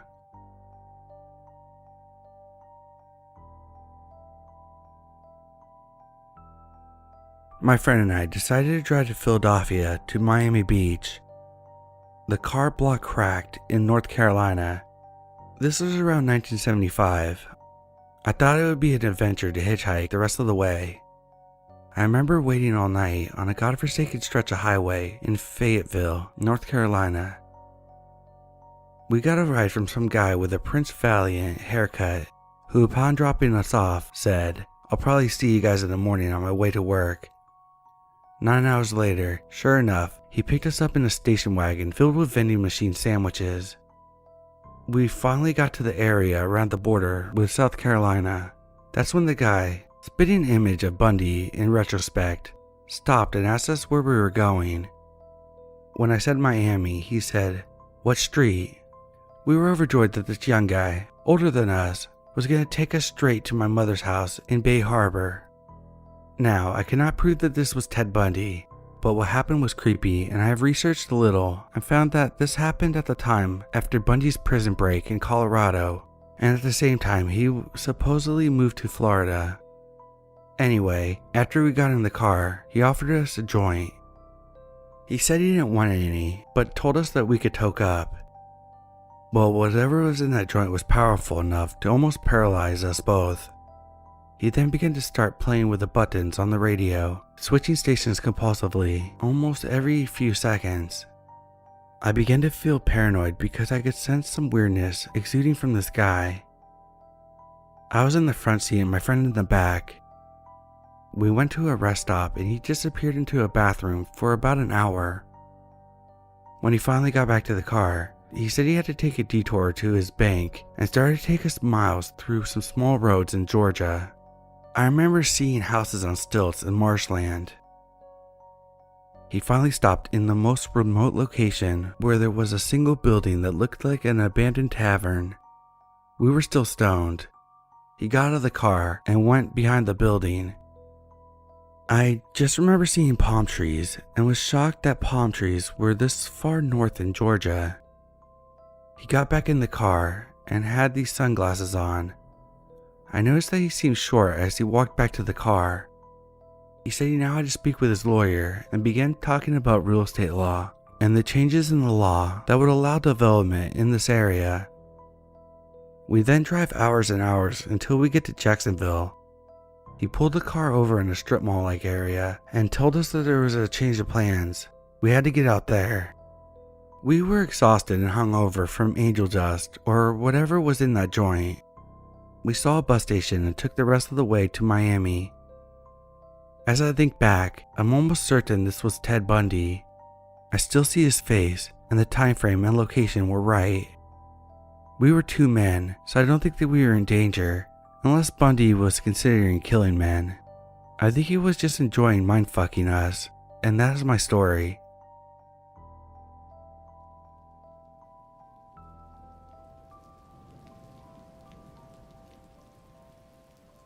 This just happened tonight, not to me but to my wife. I'm writing this from a McDonald's parking lot 3 blocks from the police station where my wife is giving her statement. She works at a front desk at a hotel. It's a busy one, given more to the business types. She usually works until 11 or midnight, and being the protective type, I'm usually there with her. But not just for that reason, but the Wi-Fi, coffee, and TV. 3 weeks back, I'm there watching an episode of Justified, and I meet this fellow. I got his name, but forgot it instantly. He's staying there long term, business of sorts. I don't like him. 1, he interrupted the show. 2, I can tell he's off, rambling, has a cast on his hand from what he said was hitting the wall. Talks of being sober from the drink for 36 months, but takes a lot of pills. He's got issues. He had the ambulance called last week, apparently an OD. Still there, tonight he calls down to my wife, says call the police. My wife asks if anyone's hurt. He says someone will be in the next 90 seconds. So my wife called the cops. I'm not there tonight. What I know is what she told me before she went in to be interviewed. He comes down and goes into the dining room. He's got a gun. The assistant manager goes out there, and then my wife does a couple minutes later. The assistant manager is face down on the carpet, the man over him, still holding the gun. He then sees my wife and then points the gun at her. Monday, the manager of the hotel says he doesn't want me to be there all the time. Nothing personal, he just thinks it might be weird for the guests. That's why I wasn't there. I was out with some friends. The man points the fucking gun at my wife. He hears something, gets distracted. My wife backs up and gets behind a wall. The police came in, a lot of them. She hears the man yelling, and she hears a shot.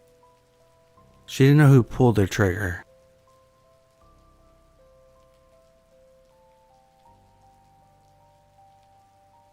This primarily happened to my mom, but it has badly affected me mentally and caused me to worry. She wanted me to post this just to give people heads up that you can encounter creeps literally anywhere. This is going to be a long-winded story, but I wanted to get in every detail possible. This happened last month, and we don't actually know what happened with Jeremy in the end. I'm a 19-year-old female who's studying in a university in England, entering my 2nd year. We decided to stay in my university town the day before I was due to move into my student home. so I could get there early and move my stuff in and give me the rest of the day to relax before we started Freshers Week. The night before moving day, me and my mother stayed in a hotel located in my university town. We were greeted by a very friendly man called Jeremy. Jeremy was attractive and showed us to our room. Stayed around for about 10 minutes telling us the history of the hotel and repeatedly asked us if we needed him to unpack our stuff, which we kindly rejected. It was a Friday, so my mother and I went around town and had a few drinks. Nothing too heavy as Freshers Week started the next day, so I wanted to be fresh for the Saturday night. Before going out, Jeremy explained that he never works the weekends, so he told us to have a good night and wished me luck with the rest of my university journey. He gave me a hug, gave my mother a hug, and a slight kiss, whilst moving his hand down towards her bum, which he found weird, but brushed it off as nothing. My mom is 37 years old, but looks young for her age, and Jeremy was easily in his 40s, so we thought Jeremy may have fancied his chances with her. Moving on, my mom and I had a great night around town and watched a couple live bands, a few glasses of wine, and were a little on the tipsy side. We get back to the hotel and the bar is still open, and we decided to have a nightcap. Whilst we are having a drink in the bar, Jeremy emerges from the back room and spots us and makes a couple of jokes. Jeremy then proceeds to watch a video on his phone in full volume of a woman screaming on top of her lungs as if she was being murdered. The screaming was blood-curdling and made me and my mom unsettled, and also another couple at the bar looked a bit concerned as well. The video went on for 3 to 4 minutes before Jeremy laughed and went into the back. When we make our way to bed, my mom takes off her shoes after having become painful after dancing in the bars earlier. Jeremy emerges from the back room and puts his arm around my mom and says, "Oh, let me help you to your room, honey. You must be wasted after all that drinking." My mom isn't actually drunk and insists that she's fine, but Jeremy persists and basically follows us to her room and proceeds to come in. But I bid him goodnight and close the door pretty much in his face before locking it. The next morning we are up and make our way down to breakfast. The young girl working takes our breakfast order, only for Jeremy to bring them out insisting the eggs were cooked to perfection, although he claimed he never worked the weekends. My mom and I are weirded out by Jeremy at this stage and check out straight after breakfast. Jeremy sees us out and says his exact words, "I'll be seeing you very soon, Christy," my mother's name. Anyway, at that time, it doesn't strike us as unusual, and my mom drives us to my new home and helps me unpack my stuff. Then she leaves in the early afternoon as she had to work that evening in our local bar. The rest of the day goes by without much going on, but that night, I'm out drinking with one of my housemates when I get a call from my mom saying that Jeremy had just came to her bar where she works. This is no coincidence, as when we were having our nightcap, Jeremy would have heard us talking about the bar where my mom works, and he also had our address which we needed to provide at the hotel for whatever reason. He had also said to my mom when she was pouring his pint that she should go round to his friend's house after her shift, which was just around the corner. This call really scared the shit out of me. About a half hour later, my mom called me and said that Jeremy had left the bar after she rejected his offer to go to his friend's house later, but Jeremy said that he would be back for her later. This was really worrying, and I told her to make sure a customer was with her as she was locking up on her own that evening. After this call, I felt sick and didn't join my friends out at the nightclubs. In the meantime, I called my dad, who no longer speaks to my mom. They aren't on bad terms, they just chose not to keep in contact with each other after they split up a few years ago. My dad is a club bouncer, but he wasn't on duty that night. I called him and begged him to just drive down there to make sure that everything was okay. My dad clearly knew in my shaky voice that I was panicked, scared, and helpless. 1 a.m. rolled around and I didn't get a response from either my mom or my dad's phone. I was worried sick and hoped that Jeremy hadn't been waiting for her around the corner and done something to my mom while she was locking up. At 1:30 a.m., my mom finally rang me up hysterically. As she had been locking up, Jeremy had pulled up in the car with 3 other men and shouted to her to get into the car for a ride. My mom declined his advances, and he got out of the car and approached her and told her that he wouldn't tell her again. He said that she had been flirting and teasing him ever since she checked in last night. She told Jeremy that this is complete bullshit and that she wasn't into him at all. As Jeremy got closer and closer, she could smell heavy liquor. As Jeremy went to grab my mom's arm, my dad pulls behind the car and beeps his horn. This causes Jeremy to go back to the car and climb back in, and tells my mom that he knows where she lives and that he'll be waiting. The car screeches off, and my dad gets out of the car and tells her that I had told him to check on her. Scared to go home, she asked my dad to drop her off at my grandmother's as she didn't want to be home alone. After that night, we never saw Jeremy again, but my mom did make a report with the police about him and gave them the full account of what happened, but she hasn't heard back from them. I'm relieved my dad turned up to the pub when he did, as Jeremy would have easily been able to get my mom into the car, as she is very small in stature, 5'2", around 120 pounds. I just hope that scumbag got what's coming to him and is behind bars. My mom has been pretty badly affected by this and is only now comfortable being alone in her house. So Jeremy, I hope you rot in hell and let's never ever meet again.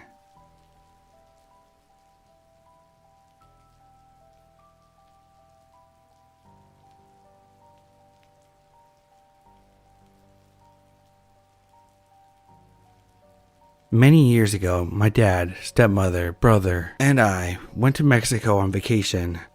This was around when I was 11, so my brother was 13.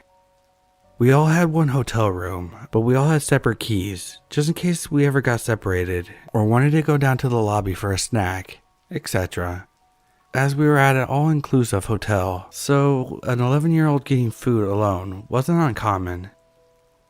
One day, my brother and I wanted to go back to our room to get something. Our stepmom's camera, maybe. I don't remember. This was a pretty decent sized resort, maybe 14 stories tall. My brother and I walked up to the elevator in the main lobby and saw a man in his early 40s just hanging out by the elevator. We figured he was just waiting for the elevator. No big deal, right? Well, considering this subreddit I'm posting it to, no. We pressed the call button. First clue that he really wasn't waiting for the elevator. A clue that we missed.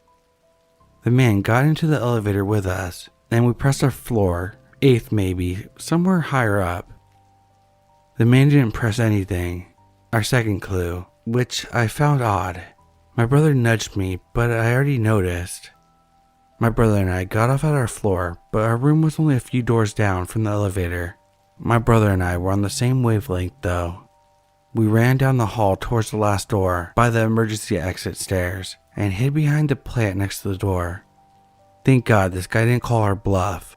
We watched him look down the hall after us and stood by the elevator for a minute before calling it and leaving.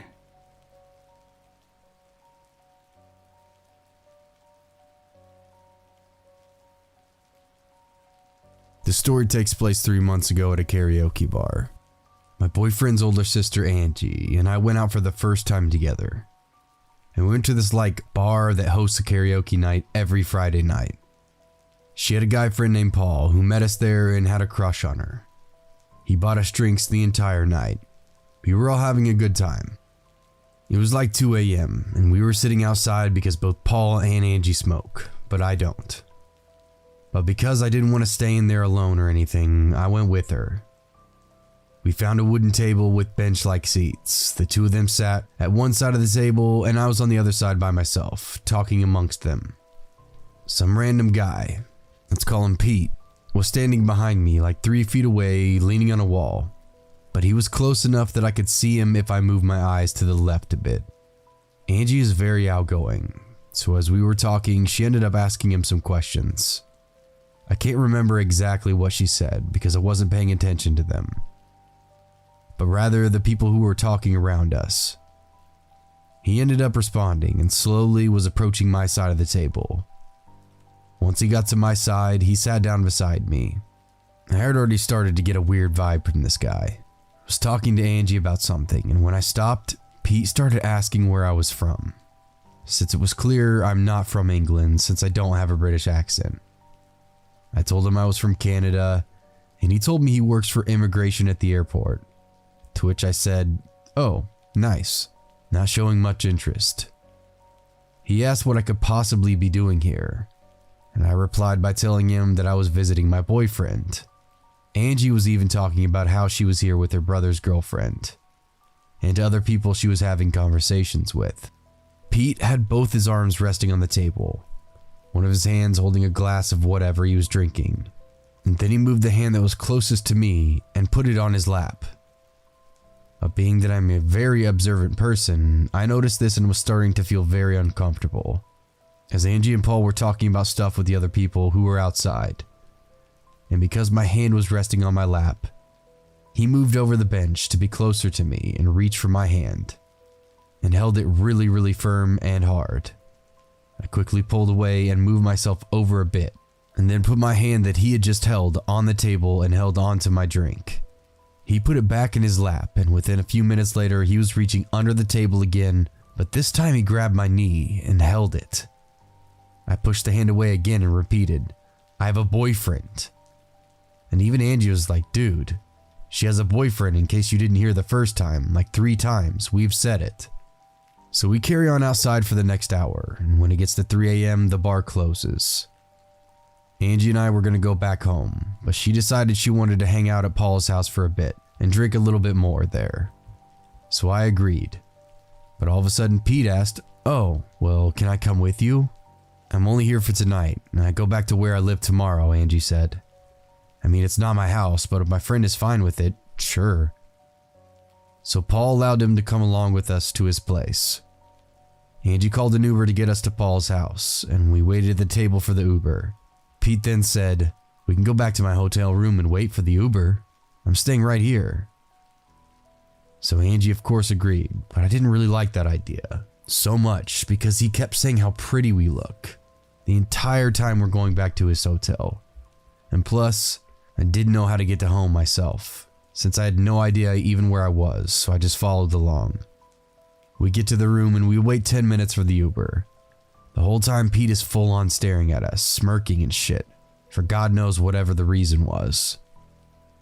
We get to her friend's house and Pete continues flirting with me. He even rubbed my leg again when I was sitting on the floor because I wasn't feeling too good. Skip to where we all leave. Pete tells us he's gonna book an Uber for himself, so Angie and I naturally book a separate Uber to get home. But I ended up glancing down at his phone when he was quote unquote booking the Uber. He never actually booked a ride. He was just chilling on the app, acting like he was. I thought this was weird. So 15 minutes later, our Uber is outside. And Pete was like, "Hey, can I just hop in there with you two?" And Angie replied kind of hesitantly like, "Okay, but I thought your Uber was on its way though." And he was like, "I don't know," but with the weirdest tone in his voice. He has a smoke outside the car. Just before getting in, her and I are with the car with the driver. And that's when I tell her that he never actually booked a ride for himself. We both looked at one another for a few seconds in confusion. And you could tell that now she was seeming to get a bit more cautious with what she was doing and saying with him. So the plan was the Uber was going to drop us off to first, and then take him to wherever he was going. So because of this, she asked the Uber to take us to the road before the one with our house on it, because she didn't want him to know where we lived. Because now she finally did not trust this guy. Pete finally gets into the car. I'm on the right side, she is in the middle, and he gets in on the left. The whole time I can hear him trying to flirt with her and saying some shit like, "Wanna hook up?" Then at one point he was like, "She can join in too." Angie kept saying no a bunch of times to him. And I was looking out the window because I didn't want to look directly at him at all. But when he said that, I gave him a weird look.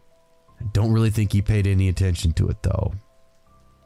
I looked back out my own window, and this is when it got a lot more weird and a lot more creepy. He kept saying he was coming home with us and not going back to his hotel. He was not letting up.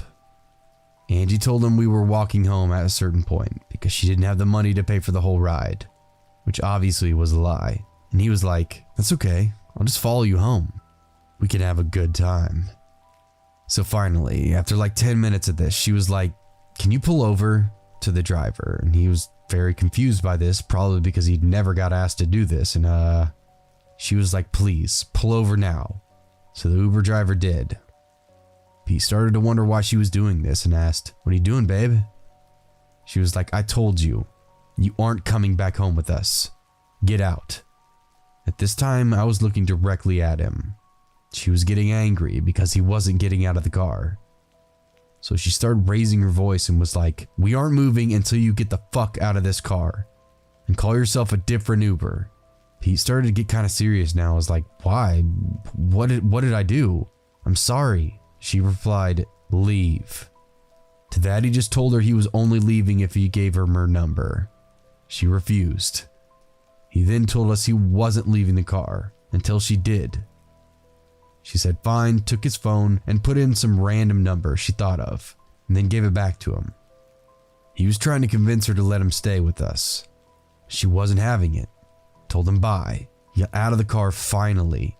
She slammed the door shut and told the Uber to get away from there and take us home. I was definitely worried the next time we went to that bar, and hoped that Pete wasn't there. And thankfully I haven't seen him since that incident. I always wondered what would have happened if Angie wasn't as outgoing as she was and kicked him out of the car when she did. I think we would have been in some serious trouble.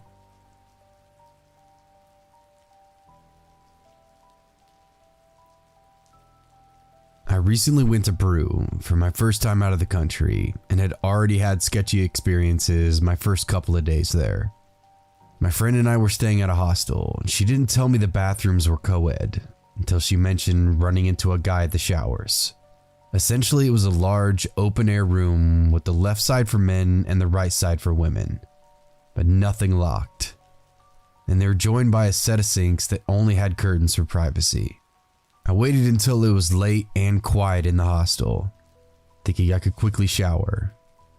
At the time, I thought the shower portion itself had a lock. It turned out to be either broken or non-existent. But in for a penny, out for a pound, and I was seemingly alone, so it was now or never. No sooner had I turned the shower on and undressed did I hear a pair of men enter the bathroom talking. The men seemed to pause, and I understood them to be saying in Spanish something like, "Someone is in there, in the shower." The only thing that separated me from them was about 8 feet of curved walkway, a bathroom stall door I had opened all the way to offer some faux protection, and the broken screen that was stuck open a few inches. So essentially, nothing was stopping him from walking over and seeing me, or coming right in. I didn't have a signal, so I didn't bring my cell phone. The men had gotten closer talking, and I was worried they would come in. So I threw my dress back on and pressed against the side of the little shower area so he wouldn't see me right away if he peeked in. One of the men seemed to leave, and I heard the other one walk around to the men's side. Again, this is one large room with adjoining sets of toilets and showers. The ceiling was open air. We were not physically far apart. The band began softly crooning to me what seemed to be a Spanish romance song. I wasn't focused on the translating and missed the panicking. He went on for a while I stood there just hiding, terrified he was going to come in and well aware I couldn't leave without going past him. Eventually, he stopped singing and left, and I started crying at that point as the adrenaline gave way to relief. I have PTSD, and I've been in and had family in terrible situations, and I had been genuinely afraid in that moment. It might seem funny to some of you, but I was stuck in a bathroom in a foreign country with a man who realized a woman, presumably showering naked, was present, who couldn't leave without passing him, and he decided to stand there and sing at her. You're not romantic, you're a toilet creeper.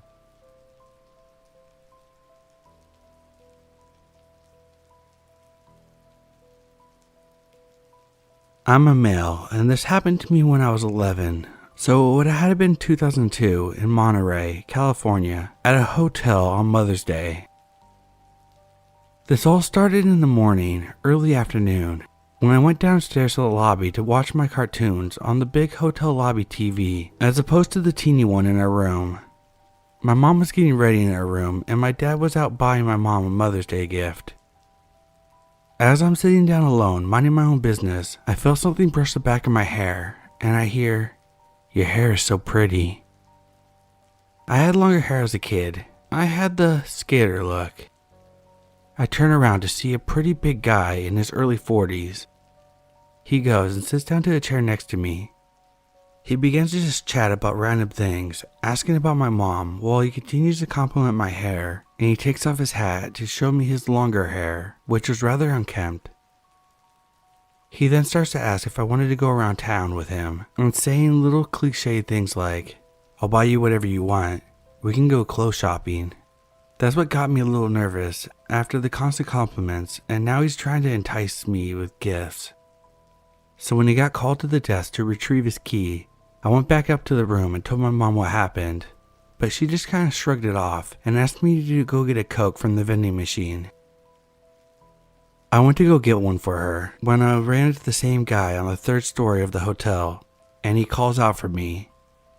He talks about how he couldn't find his room and that he needed help, and I said yes when I probably should have got to my mom or another adult.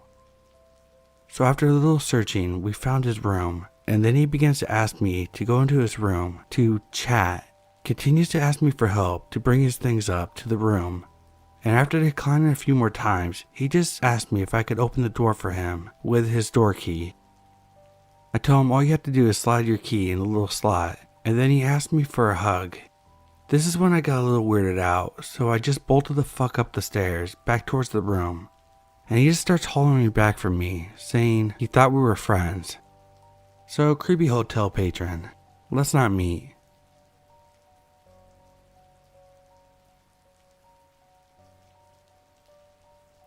This is actually my first post ever, but when I found this sub, I had to share my story. It still gives me the creeps every time I think about it, even though it happened over 8 years ago. The night of my sister's wedding, the hotel realized that they were overbooked, and my boyfriend and I suddenly found ourselves needing to find another hotel room at almost 11 p.m. on a Saturday night. We drove around for what seems like forever in the town that we were in, and finally found a vacancy at a Super 8 hotel. It wasn't in the best neighborhood, but the rooms were clean enough. My boyfriend had way too much to drink at the wedding, and he passed out cold as soon as we got into the room.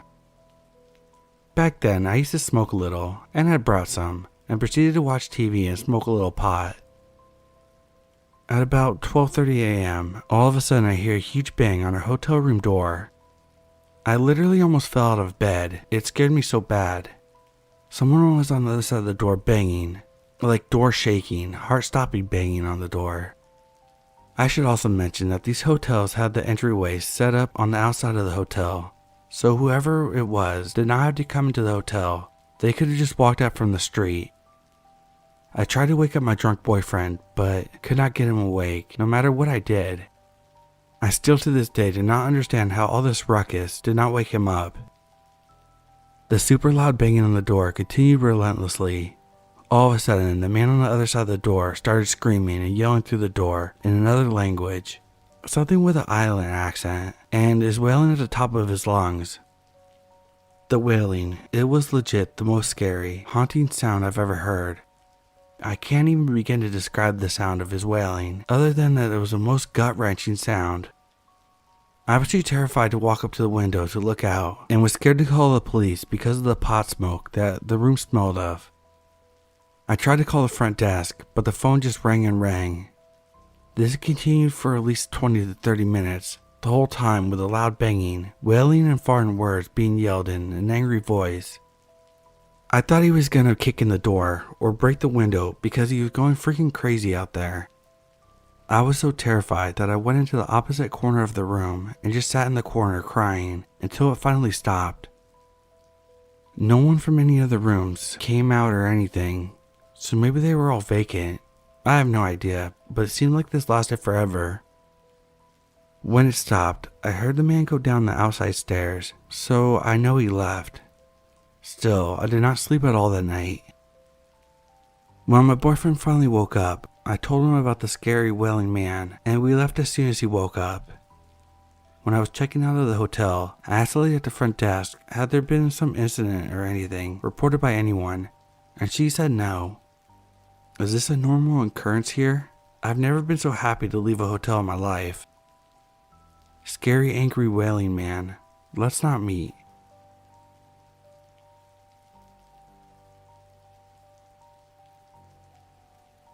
So a little backstory for this one. My sister, 21, and I were road tripping to the West Coast to move there, and we stopped at a hotel for one of the nights to split up a 2-day drive in mid-June. We also brought along her super friendly but intimidating Black Brittany Pitbull mix pup. I should also mention that I am a 17-year-old feminine looking guy that often gets mistaken for a girl because of my figure. Now on to the story. So we got to the hotel around 7 p.m., checked in, and got to our room on the second floor. Everything was going great, but we were hungry from the trip. Since our back was hurting from the drive, I reluctantly went down about 2 blocks to get us some sandwiches. The walk goes fine, there and back, and as soon as I'm back in the building I am hungry and ready to eat. Much to my dismay, my sister informs me that she forgot things in her car and she wants me to go get them. Whatever. I take her keys and run down to the car. It only takes about 5 minutes and I'm back at the hotel again. Now, this hotel is one of those where the walkway to the rooms is an open balcony and the elevator is only accessible with a key. So I walk up to it, and as I do, I see these 2 men seemingly about to get into their car, or so I thought. One had his hand on the door of the car, but upon seeing me, they both headed towards the elevator. I've read enough of these stories here to see where the situation is headed. I decided that if I walk away, that would just invite them to follow me. I'm in a city I've never been in, by the way, so I use my key card and press the elevator button. I get in and, unsurprisingly, they do too. I think to myself, now what? And all of a sudden I remember that my sister had pepper spray on her lanyard with her keys.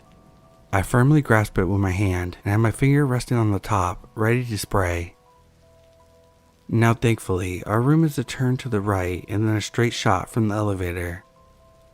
I get off and try to let them get off first so that they wouldn't be behind me, but they insisted I go first. Great.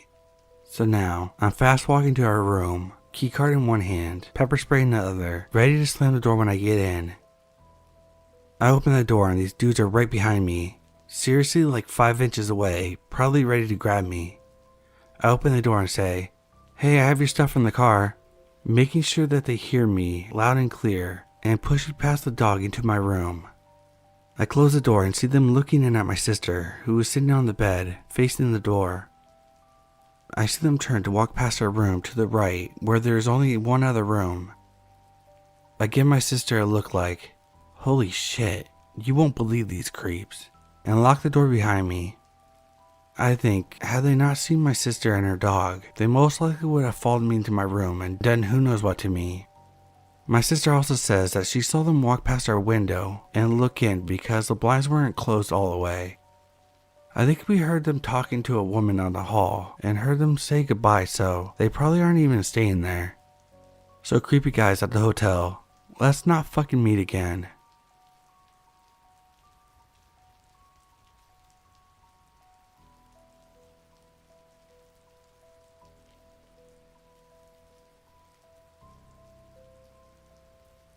So about 1 or 1.5 years ago, I went on a school trip to New York. We tried to minimize every cost, so we would stay in hostels. They were pretty nice, to be fair. One day we came back and we were huddled in the courtyard kind of section in front to get debriefed on the following day. There were us 30 kids plus 3 teachers. The lead teacher was stood on a bench as she addressed us. This tall skinny man that was walking past stopped and joined our group. A few of the boys noticed and pointed it out. We had gotten a few questions from people on the trip about who we were, so we didn't find this weird at first. The man then saw the teacher staring at him and blurted out, "You're so beautiful."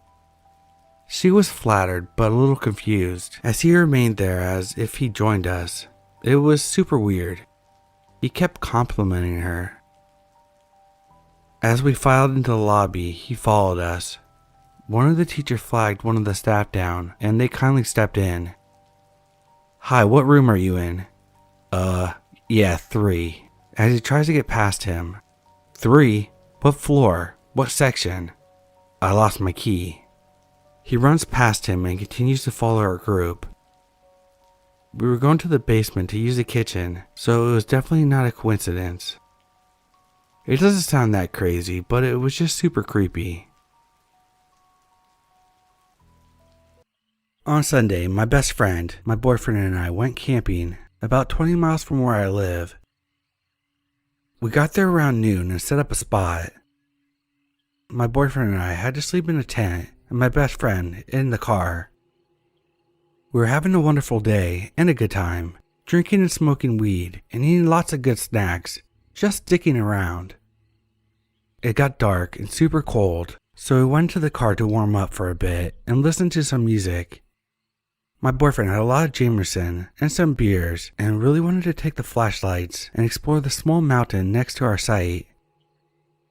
I'm an anxious person, and even more when I'm inebriated, so I'm panicking a bit, but he assures me that it will be a quick walk, and we had service, so I knew I could call or text him.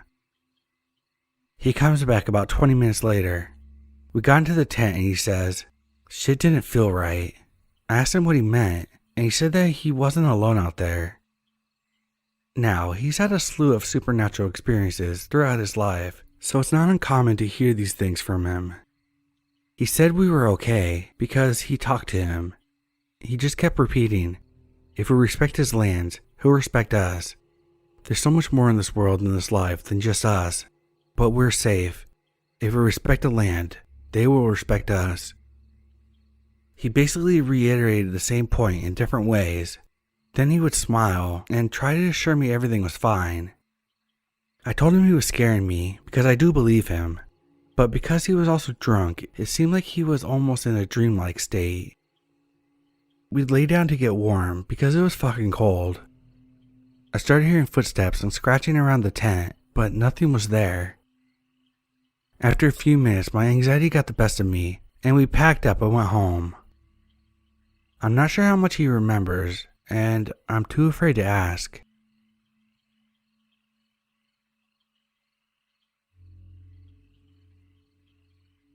My 25-year-old female friend from college told me a harrowing story that happened to her and her friends in high school. She is from Buffalo, New York, and often went on camping trips to local upstate campgrounds. When she was a senior, her and 4 of her friends went to a campsite fitted with rows of cabins on the water that people could rent.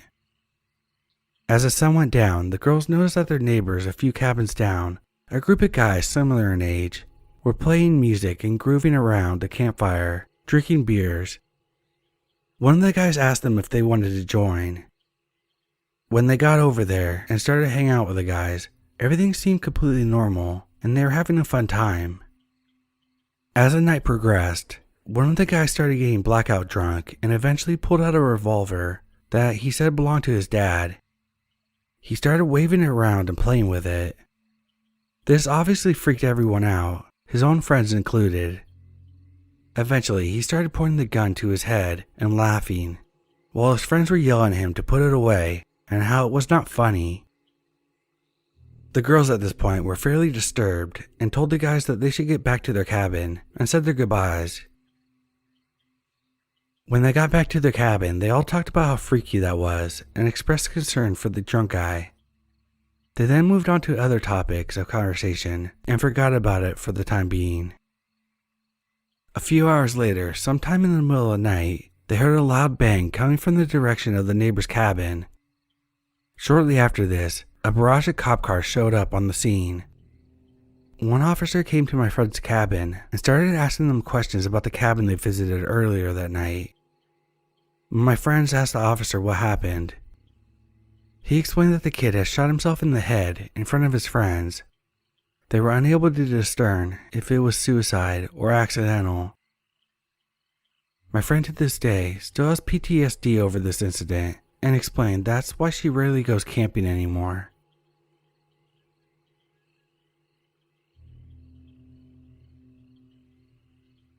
I know the story may sound fictional. A lot of people don't believe me when I tell them, but I can assure you that the only other person involved also witnessed what occurred that strange night. This happened 11 years ago with my ex-girlfriend. It actually changed our relationship for the worse, and we ended up breaking up a few weeks later. Nonetheless, I still remember this like it was yesterday due to how unexplainable it was. My girlfriend at the time wanted to surprise me with what she said was an overnight surprise trip. I obliged. It felt like a pretty lucky guy for her to do something that required so much planning. After packing a duffel bag full of clothes and toiletries, we left for what I thought was a resort or some kind of hotel stay. 2.5 hours passed when we pulled off the main road and headed down an off-road path. I asked her if this was a camping trip, and she replied, yes. To be honest, I was a little disappointed, as I didn't really like going camping, and not to mention, I wish I would have known to pack my hiking shoes. I didn't complain, of course, because it was still a romantic gesture. 15 minutes on this road, we finally pulled into a camping ground. The first thing I noticed was that there really wasn't anyone around us. It made sense though. This is really far off the beaten path. I was actually surprised our car made it that far, considering how harsh the road was. Anyway, we make a fire pit and she cooks dinner. Everything is going just fine, and we're really feeling each other. We of course take out the tent as the sun goes down, and we're vibing off each other. Yeah, it's what you would expect would happen as we began moving things along as young college-age kids do. This is where the first strange occurrence happens. I hear scratching noises on the side of the tent. I try to remember if we set our tent up next to brush. Maybe the wind was causing branches to rustle against the tent. Oh well, that's the woods. Maybe it's a bird or something else. It stops rustling and we continue chilling as if nothing happened. Then things escalate in a strange manner. It's like the wind stopped and the environment became silent. We both felt super uneasy, causing us to sort of get knocked out of our playful mood. She laid next to me as we were trying to concentrate on listening to hear if it was a bear or some other animal in the area. Then it happened in an instant. Something like an explosion hit our tent tremendously hard. I could compare it to, say, if a log was thrown like a battering ram against the side of the tent. I say this because it literally pushed the material in forcefully and felt dangerous. A surge of adrenaline lit through my body as I felt like something violent was outside the tent. I never knew if I was a fight or flight guy, but I guess my next action gives me some idea.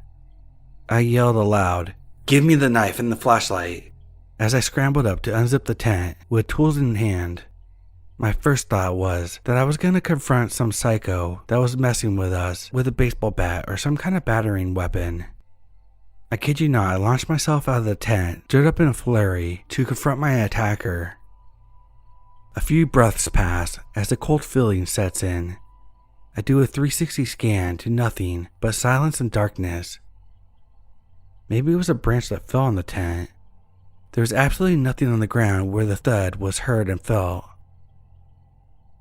"Hello? Hello?" I yelled again. And again, no response, until a moment later, in the silence, a chill shot up my spine. "Get the keys and get out of the tent," I said in a frantic tone as my girlfriend listened and now joined me.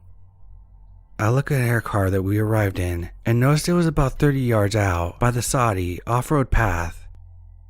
She didn't even need to know what I was thinking as we both just started speed walking towards it.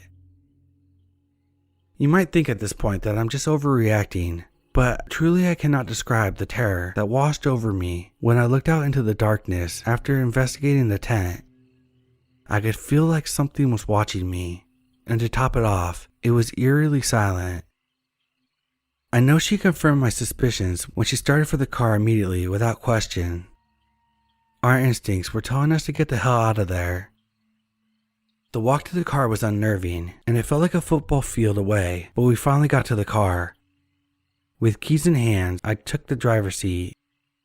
After turning the key led to some relief that the engine started, instinctively, I locked the doors and turned the headlights on.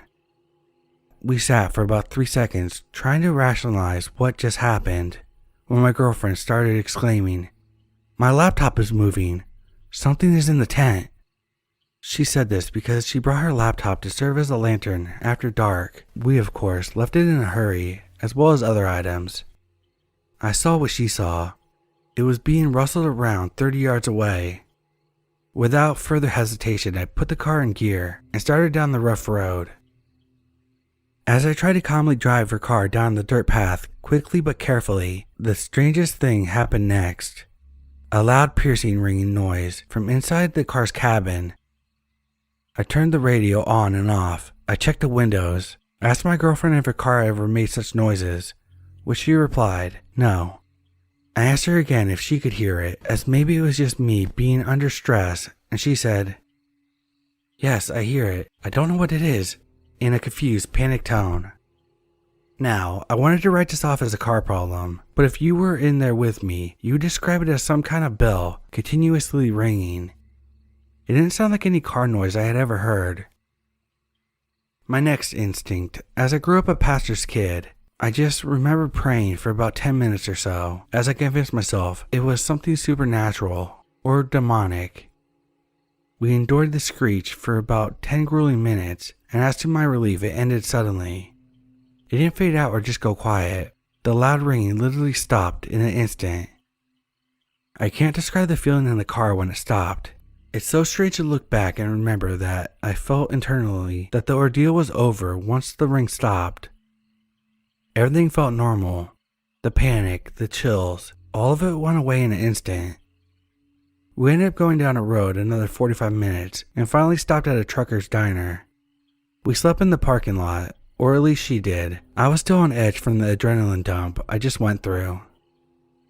In attempted bravery, the next day we went back to the camping site as the sun was up. We investigated, but saw no tracks or anything except for the contents of the tent tossed about and still accounted for.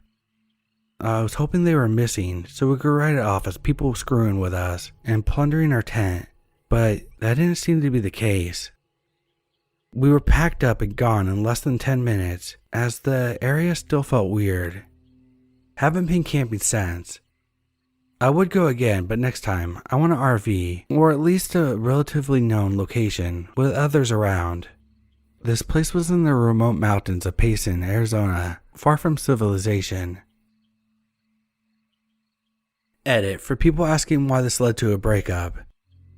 For starters, after struggling to stay awake on the drive home, after hardly sleeping in the diner's parking lot, I was a bit cranky and mad about her dragging me out camping when I specifically told her I didn't like camping. She didn't take my statement well and said I was ungrateful.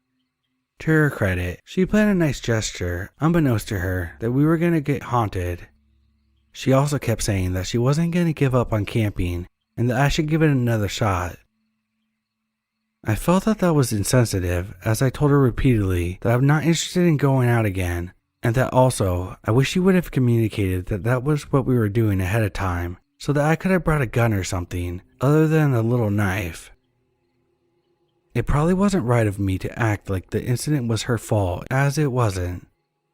The reality was that we had only been dating for about a month and a half, and I felt like I was trying to fit a mold of a person that she wanted to marry. As she made comments about she wanted her kids, family to go camping together and whatnot. So plunging me into the deep end and wanting me to go again even shortly after the incident, moving too fast for me. Also, a hiking incident happened a month later that broke the camel's back. This was when we were on a break but still talking to each other, but it solidified our breakup. It wasn't a haunting, but it was scary and dangerous, as she didn't tell me that we were going mountaineering and not hiking. Loose rocks falling, free climbing up 50-foot semi-cliffs, nothing I was prepared for. She deserved a great outdoorsman, and that wasn't me.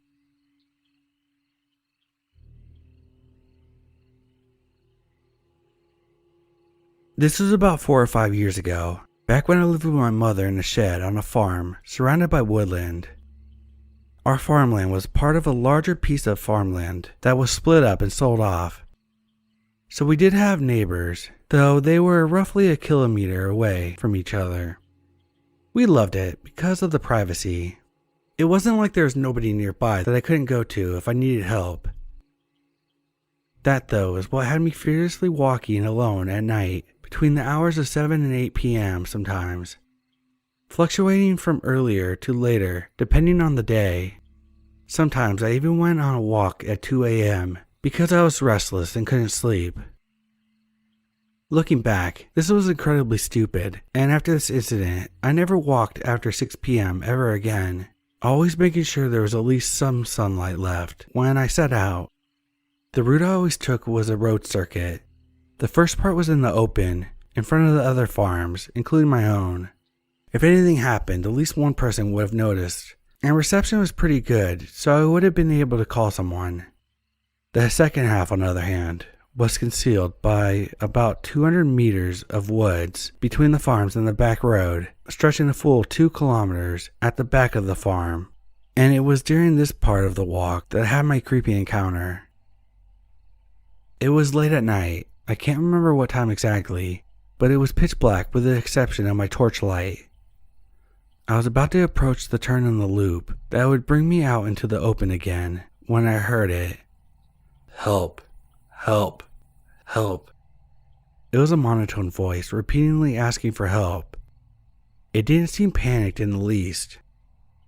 I took my headphones out and turned my music off to make sure I was hearing correctly, but it didn't stop. Help, help. A very stupid part of me almost responded because for some reason my first instinct was, oh no, someone's in trouble, like a naive kid, even though I would have been around 16 or 17 at the time. Of course, my brain kicked in, and I realized that approaching that voice was just about the stupidest thing I could do. So I started quickly backing away. Unfortunately, my cat followed me on the walk and wasn't backing away with me. She was walking towards the voice, softly hissing. I remember desperately trying to get her to come back towards me without alerting the voice to my presence, just in case it hadn't noticed me yet. But I was getting scared and didn't want to stay there a moment more, so I ran forward, grabbed her, then turned around and bolted it back towards my house. I don't know if it was stupid for me to turn my back to the voice, as I was making so much noise while running that there was no way they didn't know I was there, and I had no way of knowing if they had given chase. I was so fucking terrified the whole time. The image of someone cloaked in the shadows chasing me entered my mind, even though I couldn't hear anyone behind me. I never once slowed down until I was back safe and sound within my house. It doesn't end there though. Despite how terrifying it was, there's still a part of me that was concerned about whoever it was, because what if they really needed help? I asked my mother to drive us to the location, another very stupid decision considering what we found, that being nothing. We called out, but nobody answered. We didn't get out of the car though. Luckily, neither of us were that stupid. We drove home, having seen nothing and no one. But it still bothered me the next morning, so I had my mother drive us over there again, and we searched the immediate area. Nothing. No indication that someone had been there. There was no body, which admittedly was a drastic thing to search for. I don't know if I would prefer this outcome, because at least then I would have had a face to the voice. But no, we found absolutely nothing, and to this day, I have no idea who that voice belonged to, and why they were calling out for help. My mind has naturally come to some chilling conclusions and theories that leave me unable to sleep. Rapist, kidnapper, serial killer, all the classic horror stories, but I guess I'll never really know for sure.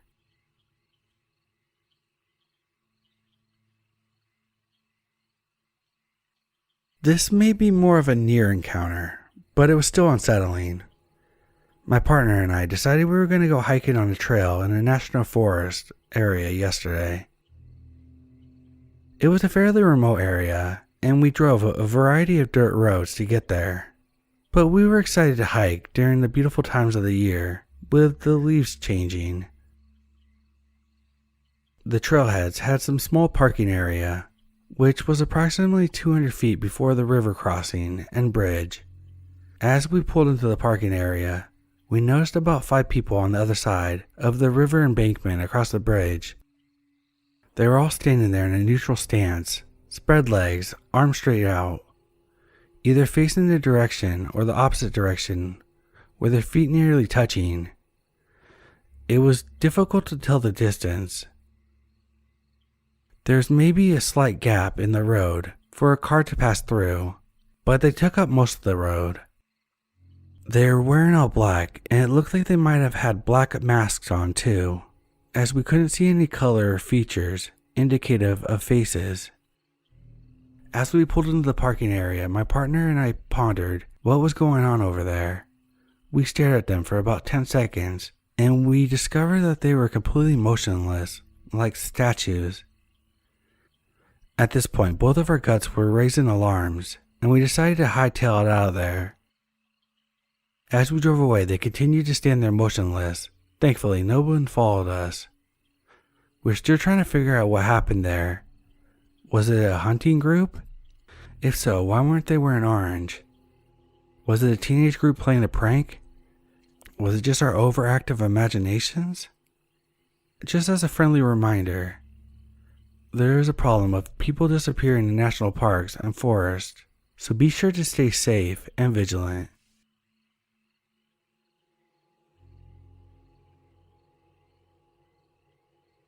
My boyfriend and I camped through California, and we stayed at a campsite near Santa Barbara for 2 nights. The first night, it was just us and another camper across from us, and the second night, it was only us at the campground.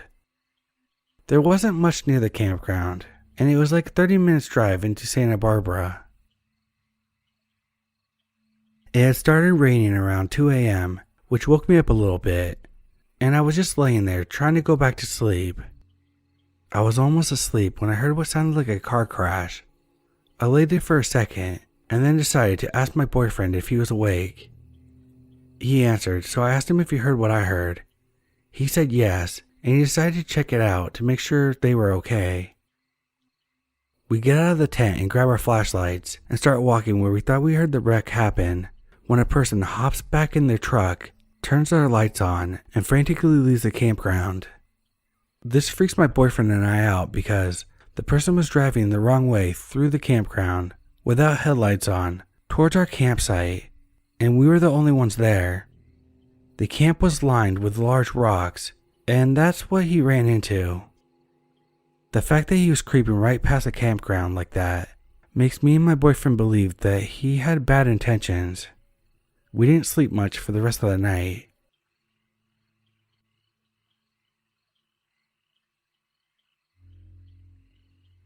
So I live in a cul-de-sac in a suburban neighborhood with a medium-sized wooded area behind my house. My bedroom is literally next to the back sliding glass door, and every night I can hear something large moving around back there. All my cats and dogs are inside, so I know it's not them. It'll be slowly moving around back there, and then stop. I'll say something loudly, and then it'll start up again. Sometimes it will move even faster, which makes me go back inside. I don't believe it's a wolf because I've only had one encounter with one in my 12 years living here. Usually I hear wolves howling at night, but it's always from far away. I've been back in those woods during the day and seen nothing, not even a snake. It only happens in the dead of night. There's a legendary Bigfoot-like creature, known as the Flintville Monster, that has been spotted since it was seen and shot by cops in the 1970s, but that community is several miles away. I don't know what it could be.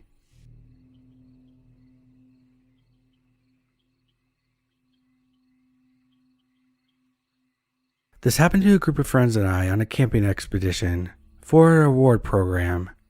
It was the second day, and we were coming to the end of a 6-hour walk. We were walking across a small country road. The nearest house was pretty far behind us and way out of earshot. At the end of the country road was a bridleway that ran perpendicular, probably about 2 miles from a nearby village. As we were approaching the bridleway, an unmarked white van came up the road, and instead of stopping, he pulled in front of us. The width of the van was about the size of the country road, so we couldn't get past. He rolled down his window and started asking us questions. It wasn't uncommon for the locals to ask us questions or give us words of encouragement, but this guy didn't sit right with me. Being an all-female group, and not to mention all of us were incredibly exhausted. This was a concern of mine. I brushed it off since I didn't want to worry anyone else. I figured I just watched too many true crime documentaries. He asked us what we were doing, as many people had. We explained the award program that we were on. His questions began relatively normal and small talkish, but then began to get more specific. So you're camping out tonight then? We replied and said we were.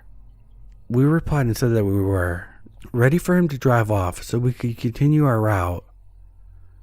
Where's your campsite? This sent shivers down my spine. This may not have been anything sinister, but it was none of his business. I feigned ignorance, as if I didn't know where the campsite was, and gestured vaguely in the opposite direction of the site. Again, I was expecting him to shrug this off and just go about his day. But no. Surely you know where your campsite is. This is when one of my best friends blurted out the name of the campsite. I froze for a second, but luckily he didn't hear this. He began to ask us questions like, is it near? Is it that way? What does it look like? This was far too specific for my liking, so I maintained that I had no idea. Eventually, he began to drive away, looking strangely disappointed, without saying anything. We waited until he was down the road, and we continued walking, a little shaken. We made it back to the campsite and reported it to the counselor. I didn't get any sleep that night. Maybe I was overreacting, but I dreaded to think what could have happened.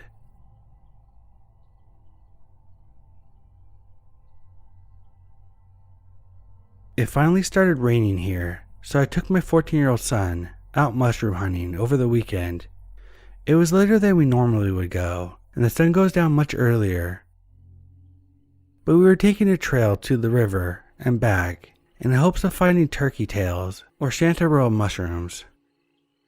We took the wrong turn and ended up going through a big field, which the trail would take us back around to the main trail, to the river. As we walked towards the main trail, the last group of people had left, and it was just me and my son. We walked along and out the thicket side trail came this weird man. He had his dog with him that was alert at his side. He was staring at us as we walked closer towards him. Then he started waving at us, this really weird, slow wave. I was immediately uncomfortable and got goosebumps, but didn't want to be impolite, so I half-hearted waved back at him, while staring back, telling my son to slow up a little. I didn't want to actually meet up at the junction. After a full minute of us dawdling, the guy slowly turned and began to walk down the trail towards the main trail. I was warily walking, didn't want to go too fast, and we stopped to look at some plants, so the guy and his dog got further down the trail, which curved to the right and continued down on 2 blocks to the junction. I was thinking, if this was a creepy let's not meet, this dude would be waiting around the corner. And sure enough, he was just standing at the junction, off to the left towards the parking lot, and to the right was a half-mile trail to the river. The dude was just standing there, with his dog, staring at us, not moving at all. Both my son and I were like, holy shit, let's keep wide to the right. And saying that he looks old, we could run faster than him, and just planning for the freaky deaky, just in case. He kept staring at us, so as we approached, I asked if he was okay, and he just kept staring back. He had greasy hair, teeny round glasses, a blue windbreaker, plaid-along shorts, about 50 years old. His dog was a small beagle mix. He didn't answer me at all, just kept staring. We turned to the right and walked about a block. I had my phone cam facing me, so I could watch him over my shoulder, and the only movement I saw from him was slowly shifting his direction to continue to stare at us. I didn't say anything else to him. It was moderately unsettling, his stare, made more so by the lack of response, emotionless face, weird teeny glasses, slow wave at us. He did leave because on our way back, he was no longer standing there on the main trail. So hey, freaky deaky forest zombie dude, for sure stay in the thickets and let's not meet.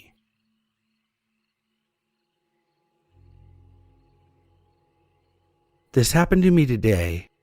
I had a couple friends decide to go hiking in a local forest, but this time we decided to take a different route for variety. We walked for about an hour. We were a little over a kilometer deep in the forest. Nothing unusual happened until at one point, we started hearing some weird sounds and music like a religious ceremony. We got freaked out and decided to start heading back. On the way back, we heard a bunch of other weird noises. But at that point, our minds were probably playing tricks on us. After the earlier encounter, we got home safely. I checked Google Maps in the direction where the sounds came from, but there was nothing but more woods. I don't know what happened, so I'm asking if you people have any possible explanations.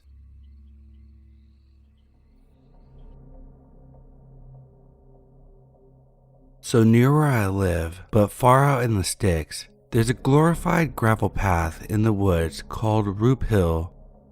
It runs maybe 3 miles long and only half a mile of it is paved. On the south end is a pavement, but with a few old but otherwise normal houses dotting it, deceptively average at that point. Then the houses end, the pavement ends, and the gravel roads shoot up a steep hill. It's not taken care of at all. The gravel is piled up in potholes and berms, so unless you're driving a nice off-road vehicle, you'd want to take it easy. So since you would need to drive slowly, you'd have a nice clear view of the homemade signs nailed to the trees with messages like, "No trespassing," and "We're watching you," scrawled in Sharpie on them. At the top of the hill, the road winds lazily for a little under a mile before driving back down the other side of the hill. The gravel is in equally crappy condition on that side. After you reach the bottom of the hill, the road cuts straightish for about a mile through cornfields before intersecting with another road. The reason why I'm so familiar with this layout is that I've often taken friends on late night drives to this road to scare the crap out of them. Never an elaborate prank. I just drive slowly and play this creepy music to get them amped up and paranoid. I always make sure to talk about the meth heads and their labs out there too, and how sheriffs try to avoid going there because it is dangerous. I figured it was bullshit, just stories, but I think now there's an element of truth to some of the rumors. I was with my friend Aaron one night, and we decided to go on a late night drive to Roop Hill to freak ourselves out, so we took off, drove down the various country highways and the back roads, and turned onto it. I made sure to play extra creepy music since me and Aaron had made this trip before. It honestly lost its creepy luster on me by then, but I still enjoyed the long drives and scaring my friends. Of course, it mostly went uneventful, and we were almost across the hill, about to descend the other side, when Aaron freaked out. I checked my mirrors to see what he was shitting a fit over and saw truck lights down the road. They seemed to be back where the road first topped the hill. The truck made it under the street light on top of the hill, a really dim orange light. I could see that it was kicking up tons of dirt. It was speeding towards us. I paused the music and sure enough, with the windows down, I could hear the gravel crunching and flying like the vehicle was speeding. Keep in mind, I had driven this road dozens of times, both during the day and at night, and I had never encountered another vehicle, so having a truck speeding to seemingly catch up to us at midnight on a road with rumored meth heads was pretty jarring. Usually, I didn't relinquish my brakes driving down that hill, but this time, I didn't even touch them. So the next day, I'm hanging out with my other friend, Chris. Chris and I are both lounging around, playing video games, talking about quantum physics, Chris's favorite thing, and Chipotle, my favorite thing. I, of course, told him about Aaron and I getting chased the previous night, and I kinda hammed it up, made it come across a little bit more harrowing than it really was. But now, Chris wanted to go to the road, so we waited until late at night, around 2 in the morning probably, and went to Roop Hill. This time, I wasn't playing any music, I wanted to be alert. It was going quite normally, just like usual, when I slammed on my brakes. I threw the car in park and just said, you see that too, right? I looked at Chris and he was just as confused as me and just nodded. My headlights were clearly illuminating a thick metal cable stretched across the road. On the right, it was wrapped around a tree at what I guess was roughly a head height for a standing adult. It was pulled taut across the road, anchored to a fence post at roughly chest height. I had no idea what to make of it or how to react when I heard gravel being thrown by tires. I checked my mirrors and sure enough, the truck headlights were tearing us down the road from behind us.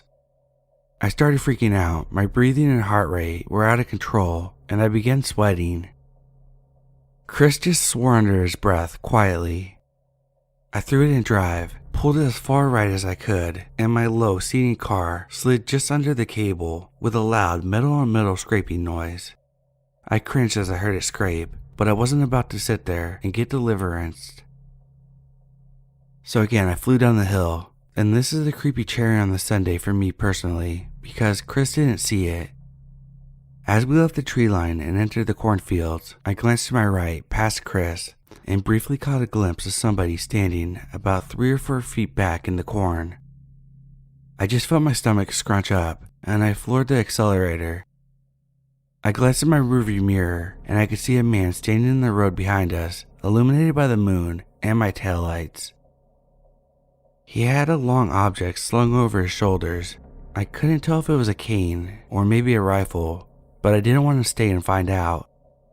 Before I could even tell Chris about it, we were around the bend and out of sight. I haven't been back to that road since then. Definitely one of my creepiest personal experiences. Update. Finally went back recently, and the creepy sign that says, "We're watching you," with a creepy frowning face is gone. Still some signs that say no jumping, but the threatening atmosphere has passed. Guess I caught the tail end of the meth rain.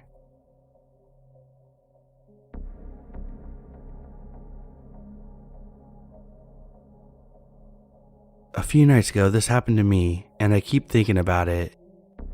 Now, I work in the criminal justice field where I see a lot of crime, and am also naturally a follower of the subreddit, scary movies, and scary stories in general. So I have to disclaim that I do have a hindsighted sense of paranoia sometimes. But my girlfriend and her roommate both agreed that this was weird. I was out walking my girlfriend's roommate's dog as she was working a night shift in her neighborhood, which is a very safe suburb of New York. I walked across the parking lot into this field in the middle of a roundabout. I was screwing around on Reddit since it was near midnight and in the middle of quarantine, so there were no cars out. The dog has a long leash, so she's sniffing around, and then I kind of saw her stop and stare towards the road. I looked up and saw a black SUV stopped at the roundabout. I pulled on my COVID mask that was on my chin, as some people in New York are touchy about it, understandably, just in case they stopped to lecture me. I looked back at my phone and then back up at the SUV that was still there. There was a family, mother, father in the front, and a 12 or so year old daughter in the back. I was a bit startled because they were just blankly staring directly at me. I sort of waved and nodded and started walking the dog a bit around the grass again. They started to slowly move. They came around the roundabout and I looked back and all of them were again staring directly at me. I figured they may talk to me, so I stopped and waited for them to get around the circle. But when they approached, they kept driving very slowly, all still staring directly at me. I gave them another half wave and they drove past me, back around the circle. Then again, around the circle, literally all of them blankly staring at me, even the little girl in the back seat. I put my arms up in like a shrugging gesture, as if to say, what the fuck? They did this a couple more times, so I started walking to the edge of the circle to engage. Normally something I would not do, but it was a family, so I sort of felt a bit more brave to do so. They sped up a bit and went around the corner and turned off the roundabout. I started to feel even weirder, so I decided to walk back to our apartment building. When they entered the roundabout again, I was watching them out of the corner of my eye, and they were still staring. I started picking up the pace, and they turned off the roundabout towards me, and I picked up the pace even more as they followed me. Once I got to the sidewalk, I turned around because I didn't want them to know which door I was walking into. They stopped about 30 feet behind me, and they were staring from the front window. The little girl was in the center seat now, staring too. I once again raised my arms to be like, "Can I help you?" No response at all from them. I kind of stood there, and with no movement, I took out my phone and typed their license plate into the Note app. Then they slowly turned to the other side of the parking lot, all still staring. Until they got to the end of the lot, I rushed into the apartment building, which luckily needed a code to enter. I got up there and told my girlfriend, and then her roommate later that morning. They were both kind of freaked out. I watched them out her window, and they pulled back up to where I was standing on the sidewalk and just sat there in their car. I couldn't see them at this point, only the roof of their car. It felt like 10 minutes, and then they slowly drove away. I can't stop thinking about their creepy ass blank stare at me. Somehow it made it creepier that it was a normal looking family with a younger daughter. If it was like two younger guys, I could have marked it off as them being bored and screwing with me, but this was just blank, unmoving expressions that made it feel so eerie.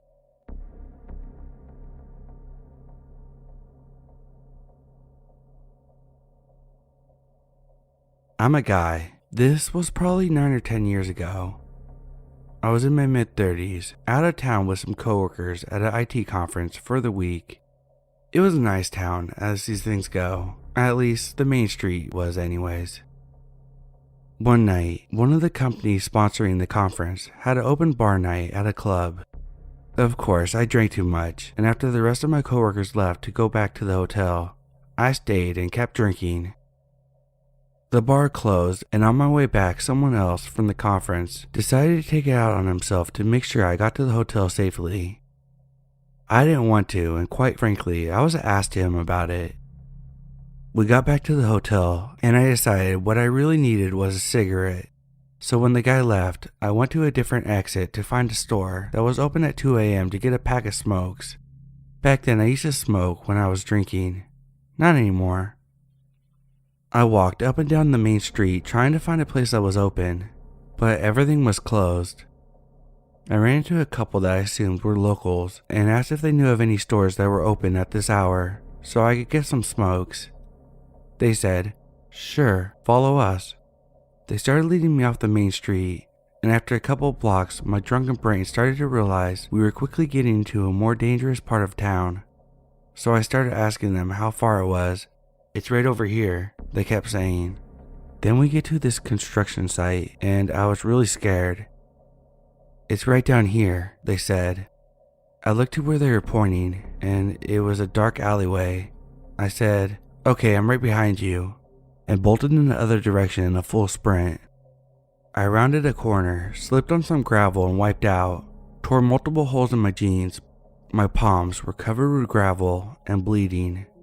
I hid behind a dumpster for a few minutes, and then I heard them walking back, talking to each other, but I couldn't tell what they were saying. When I couldn't hear them anymore, I ran back to the main street because it was well lit, and my hotel was several blocks down the main street, so that was my lifeline to safety.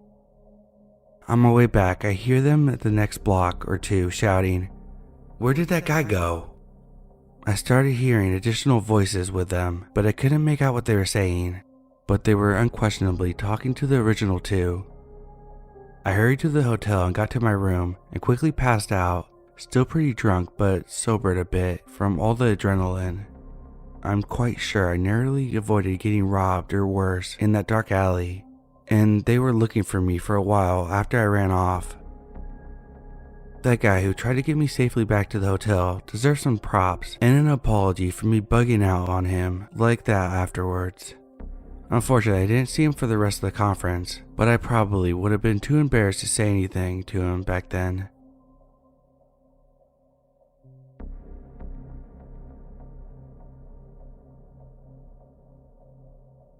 This happened years ago, but I still think of it often and refer to it as my scariest story.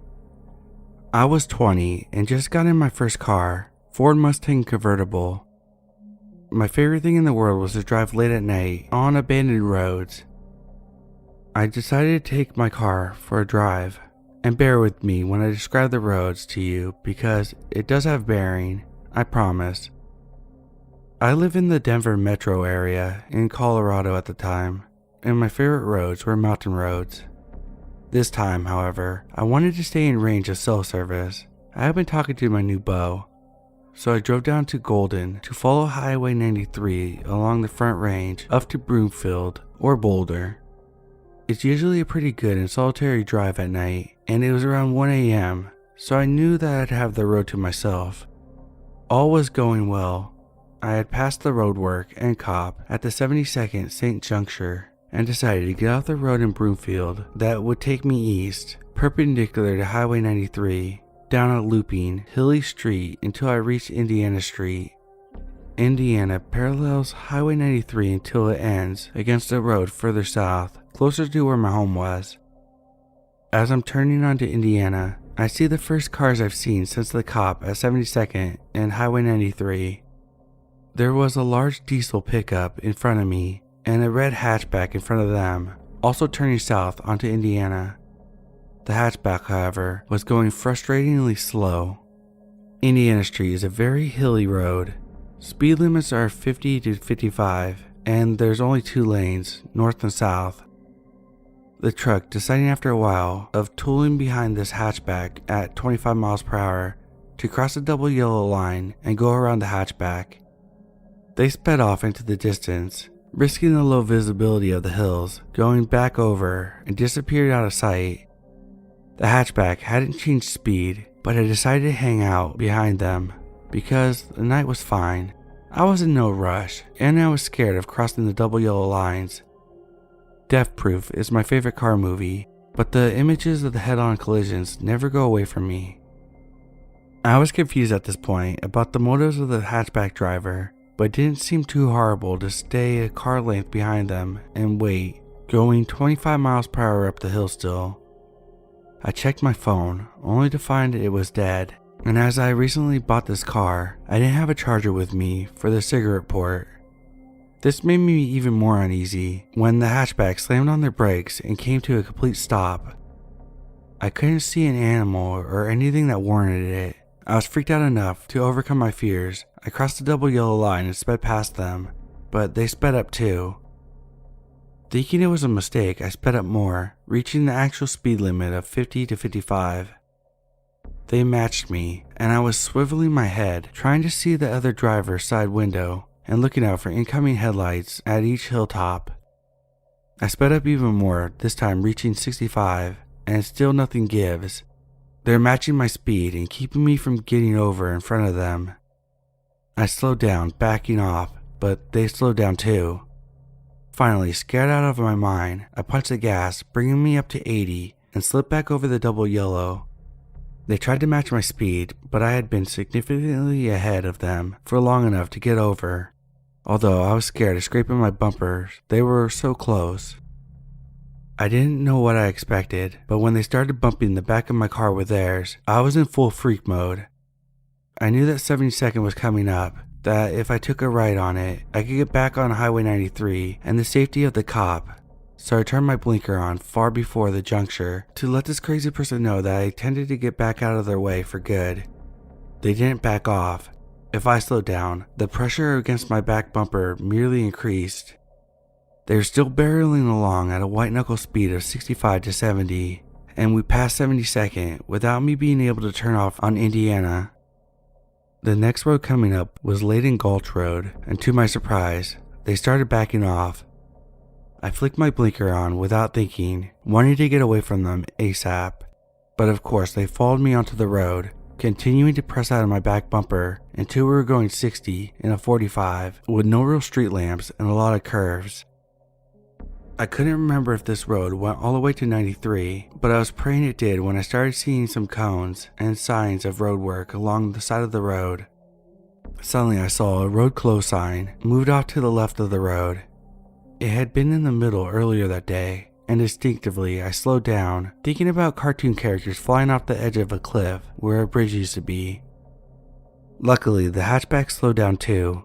We slowed down to a reasonable 35, and I thought that the danger was over when the road ahead turned into gravel, and suddenly I was driving past mounds of dirt and gravel several times bigger than my car. I tried to make a U-turn, but the piles were too close together, and I ended up horizontal, trapped between 3 piles to either side and behind me. Ever since I had gotten in front of it, they've had their brights on, and I couldn't make out the face or license plate. Now, as I drove up the middle of the road perpendicular to me, I was blinded and panicked. I tried to think of what would make them, whoever they were, hesitate to think twice. I settled for looking cocky and almost smirking. I'm a girl, so seeing a girl who should be hella freaked out, looking amused and self-assured, would be weird in this situation. I imagined I had a gun or some kind of secret up my sleeve that they wouldn't want to mess with. There was a really long silence during which I started to wonder if they had a gun or what was going on. Finally, I heard a door quietly shut. The silence, lack of yelling, road rage, and explanations freaked me out that I decided to risk driving my car directly to one of those piles, hoping to go slanted up across the side of the pile around the car. I kept my face locked into a "the fuck you doing here" sort of face, hit the gas, looking at where I presumed they were the whole time. I was still pretty blinded and couldn't see much but bright light or shadows. My car miraculously made it, and I tore it out of the dead-end roadwork zone and back onto Indiana Street. I looked for pursuit but didn't see anyone, and made it home safely without seeing many other cars that night. The next day I went back to the area with my brother and sister, and the road closed sign was back across the middle of the road, no longer at its side. I tried to call the police, but it was problematic because I didn't have a lot of useful info beyond they drove a red hatchback, and also there's a little girl 10 missing at the time, Jessica Ridgway, and all the resources were on the manhunt. They eventually found her body in Linden Gulch, but the teen accused did not own a red hatchback, so I'm at a loss.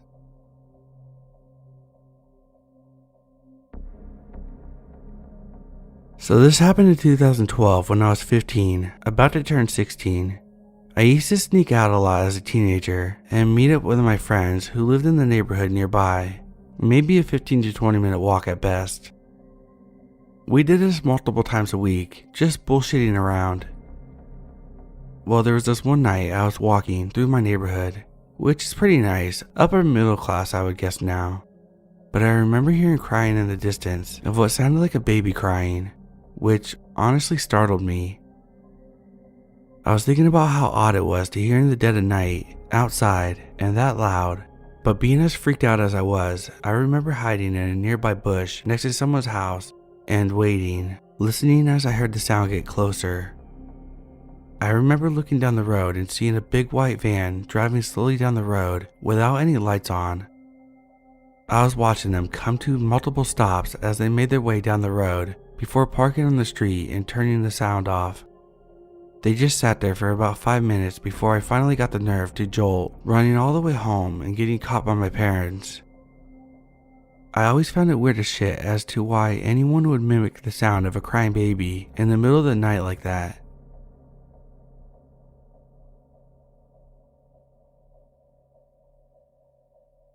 This happened to me last night after a night of a lot of drinks. Names are generic because fuck it, why not? I'm a 30-year-old male. My friend John is 30 and our friend Jane is 28. we're drinking at our local friend's bar. It's a small place and not particularly popular, so our friend behind the bar was quick to refill our drinks as we finished them. After last call, we decided to get food for our drunk munchies. There obviously weren't too many options, but we ended up going to a breakfast cafe in the bad part of town. While we were there, everything was fine. We paid and started walking out. On our way out the door, there was this shady looking guy, only wearing an open hoodie, no shirt under, and baggy worn out jeans. He was leading the hallway for the bathrooms by the exit and watched us leave. As we were walking to the side of the building where our Lyft driver was picking us up, we noticed the sketchy looking fellow following about 10 to 15 feet behind us. We picked up our pace and got to the car and locked the door before greeting the driver, quickly said our name so that he knew that we were the riders, and asked him to pull away because we had a bad feeling. As we pulled out of the lot, I turned to watch his sketchball. I noticed that he had put a mask on and was wearing a single glove on his right hand, and I think he might have had a gun or knife. The creep stood behind a bush watching us leave. We called the restaurant to report it. Probably should have phoned the police too, but didn't really know if we were just overreacting. Edit. I called to file a police report earlier today, per some comments here. They took notes and my info, and said that they would reach out if they needed more information.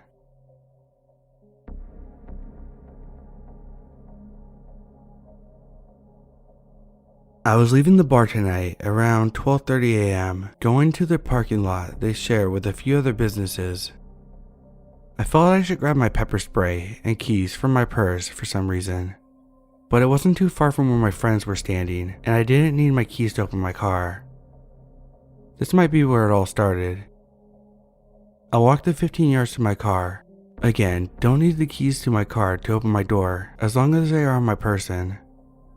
I open the door and look inside, like I've done a million times in this parking lot, and sitting there is a man I immediately did not recognize.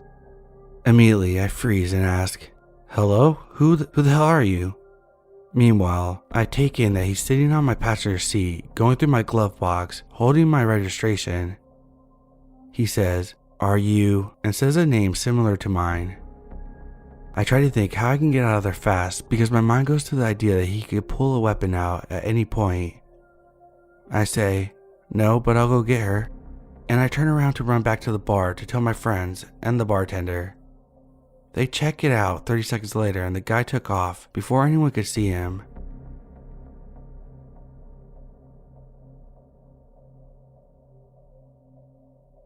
I'm female, and at the time I was 16. I was hanging out at my friend's place, Ava, 16, with another girl, Abigail, 14. We decided it would be a great idea to sneak out of the apartment in the middle of the night.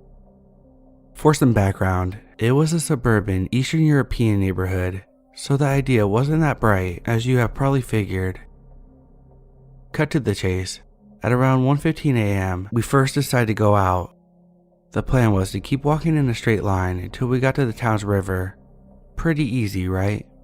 As we were walking, to my horror, I see in front of us a tall, middle-aged man shouting a boy's name, which was Andrew, as he was holding a pocket knife.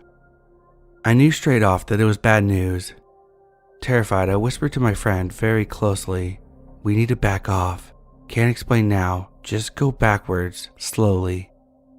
With Ava almost being legally blind, she couldn't see much in the dark and definitely did not see the man, so she starts running backwards like crazy. She steps on a branch and makes the loudest freaking sound one could ever make in this situation.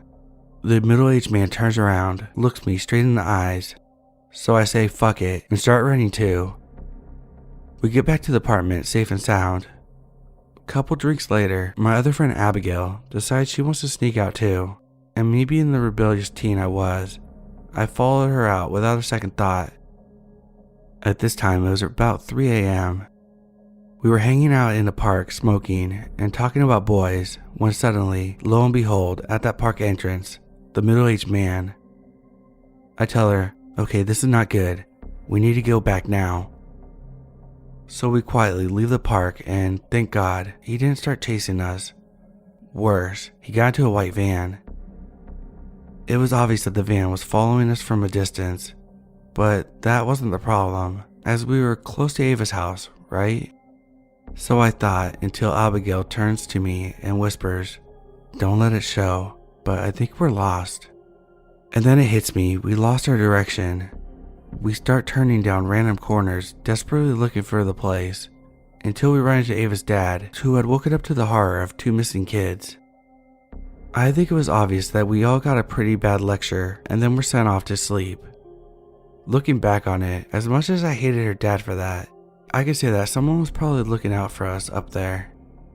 I can't stress it enough, don't play with your chances like this. There's a lot of sick people out there, especially in sketchy neighborhoods in the middle of the night. To this day, I wonder what could have happened if we hadn't found the house in time. Stay safe, y'all.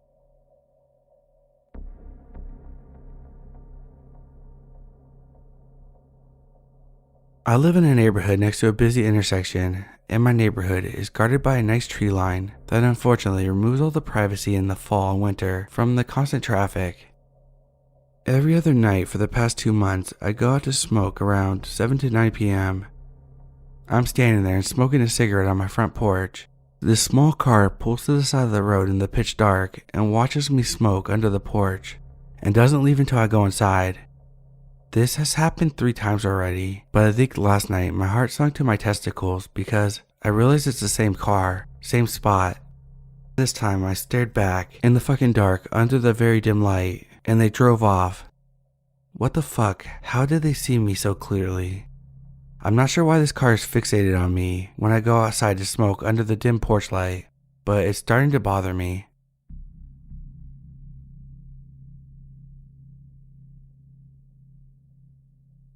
Around 2015, I was in high school and worked a very late night shift in the city on the weekends.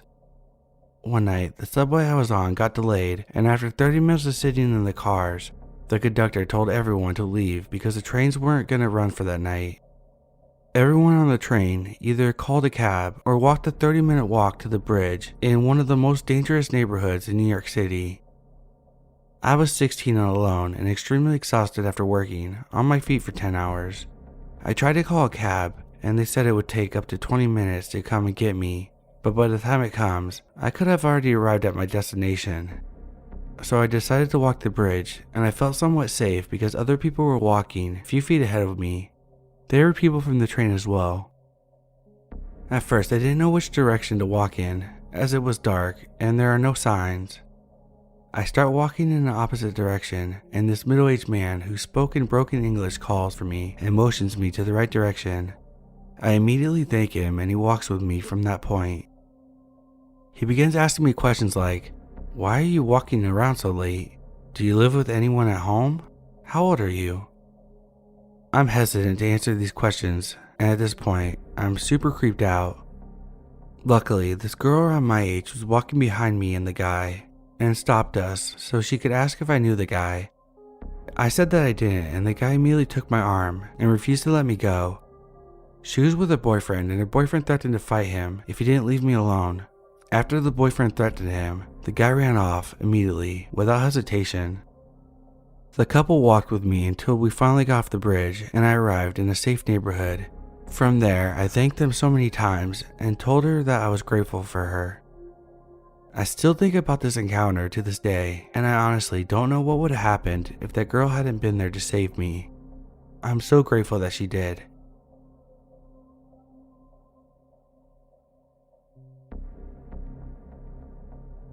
My family lives at the top of a hill from a high crime area on the outskirts of the city.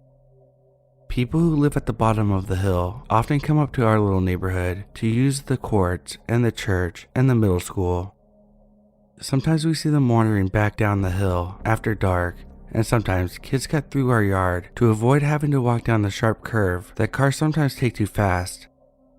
We've had accidents and near misses outside, so I don't mind if kids cut through our well-lit yard as long as they keep moving and don't mess with anything.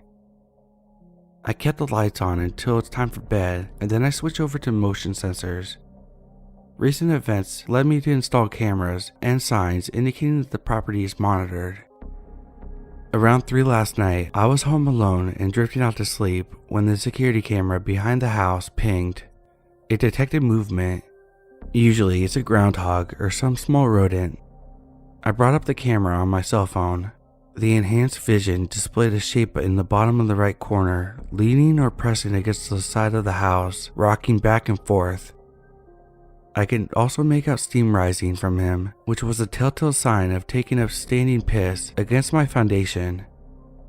I could have activated the speaker and scared him off, but I wanted to go back to sleep, so I watched on, making sure he kept moving along.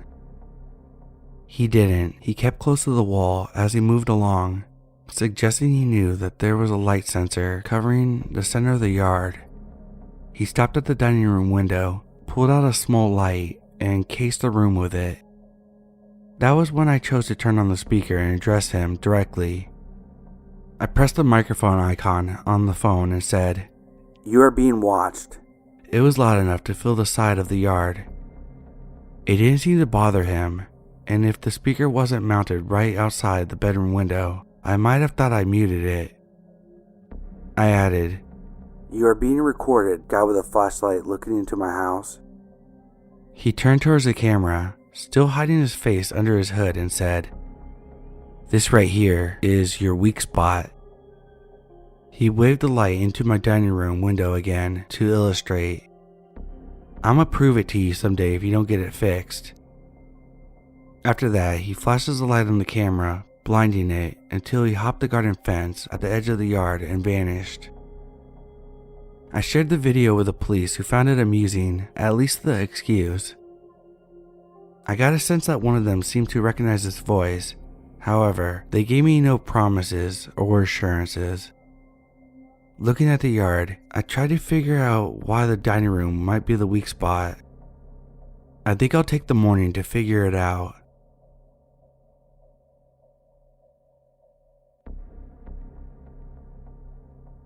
My ex and I lived in a brand new subdivision. It was 2 houses and an unfinished house with vacant lots. One area was far from the house and nearly in the woods. Late one night, maybe 2 or so in the morning, the doorbell rings and rings and rings. Finally, getting annoyed and worrying about a newborn waking up, my ex and I answer the door. There's a couple, a man and a woman, standing there. They said that they broke down and needed some help. They are all the way in the back lot. My ex is not the smartest guy, but he's an auto mechanic, so he decides to go help them. I tell him it seems weird. He doesn't listen, so I do the next best thing and tell him that I'll drive over, leaving the baby in the house. I wait in the truck while he checks it out. They keep insisting he go under the car, under the dashboard, all sorts of weird stuff that would make him prone and easily attacked. My ex keeps telling him that he can't because he's huge. He's nearly 7 foot tall, 350 pounds. He simply doesn't fit. So he comes back to me and says that now it seems weird. He's finding nothing wrong. He gets in the truck and we call 911 and tell him that we're calling a wrecker. We see the 2 people running off into the woods, so we lock ourselves in the house until the cops show up. The cops check out the scene, find the 2 people not hiding very well due to the serious amounts of drugs that they're on, and realize the car is stolen. I'm positive they would have branded my ex, giving them a chance to rob the house. So 2 a.m. drug heads, please stay in prison. Let's never meet again.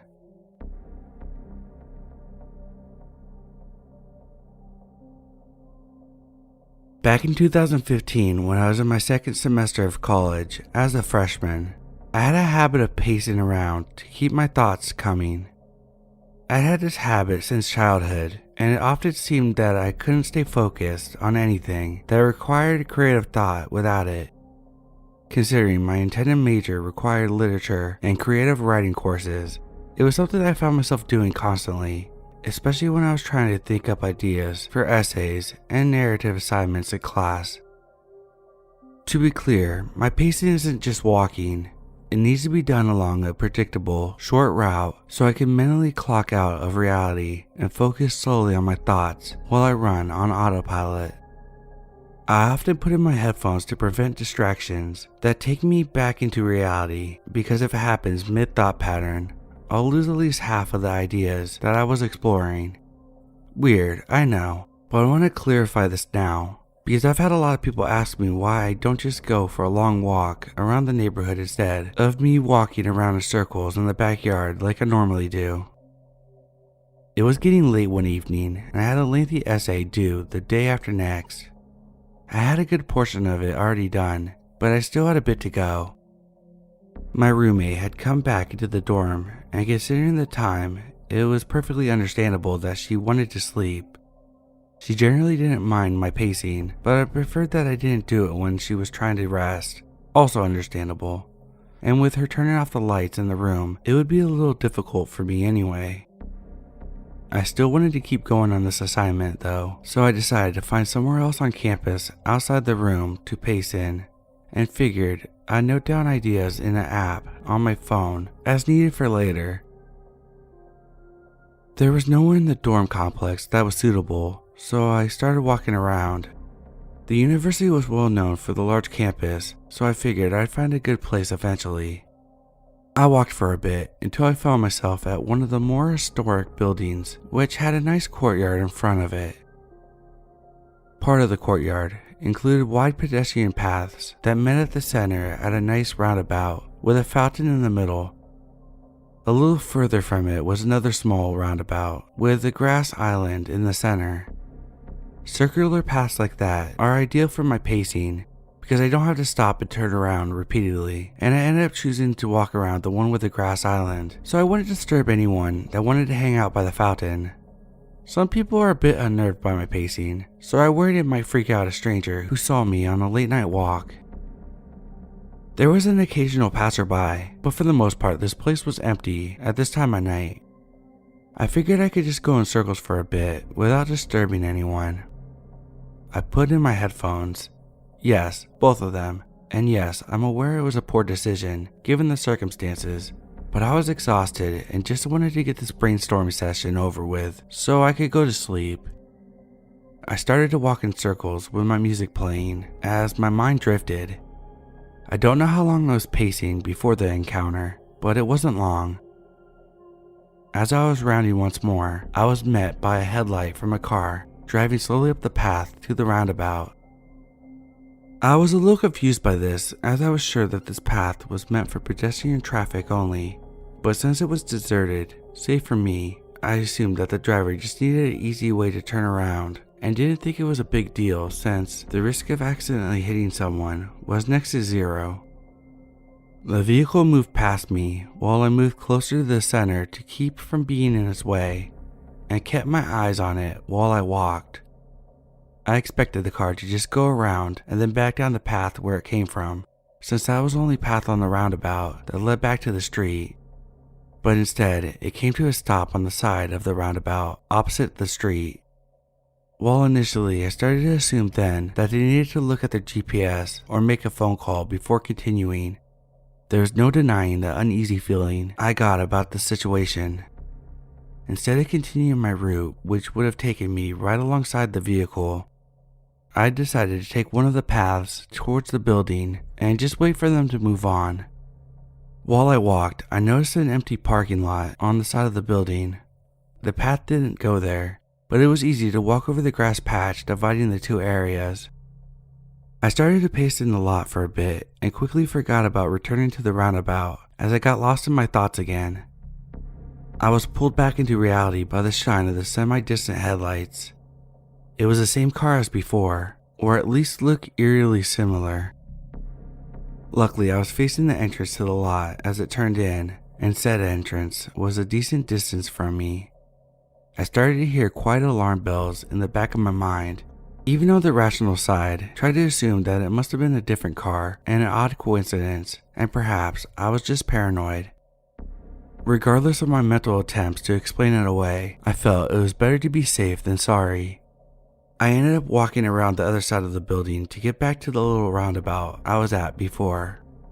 I took a breath and calmed my nerves a little, with some half-hearted reassurance before walking on the roundabout again. This time, I didn't turn my music back on, but I kept my headphones in. They weren't noise canceling at all, so I could hear decently through them when the music was paused. I wanted to go back to brainstorming, but I felt somewhat anxious and panicky at the thought of it. So I kept pacing like I had been, this time focused and very much more aware of what was going on around me.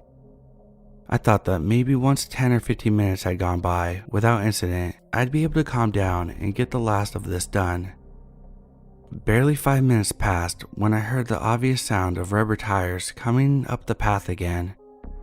This time when I looked, I was certain that it was the same car and that it had followed me back from the parking lot. I didn't know what the driver wanted. They never honked, rolled down their windows, or anything to try to get my attention.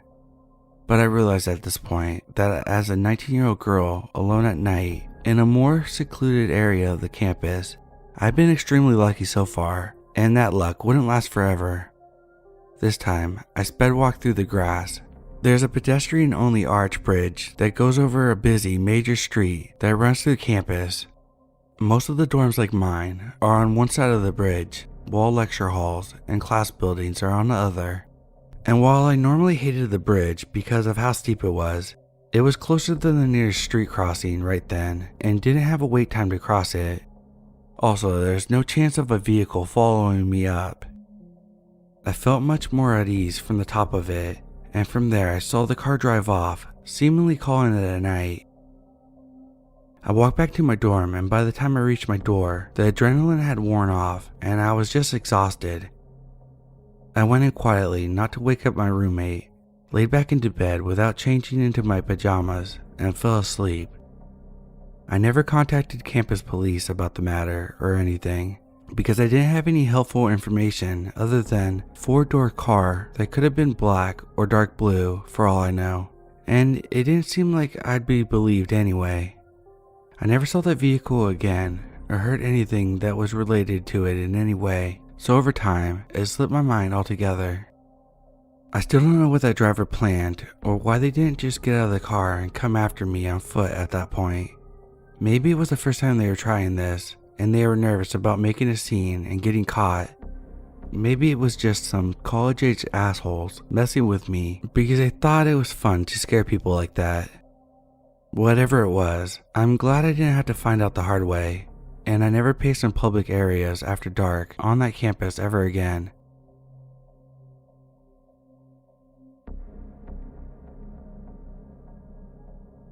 This happened in summer. I was 17 and lived with my parents in a little village in the south of France. I was hanging out with my friend at a local McDonald's gas station next to the motorway, bumming cigarettes off people. It was around 7 or 8. We were both bored out of our minds and keen to get some weed, but had no one selling in our area. The only way was to go to a town nearby, which was 20 minutes drive and a good 2.5 hours walking. We decided to hitchhike there, and after something like 20 minutes of walking, someone picks us up and drops us off about a 1-hour walk away from the spot we were heading for. Casual guy, nothing unusual. We walk the rest of the way, get our weed, find a place to hang out and light up. After a while, we start walking back, both pretty fucked up. And after another hour walk, we're by a main road hitchhiking again. It's pretty late now, around 1 a.m., and not many cars drive by. After a while, a car that had already driven by 10 minutes before stops. Guy rolls down his window and says that he recognized us from driving past the first time and felt bad that no one picked us up. We tell him where we're headed and he agrees to drop us off even though it's not on his way. Happy that we don't have to walk for the next couple hours, we get in, me in the front seat and my friend in the back seat, and the guy starts driving. I'm quite stoned at this point, so it takes me a while to notice that he's driving in the middle of the road between lanes. I realize that he's probably drunk or on something as he zigzags and occasionally drives on the sidewalk. Luckily, there's no one else on the road. This guy also talks in a weird way, mumbling and mixing up words. After a bit of small talk, he asks us if we have any drugs, weed or such. Trying our best not to look stoned, I tell him we don't smoke or anything. but he insists, telling us he needs to know so we can hide in the glove compartment in case he gets pulled over. I tell him it's the truth. He then tells us that he needs to drop by and tell his family he's going to take us home, that it won't be long. He seems pretty keen on introducing us to them. He takes a turn, and that's us, off to an unknown place in a complete stranger's car in the middle of the night, no one knowing we left or where we went. I start panicking a bit and ask the guy if he could take us straight home. He tells us not to worry and it won't take long. After a moment of silence, he says, "You're scared, aren't you? I'm not up to anything. Don't you worry." I try not to sound worried, laugh, and say, "No, I trust him, and it's cool." I start checking if the doors are locked, or if he has anything to use as a weapon or something, and I think if the doors are locked, the only way we can get out is by beating the shit out of this guy. Where the fuck is he taking us? What does he want? We don't talk until we reach the supposed destination, a small and dark alley a couple of minutes away from the main road. He parks next to some houses, tells us to get out, and unlocks the doors. I take a deep breath and step out. I see a woman carrying a child, staring out over the garden wall of one of the houses. The guy yells, "Look, honey, I'm with my friends here. Guys, say hi to my family." I think she saw that he was drunk or something, stared at us suspiciously, and walked back into the house without a word. We get back into the car and he starts driving again. "That's my wife," he mumbles in a drunken way. A few minutes later, we enter the village and he asks us where we live. I tell him it's fine that he can drop us off right here, but he insists. "I want to know where my buddies live." I lie to him and tell him just down the road. We thank him and get out and head home. I often hitchhiked, never that late though, and it always went well. Nothing happened, but it made me realize getting into random people's cars is maybe not the best idea. Also, we could have easily crashed or hurt someone. I've never hitchhiked since.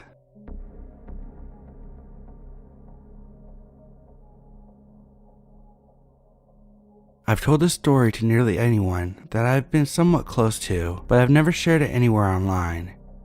It isn't as bad as most of the other stories I see here, but my mom definitely didn't take it lightly, considering how much I cried and how long I've been refusing to leave my house after it happened. It took place in late May 2018, on my way back home from my old best friend's birthday party. I was 13 at the time, if that matters, or changes anything. Her house is about 7 to 10 minutes away from mine if you're using a bike, and basically next to a huge field at the end of the place. It takes me an even smaller amount of time to reach, considering how fast I always rode, which is a really relevant part of the whole event. I had a lot of fun that day, and stayed after the majority of the other friends left, which was a huge mistake. It was getting dark, so I decided to go back to my house, but I stayed playing outside with the neighbors until she called me, saying that my mom was demanding I go home. I felt really upset about it, but didn't want to make my mother mad or annoy my best friend at the time, so I just unenthusiastically complied. Before I left, we took some pictures and she gave me a flashlight since I forgot to bring the bike light. Now, this is where things gradually start going downhill. We're at her gate, she's handing me the flashlight, we're saying our goodbyes, and the only thing I have on my mind is not getting caught by the cops for having an improper light. That thought was extremely irrational. The moment she closed the gate and went back inside, I got a really sharp feeling in my stomach. A mix of adrenaline rush and getting stabbed, except it doesn't actually hurt. I'm bad at describing things and even worse at distinguishing what they are, but I guess it was quite literally a gut feeling. If not that, it was some sort of a sign at least. I'm a really skeptical person and rarely ever experience such things, and when I do, I struggle with determining if it's just me being paranoid or a real hunch. This was the most vivid thing ever though. Back to the thing. I rode for maybe about 30 seconds to a minute when I got an urge to stop before a short concrete bridge that's part of the road. I got a really big urge to go back and ask my old best friend to go with me, or at least call my uncle to pick me up, which I knew would be too big of a hassle since I had my bike with me. The road I was on at the moment was on the right side of a really long one, which basically leads straight to the street where my house is, so I just kept going and ignored it. This is where the whole event takes place. I think somewhere around 10 p.m. if my memory serves me right. And this place is pretty small, 6K people, so I didn't expect anyone to be on the streets except the cops, and my stupid self thought they would appear out of nowhere. Well, now I really wish there were cops patrolling around that night. I rode over the bridge, streets fully empty, till I saw a group of guys emerge from the road on the right side, a bit further away from me, walking in the same direction, so I don't think they saw me. At that point, I slowed down and was contemplating what to do. I wanted to take another route, but I thought I would get lost and run into them, so I was about to hide behind the trees and bushes, wait for them to go away and continue my way back. I just kept going though. I started riding at my normal speed, but increased it when I saw them a few meters away. As I passed by them, one of them yelled out something along the lines of, "Hey bitch!" I saw two of them speeding up their walk and nearly running while attempting to get in front of me. Then one of them threw a really thick branch, or I don't even know what it was, at my wheel. I was already shaken up at this point, but just kept going and thought that they were drunk and messing around, till I heard them running. My blood literally froze, and I was filled with dread, something I don't recall experiencing before that. Thoughts were racing through my head, knowing that there would be no one to help me if something happened, since the streets were dead, and then one of them yelling something along the lines of, "It's not worth it." The running stopped, and as terrified as I was, I also got relief knowing that they gave up on whatever they were trying to pull. It didn't prevent the remaining 1 or 2 minutes from feeling like a race with death though. It all happened so quickly, but felt like an eternity. I literally bumped into the gate of my house, locked it, threw my bike on the ground and sprinted aside, blocking the entrance to my house. My grandma greeted me and asked me why I was in such a rush, since she had been watching me from the window, and I just started sobbing and telling her about what just happened, in a really messy order with a lot of missing parts. I'm not sure if she even understood what exactly happened. She did tell me that she saw no guys leaving the street, which means they went back instead of continuing their way. I don't know if they were just drunk and trying to scare me, but I don't want to think of what would have happened if the branch actually got my wheel and made me fall over my bike. But maybe they would have turned back away anyway, so if I had hidden, I would have been in a worse position. I have no clue at this point, but I know it's had a huge impact on my already anxious self and my life during the next 6 months. I quit going to dance classes because they would usually start at 9 p.m. and end at 11.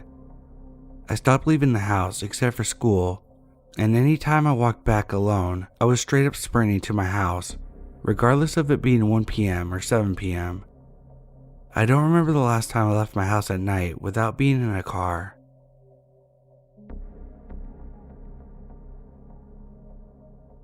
So this story happened when I was a teenager, about 16. I spent the night at my friend's house. It was a Friday night and we were hanging and chilling out with our friends, watching TV. We ended up falling asleep super late. The next day was Saturday.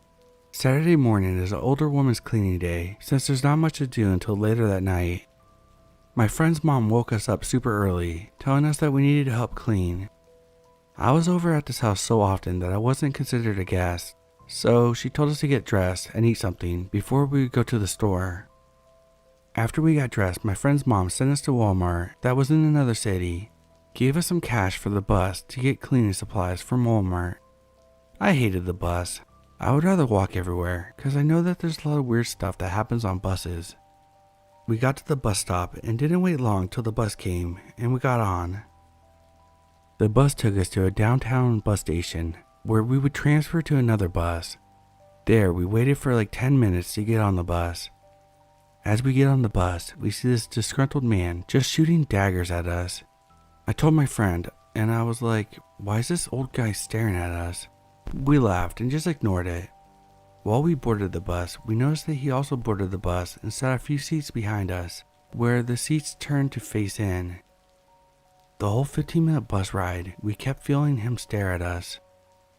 We started cracking jokes to each other, saying maybe he likes young girls, and laughed.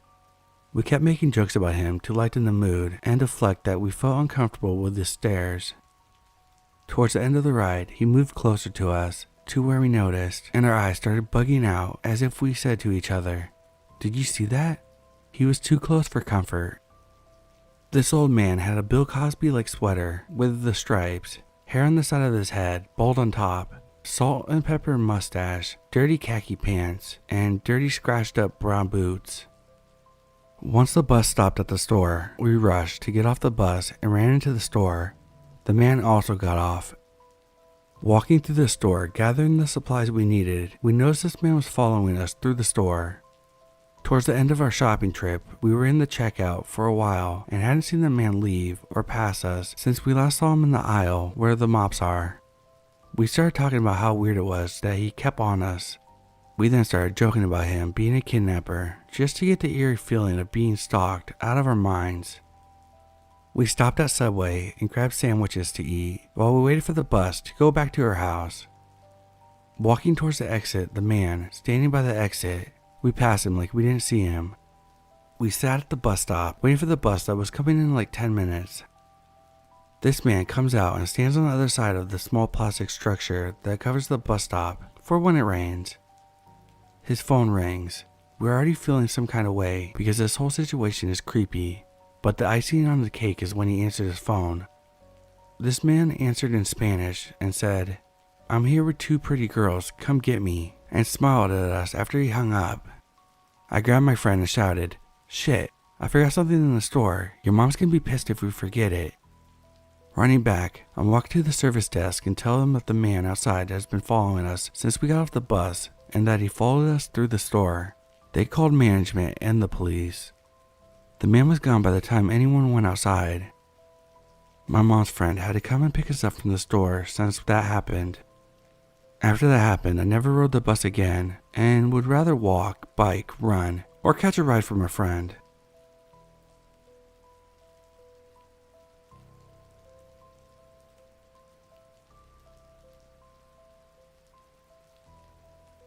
I'm 15 and I live in England.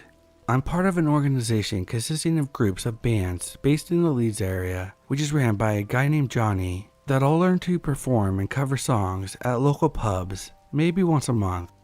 There were a total of 10 bands, and the last 4 of said bands were performing in a pub down the street from our music studio. My band wasn't performing, but I was doing some tech stuff in the back during the performances.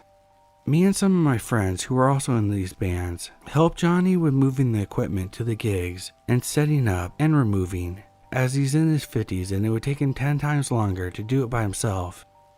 Anyway, last night was usual. We brought the stuff down, set it up, the gig happened, and we started to pack stuff away afterwards. We were all in the process of moving some of the guitar amps, etc., up the street to the studio, whilst Johnny was with some other adults who were helping him out putting the speakers in their respective bags so we could take them up later. The layout of the studio is quite complicated, so I'll have to explain it. Johnny owns the top floor above the supermarket, and to get to said floor you have to go up 2 flights of stairs, one outside the store to get to 2 separate entrances, a main entrance for the supermarket and a small side door to the studio. Then up another set of stairs on the other side of the studio entrance to get to the top floor. On the left side of the supermarket, there's an alleyway with bins, as well as an entrance to the car park of the supermarket, and a side path that goes all the way along the width of the car park and ends up connecting in an alley to a main road. There's a small brick fence dividing the path from the car park as well. Anyway, me and my friends were carrying up some guitar amps and some other small parts, and we cut down this hallway. Here's where we see an old man around his mid-50s with a 3-piece suit staring at us, or rather, our friend Abby, 16, who's walking ahead as she had the key to the front door of the studio. As soon as she walks past, the guy follows her down the alley, keeping pace with her and asking her what she, not us, just she, was doing walking down the alley at midnight. Bear in mind that me and my friend, Spike, 16, and Ollie, 14, had just hung back a bit to whisper about how weird it was. Spike and I were carrying the guitar amps. Ollie had his bass on his back and a mic stand, and Abby was just holding the guitar stand. He didn't notice us in the back at all, only Abby. He started to move closer towards her, I think presuming she was alone.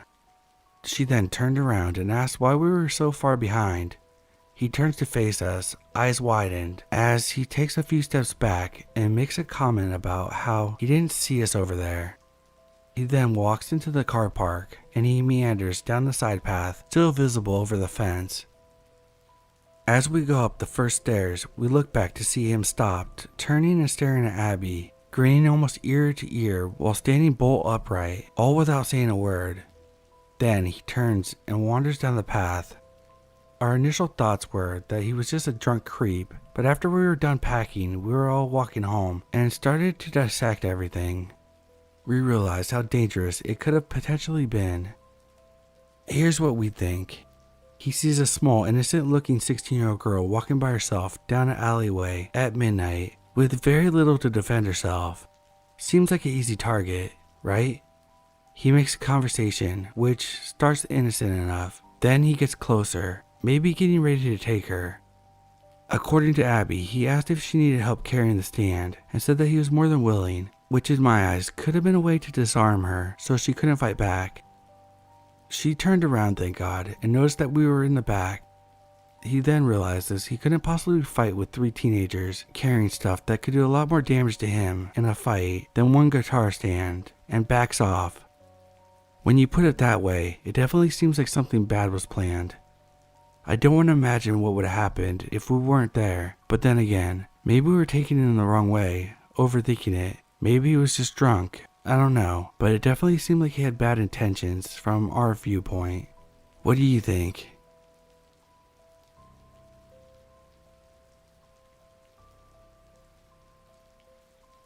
Just for a bit of background, I'm a 17-year-old male and my girlfriend is 18. I was with my girlfriend in England on a little getaway with my parents. Also to point out, even though I was 17, I definitely look younger. I am 5'4" roughly, and due to that, I occasionally get misaged by different people. I think this should be known for later on in the story. Also, I wear a swimming top when I go to the swimming pool, because I get anxious. My girlfriend and I decided it would be cool for us to go for a swim in the pool within the hotel. It was nothing super big or super small, and luckily, there was only one other guy doing laps in the pool. Nothing was remotely strange in the slightest. This is an inside pool for the record. I put down our towels and the key to our locker on a chair and get in. Around 5 minutes later, an older man, probably 40s to 50s, entered the room in a small pink bikini. Obviously, it was a bit odd to see and very uncommon. However, I didn't actually have a real issue with it. Each to their own, I guess. What got weird is when he entered, my girlfriend and I kept very to ourselves. Minimal eye contact with anyone else in the pool, and we didn't speak. However, the guy came over to us almost immediately and said hey. Out of kindness, we both said hi back and smiled. Normal stuff. He would just swim around our area and make eye contact, specifically with me, repeatedly. As I wanted to relax and swim with my girlfriend, he continuously swam in our area until he made a comment how he hopes I don't mind that he's wearing ladies' clothes, as he is gay. Yes, he looked me in the eyes and said that. I felt slightly awkward because he was in a bikini. Not that there's anything wrong with that. However, I couldn't help but notice how he was looking at me often.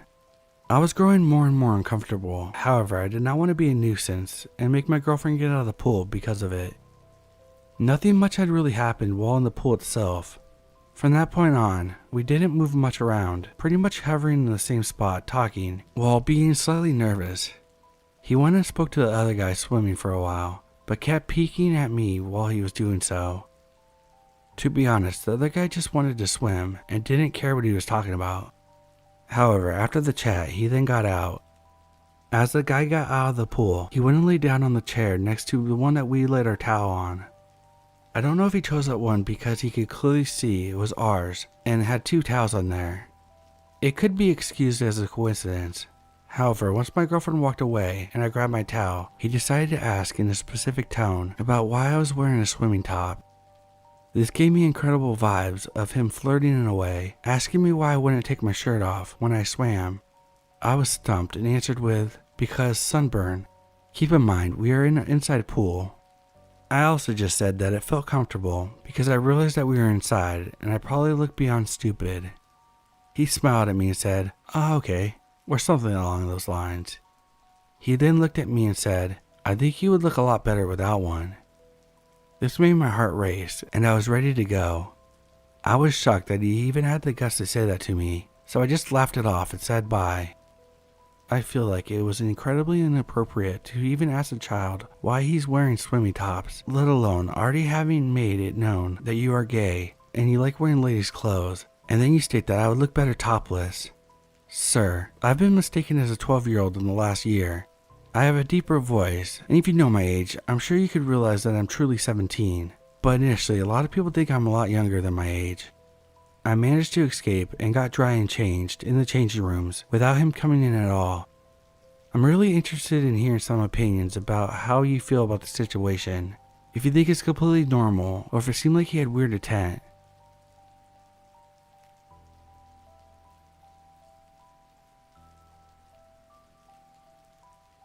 I was homesick, probably on a Tuesday or Wednesday, bumming around in my pajamas. I had a pretty bad cold, so I was mostly hunkered down on my couch watching TV. My house is out in the country, so I sometimes leave my blinds open, as my dog likes sitting in the window. About 2 p.m., there's a knock on my door. No one ever just shows up to my house, unless it's my parents or someone I've invited. Curious and confused, I look out my window and see a white van in my driveway, and then I saw a chubbier man standing on my porch. Knowing I couldn't fake that I wasn't home, since my TV was on and my blinds were open, I opened the door a bit, blocking the back with my foot. This guy launches into this spiel about having too much meat for these home delivery packages, and if I bought some today, he would knock 50% off the price of anything I wanted. I start to explain that I really don't eat meat often enough to spend $200 on a package, when from the other side of the van I see another guy coming towards us, carrying a white box. Now, I'm not typically one to judge people on appearance, but this guy looks completely sketchy. His clothes are not professional at all. He's got a grungy hat on, tattoos all over his hands, broken teeth. He also acted shifty. Looking around and peeking into my window, he wasn't even close to the type of person you want delivering anything to your house. This is where I start to get scared and try to defuse the situation calmly to get them to go away. The first guy said, "Oh good, so we can come inside and show you what we've got here. We could lay it out over your table," completely glossing over the fact that I've said repeatedly that I don't eat meat. I tell them I have a dog who really doesn't like people. They cannot come in, and I'm not interested. There was no way I was letting them in. The first guy proceeds to lay the packages on my porch, telling me how great these pork chops are and how juicy the steak is. Meanwhile, the second guy is again peeking into my windows, pacing around the front of my house and generally acting like a sketchball. I say again I'm not interested, but if they have a card, I'd be happy to give them a call in the future. Well, they didn't have a card on them, but he did give me some generic website where I could apparently contact them. They finally left, and I called the non-emergency police line from my area. The police officer said that there is a meat delivery service around, but their vehicles are usually well marked. They hadn't even gotten a license yet that year to be selling in the area. I was terrified for days that they were casing my house to return to, that they would try to rob me or something, but they never came back.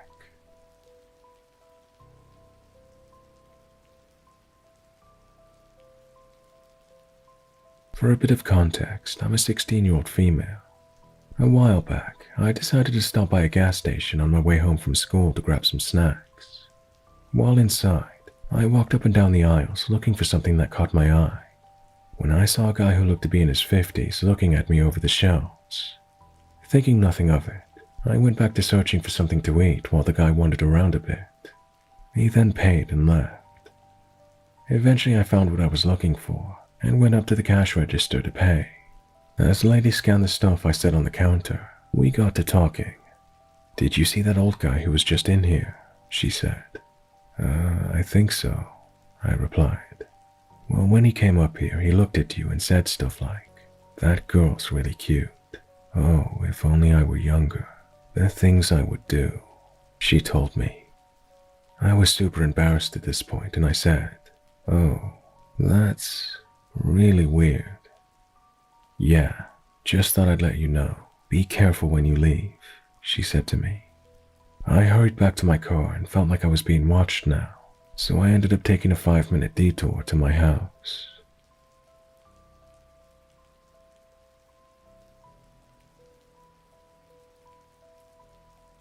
Some context.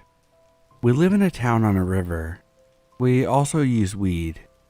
We can't buy the Delta gummies here in our town, and the nearest place is in a crossroad gas station, about 30 minutes away from us, across the bridge into the next state. I got paid and wanted some gummies. My boyfriend said he would drive us up there to eat at a local diner and do our shopping in the morning. We left about 5 a.m., and when we got done, the sun was already up. My boyfriend takes my card and goes into the station. We parked our pickup next to from what I could see of him, an ancient old man in his pickup, smoking a cig. Whatever, right? It's early. There's a diner. We're surrounded by farms and in between a couple big cities, so I don't think much of other people being out here. I sit and wait. When I look up, the old man had finished smoking, but hadn't left yet. Again, whatever. They're busy, so maybe he's just waiting and has plenty of time to leave. Like I said, he's ancient. His truck is older and smaller than my boyfriend's, so our windows are not directly next to each other. We were parked pretty close to the door though. I suddenly got a really horrible gut feeling after a few minutes. My gut isn't normally wrong, so I started looking for an issue. I didn't see anything weird, but this old man was still there, but he was moving around the front seat of his truck. He starts to open his door, which is directly next to mine, and the feeling gets worse. I'm trying not to stare and to stay calm, although I feel like I'm gonna pass out. I think he was looking at me through his side window mirror. I made sure that the doors were locked and kept watching him from the corner of my eye, hand on the door just in case. He stopped moving, and after a second he shuts his door again. Then my boyfriend came out of the store and got in the truck. Thinking about it now, the old man probably saw him and realized that he was coming to our truck and stopped whatever he was doing. Anyway, he laughed to himself when I asked, after we had started driving. He said he suddenly got the idea to fight an old man out of nowhere, and that he was going to kick the door closed if he tried to get any further out of his truck. I told him what happened barely a minute before he came outside, and we joked about how weird it was that we both were going to fight an old man at the same moment. But I'm high now, and thinking about it again, I'm just really weirded out.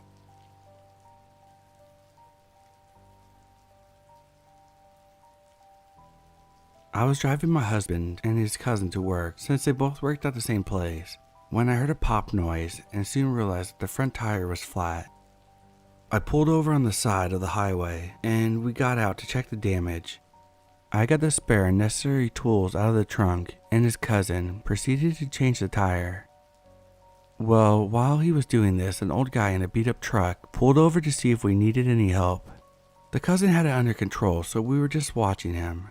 The old guy started making small talk by telling us about himself. Totally harmless information. How he lives on a farm, blah blah blah. I was kneeling down watching in my pajamas while my husband stood behind me. His cousin was working on the tire and the guy was just standing behind him when the old guy asked if he could pet me. He literally asked if he could pet me. My husband's reply was along the lines of him thinking that it wasn't a good idea. I was kind of shocked and speechless. The old guy slowly made his way closer to me and poked me on the top of my head with his index finger, then moved back to where he was. The tire was changed and we wanted to get the hell out of there. The old guy thought it would be nice of him to write his phone number down on a napkin and gave it to us just in case we would need help later. No thank you. After the guy left and my husband and cousin got into the car, I balled up the napkin and threw it. I then got inside the car and my husband asked me if I had the napkin. I told him fuck no, that I threw it away. My husband, being a clown, says to me, "Hey, maybe the farm animals aren't doing it for him anymore." Later that day, I told a coworker what happened, and a couple days later, he gave me a present. It was a wooden bat that he had gotten from a garage sale. It had a bow and note attached to it, saying, "Keep this in your trunk, and if anything happens again, bash them in the fucking kneecaps." Edit 1. My husband said that he mentioned the story to one of his coworkers once he got to work that day, and one of them actually knew exactly who he was talking about. The guy had on a Battery Center shirt, which is a place similar to AutoZone or another auto place, but he hadn't worked there in years. Edit 2. I forgot to mention another less creepy, but still fucked up encounter. I was driving in a part of town that was a little sketchy, and when I stopped at a stop sign, a dude with a pit bull, who looked to be maybe 4 or 5 months old, walked up to the side of my Blazer and asked if I could help him out. I had my window a quarter of the way down when I asked, "What?" I thought maybe he needed money or something. Wrong. He asked me if I could hit his dog with my vehicle so that it could know what pain feels like. What the fuck? I instantly said no and took off. I'm guessing he planned on using it in dogfighting, but I can't be certain of that. It's still weird as fuck. I don't know if I tracked weirdos, but at the least, I have some interesting, albeit messed up stories to share.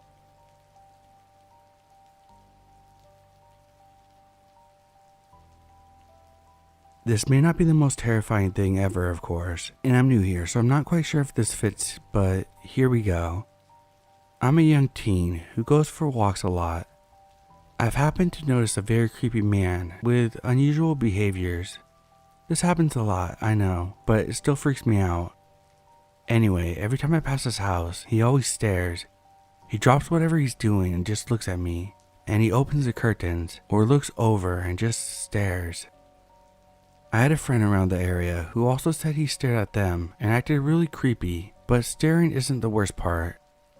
He has children's bikes and toys laid out in his front yard, and I have no idea why.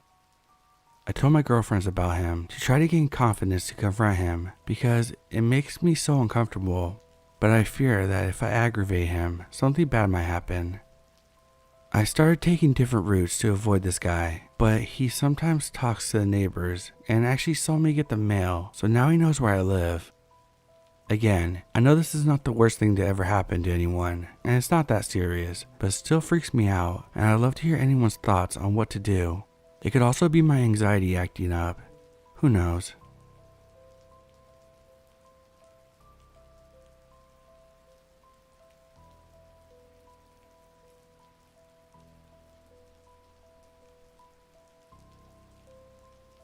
I work about a mile from my house in a pretty small town. It's very easily accessible by walking, so I never drive. About 1.5 years ago, I finished work at 1 a.m. Nobody is really out past 8 p.m. here, so the park I walked through was utterly deserted. I live in one of the safest countries in the world, so it's easy to forget just how vulnerable I still am as a small female. I honestly didn't feel uncomfortable at any point of my walk, until I rounded the corner past some basketball courts nearby my house. I was still about 2 minutes away from my home, and this stretch of my walk was completely dark. The moon was massive that night. While I had welcomed its light at the beginning of my journey, in the absence of streetlights, it actually made things look pretty eerie. I had walked this path hundreds of times, but tonight something felt off. I'm not a fearful person in any sense of the word, but I was really on edge suddenly. Then I saw it. A van in the parking lot next to the courts. Its side door was open. I picked up my pace and kept an eye on it. There are usually cars in that parking lot. I live in a tourist town and backpackers often stay in their vehicles to save money, but I'd never seen one with its door hanging open like that in the middle of the night though. I was so focused on the van that I missed the man walking out from the trees near the courts until he was a mere 30 feet behind me. He was walking fast, and there was little doubt he headed straight towards me. I was at a loss for what my next action should be. Screaming wouldn't do much. I was still too far away from any residences. I usually carry a glass water bottle with me for protection, but unfortunately I left it at work that night. My phone was dead. Everything I knew better than to do, I'd done. And as stupid as I feel for saying this, I hesitated, running off the chance that he didn't mean to act sketchy. I have moved past this mindset overall, but there is still this strong part of me that balks at the prospect of making someone feel uncomfortable or embarrassed. I also hate showing men that I feel scared of them, because even if they try to hurt me, I'd rather not give them any satisfaction of seeing my fear.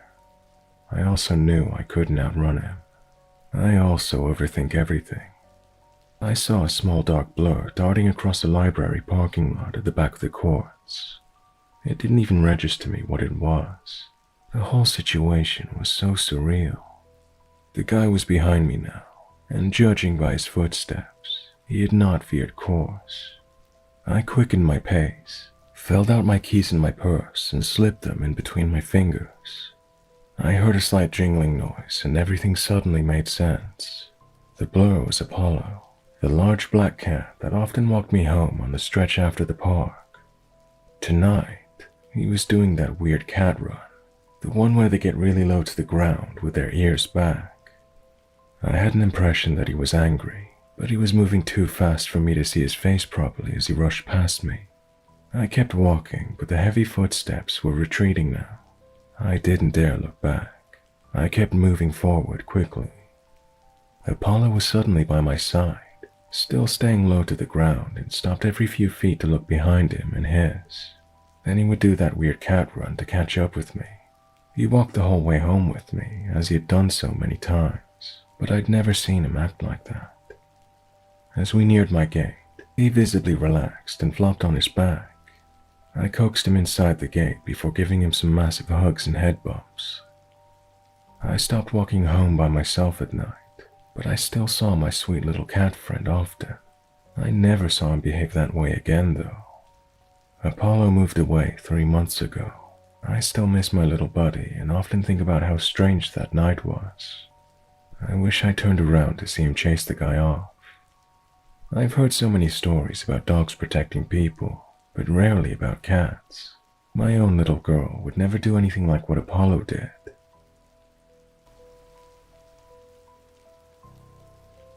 I don't remember exactly how old I was.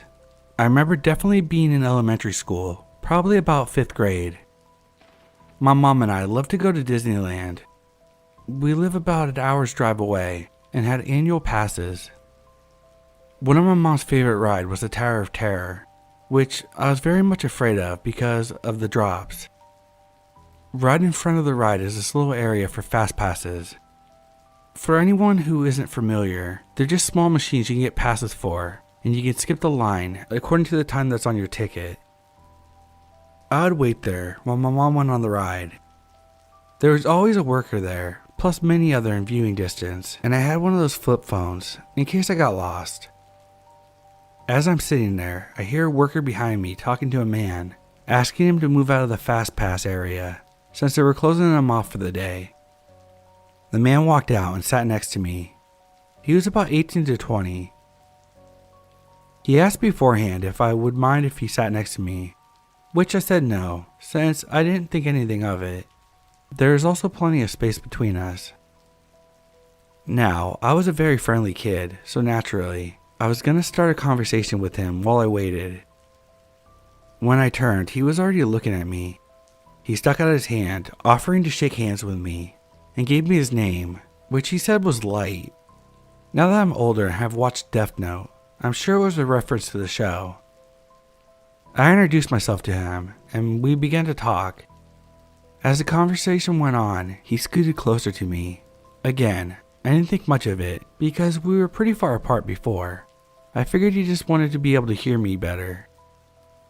It was a relatively normal conversation, asking me where I was from, hobbies, how old I was, etc. Until he asked, "Do you have a phone?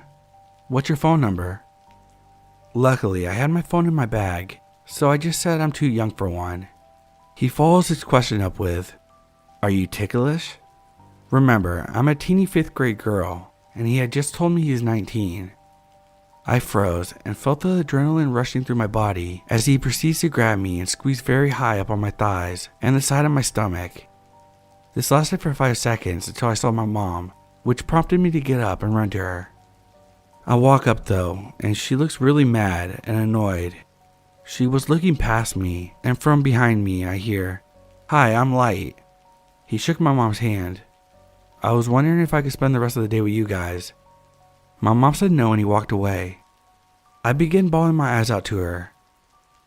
She explained the reason why she looked so angry is because when I was a little kid, I used to invite people over to our house or to hang out with us, so she assumed I was doing it again. I didn't tell her about him touching me until I began high school, which I definitely should have, but for some reason I had this idea in my head that I would have been in trouble if I told her. So creepy, Disneyland man. Let's not meet again.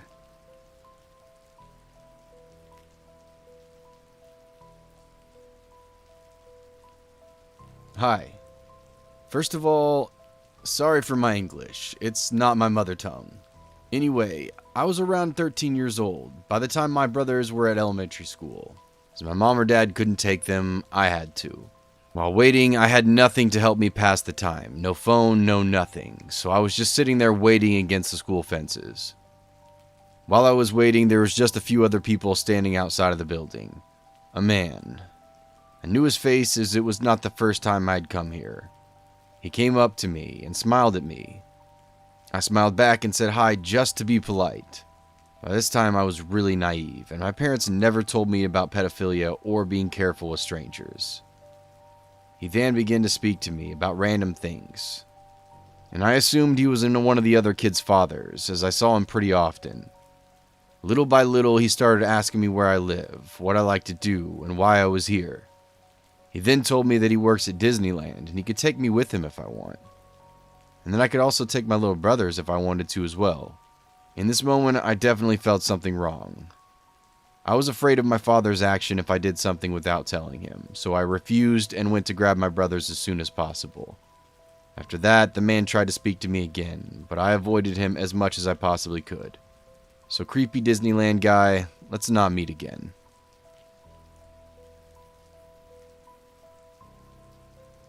This story is so weird that I almost pushed it out of my mind, but my best friend reminded me of it last night, and I'm creeped out all over again. When I was 15 or 16, I was on vacation at Walt Disney World sometime during the summer. My family has a vacation club membership, so we would go a few times a year, and we lived close by anyway. We were staying in the vacation club villas, which is a separated building from the main hotel. I brought 2 of my friends, Savannah and Victoria. We got bored around 2 a.m. and went down to the gym. It's open 24 hours. We weren't even going to work out, just take mirror selfies and mess around with the exercise balls. There is a desk for the spa portion of the gym, or maybe it's a sauna, I don't really remember. But since it was so late, there were no employees, so we were just messing around behind the desk and found a notebook. I'm not sure why. I was super annoying at the time, but I decided to write my Twitter and Instagram handles. So did Savannah. Looking back, I'm pretty sure we could have gotten in trouble since guests aren't supposed to be screwing around behind the desk. I didn't think much of it though, and we left the gym. The next morning we checked out of the hotel. On the drive back home, I get a Twitter notification. It's from a diaper fetish account. The creepy thing is, this account has been active for a while and had disgusting pictures of grown men in diapers and other disturbing pictures of children. Savannah gets a notification too, and we both sit there looking at each other like, what the fuck? The account tweeted us saying something like, "I know who you are and what you've done, and your vacation will end abruptly." They tweeted some more creepy stuff, like telling us to watch our backs, but I knew it was clearly because we left our names on the notepad. I didn't reply back. Then I noticed a new follower, and it was my name, but the username was similar to the diapers account. The account started tweeting my address, phone number, and random pictures of me from deep in my social media. They did the same thing with Savannah's name, and at this point we were both shitting bricks. I get a text from a random number, assuming they were using a texting app, saying that they were watching us and they know what we've done. They started texting me about my boyfriend at the time and asked really fucked up questions about him. I told them to fuck off and blocked it. I didn't get any more texts, but the Twitter account continued to tweet me about random details that I know they had to dig deep to find. I blocked them on that too, and put all my accounts to private. I never got any more messages, but the Twitter account is still up to this day. So, to the Twitter employee with a diaper fetish, please stay far away from me.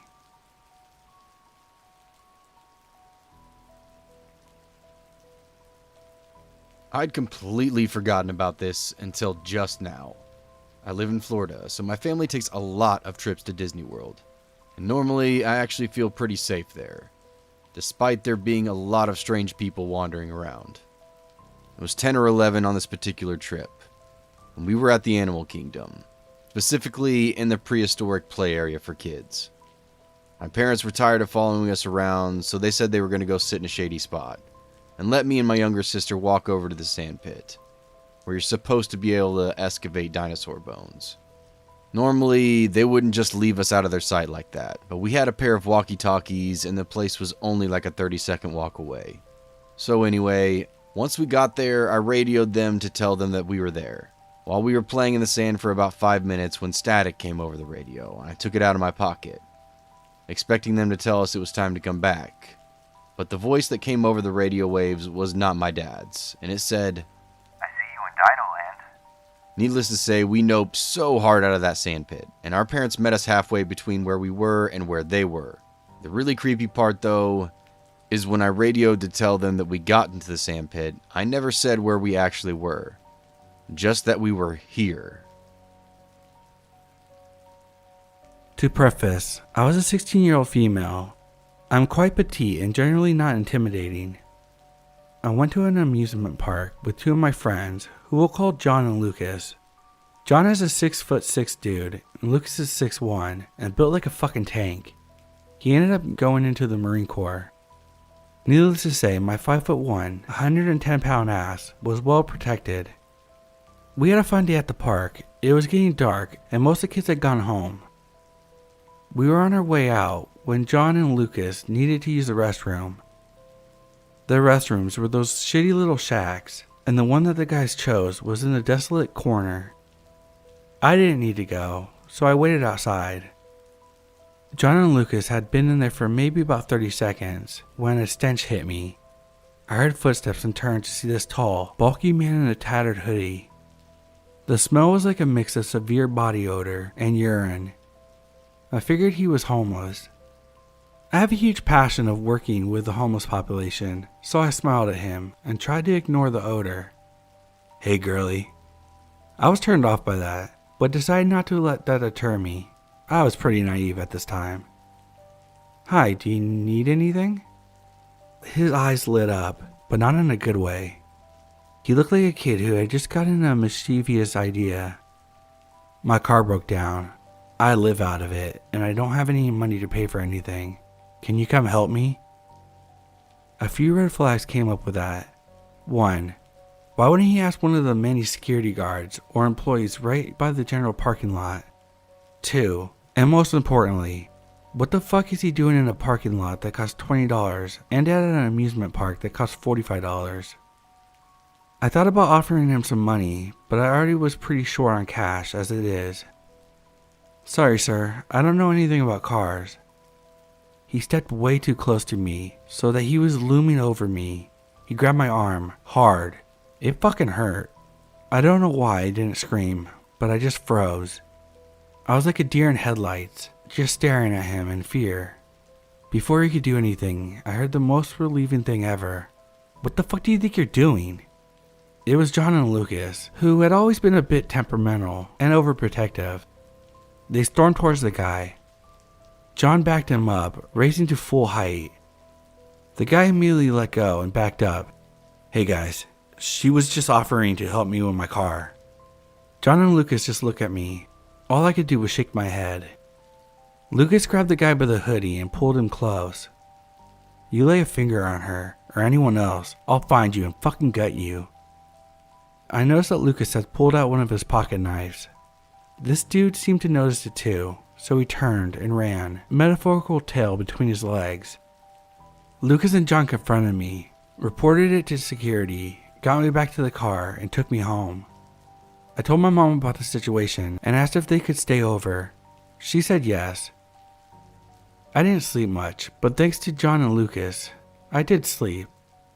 I never found out if the guy showed his face again or got caught. Even so, creepy smelly perv, let's not meet.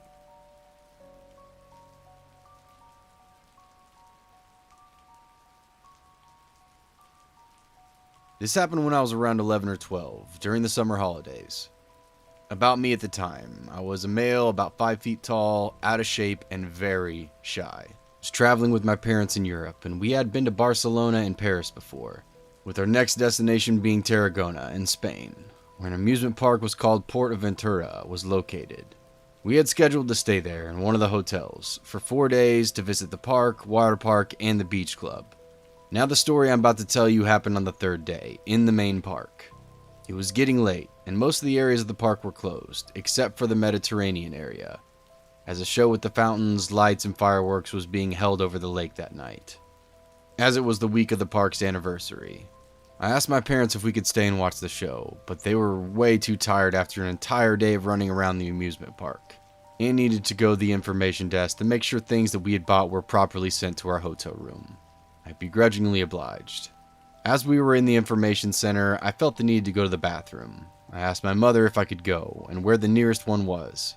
Turns out, the closest one is at the edge of the Mediterranean area. My parents were busy at the info desk, and I have no siblings, so they told me to just go alone. I wish I would have waited for them to be done, so I could have gone with my dad, because what transpired was pretty traumatizing. So I navigated back to the Mediterranean area, and to the bathrooms. The whole area was pretty busy, and lots of people were crowded by the edge of the lake to watch the show, because it was about to begin. I entered the bathroom and went on with my business at a urinal, until I noticed a man looking towards me. I normally don't like when people stare at me, as I was shy, but this time, instead of embarrassed, I felt danger. I glanced back at the man. He was about 6 feet tall and in his mid-20s, with a well-built physique, very short hair, almost shaved, Caucasian, wearing a gray hoodie, dark blue jeans, and leather black boots. It immediately struck me as the kind of person you wouldn't want to find in an amusement park. He was standing in front of the second urinal, as if using it, but I had the feeling he wasn't. I noticed him glancing over at me a few more times. I was done and eager to leave. I tried to pass behind him, and as I did, I noticed he tried to reach for me. I barely avoided his hand as he grunted, while I made a whimpering noise. The bathroom was very crowded, so no one noticed. As I neared the exit, he left his urinal, and I left the restrooms and looked over at the lake. The show had started. There were images being displayed on the water of the fountains with the projector, and a loud music was playing all over the speakers. I tried to blend into the crowd, hoping to lose him. After about a minute of making my way through the cluster of people, I looked back, and not but 10 meters behind me there he was, following behind me through the same paths between the herd that I had cut through. He now had his hood up, covering his face, but I could feel him staring me down. I also noticed he was now wearing what I think were black fingerless gloves. Alarms were going off in my head, as my previous stance on the situation went from weird and creepy to dangerous. I turned and started to desperately get to an area I could run away in. After about 15 more seconds of squeezing through people, I finally reached the final stretch of the lake. It was empty, too far away from the main show for anyone to be there, yet the speakers were still playing loudly here. Ahead was a maintenance path, with the gate slightly ajar, and to the left was a turn leading back to the plaza with the Info Central building. I ran as fast as my asthmatic out-of-shape self could run towards the turn. I could hear this man running behind me, his boots getting louder and louder behind me. He was gaining on me. I started to panic and run even faster than I thought I could, but he still was getting closer. I reached the turn, changed direction so fast I leaned towards the ground and nearly slipped. I felt motion behind me, as if someone had taken a swing at me, and I could hear the man's complain in a language I didn't recognize. My working theory is that it was Russian, but it was some Slavic dialect for sure. I kept running through the plaza directly to the information building, but I didn't hear the man running anymore. I turned around and saw him slip into the service gate at the end of the street. I ran inside the building and grabbed my mom's leg, stuttering and almost crying. But she was occupied with the lady at the counter, and though she saw me distressed, she told me to go sit and wait, and tell her when we left. I tried to protest, but she wouldn't listen. I was paying keen attention to the lady. As I walked over to sit on one of the chairs, I looked out the door and scanned the plaza with my eyes. I didn't notice anything at first, and almost looked away. I saw something behind a direction sign, posted next to a tree, in the most remote and dark corner of the plaza. It was the man. It felt like we made eye contact. I turned away and sat in the chair furthest from the entrance. When we were leaving, I looked over in the same direction again, and he was no longer there. I told my parents, but since I had a vivid imagination as a kid, they chalked it up to me being paranoid because I was alone, and that if it was even real, there were way too many witnesses for someone to try to pull something like that off. I wasn't happy to be called a liar about this, but considering how thick-skulled my parents can be, I didn't insist. I was just happy to have gone unscathed. I tried to forget this encounter and was successful. But having run into the subreddit and other similar stories of near kidnappings, this resurfaced in my mind and I decided to post it. As I was typing my story out, I realized how bad my situation was. The people around at the time were distracted by the show, so no one would have seen me get taken. And with the loud music, no one would have heard me scream or struggle. And the fact that maintenance gate was open and I saw the man enter it means I almost ran right to where he wanted me. To think that I almost got kidnapped right next to a crowd of people boggles my mind. I've never gone anywhere alone in amusement parks since.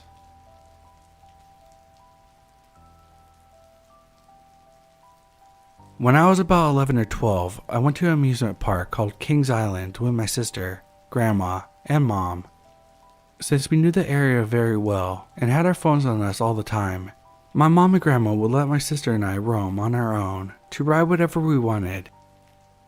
My sister and I had just got done at the arcade, and as we left the arcade, we made our way towards the Diamondback, which was a roller coaster. Before we got to the Diamondback, I told my sister she should try the swing-like carnival ride. I was on the left side and my sister was on the right side, just to paint a picture. As I was about to get in line, a man who looked to be about 30 or 40 walked up to me. He put his hand on my lower back, butt area, and walked alongside me. As I gave him a dirty look, he immediately apologized and claimed that he thought it was his girlfriend. Then he walked away like nothing happened. I bawled my eyes out and immediately ran back to find my mom and grandma. I explained what happened, and we decided to leave the park at that very moment. While I was young at the time, I heard enough stories about abductions to know that it could have ended worse. Considering the fact that I was 11 or 12, while my sister was 9 or 10, and he was about 30 or 40, I remember thinking there was most likely no way he thought I was his girlfriend, or that my sister was anywhere close to his age. Maybe he did think I was his girlfriend, and it was an honest mistake. Either way, it creeped me out a lot.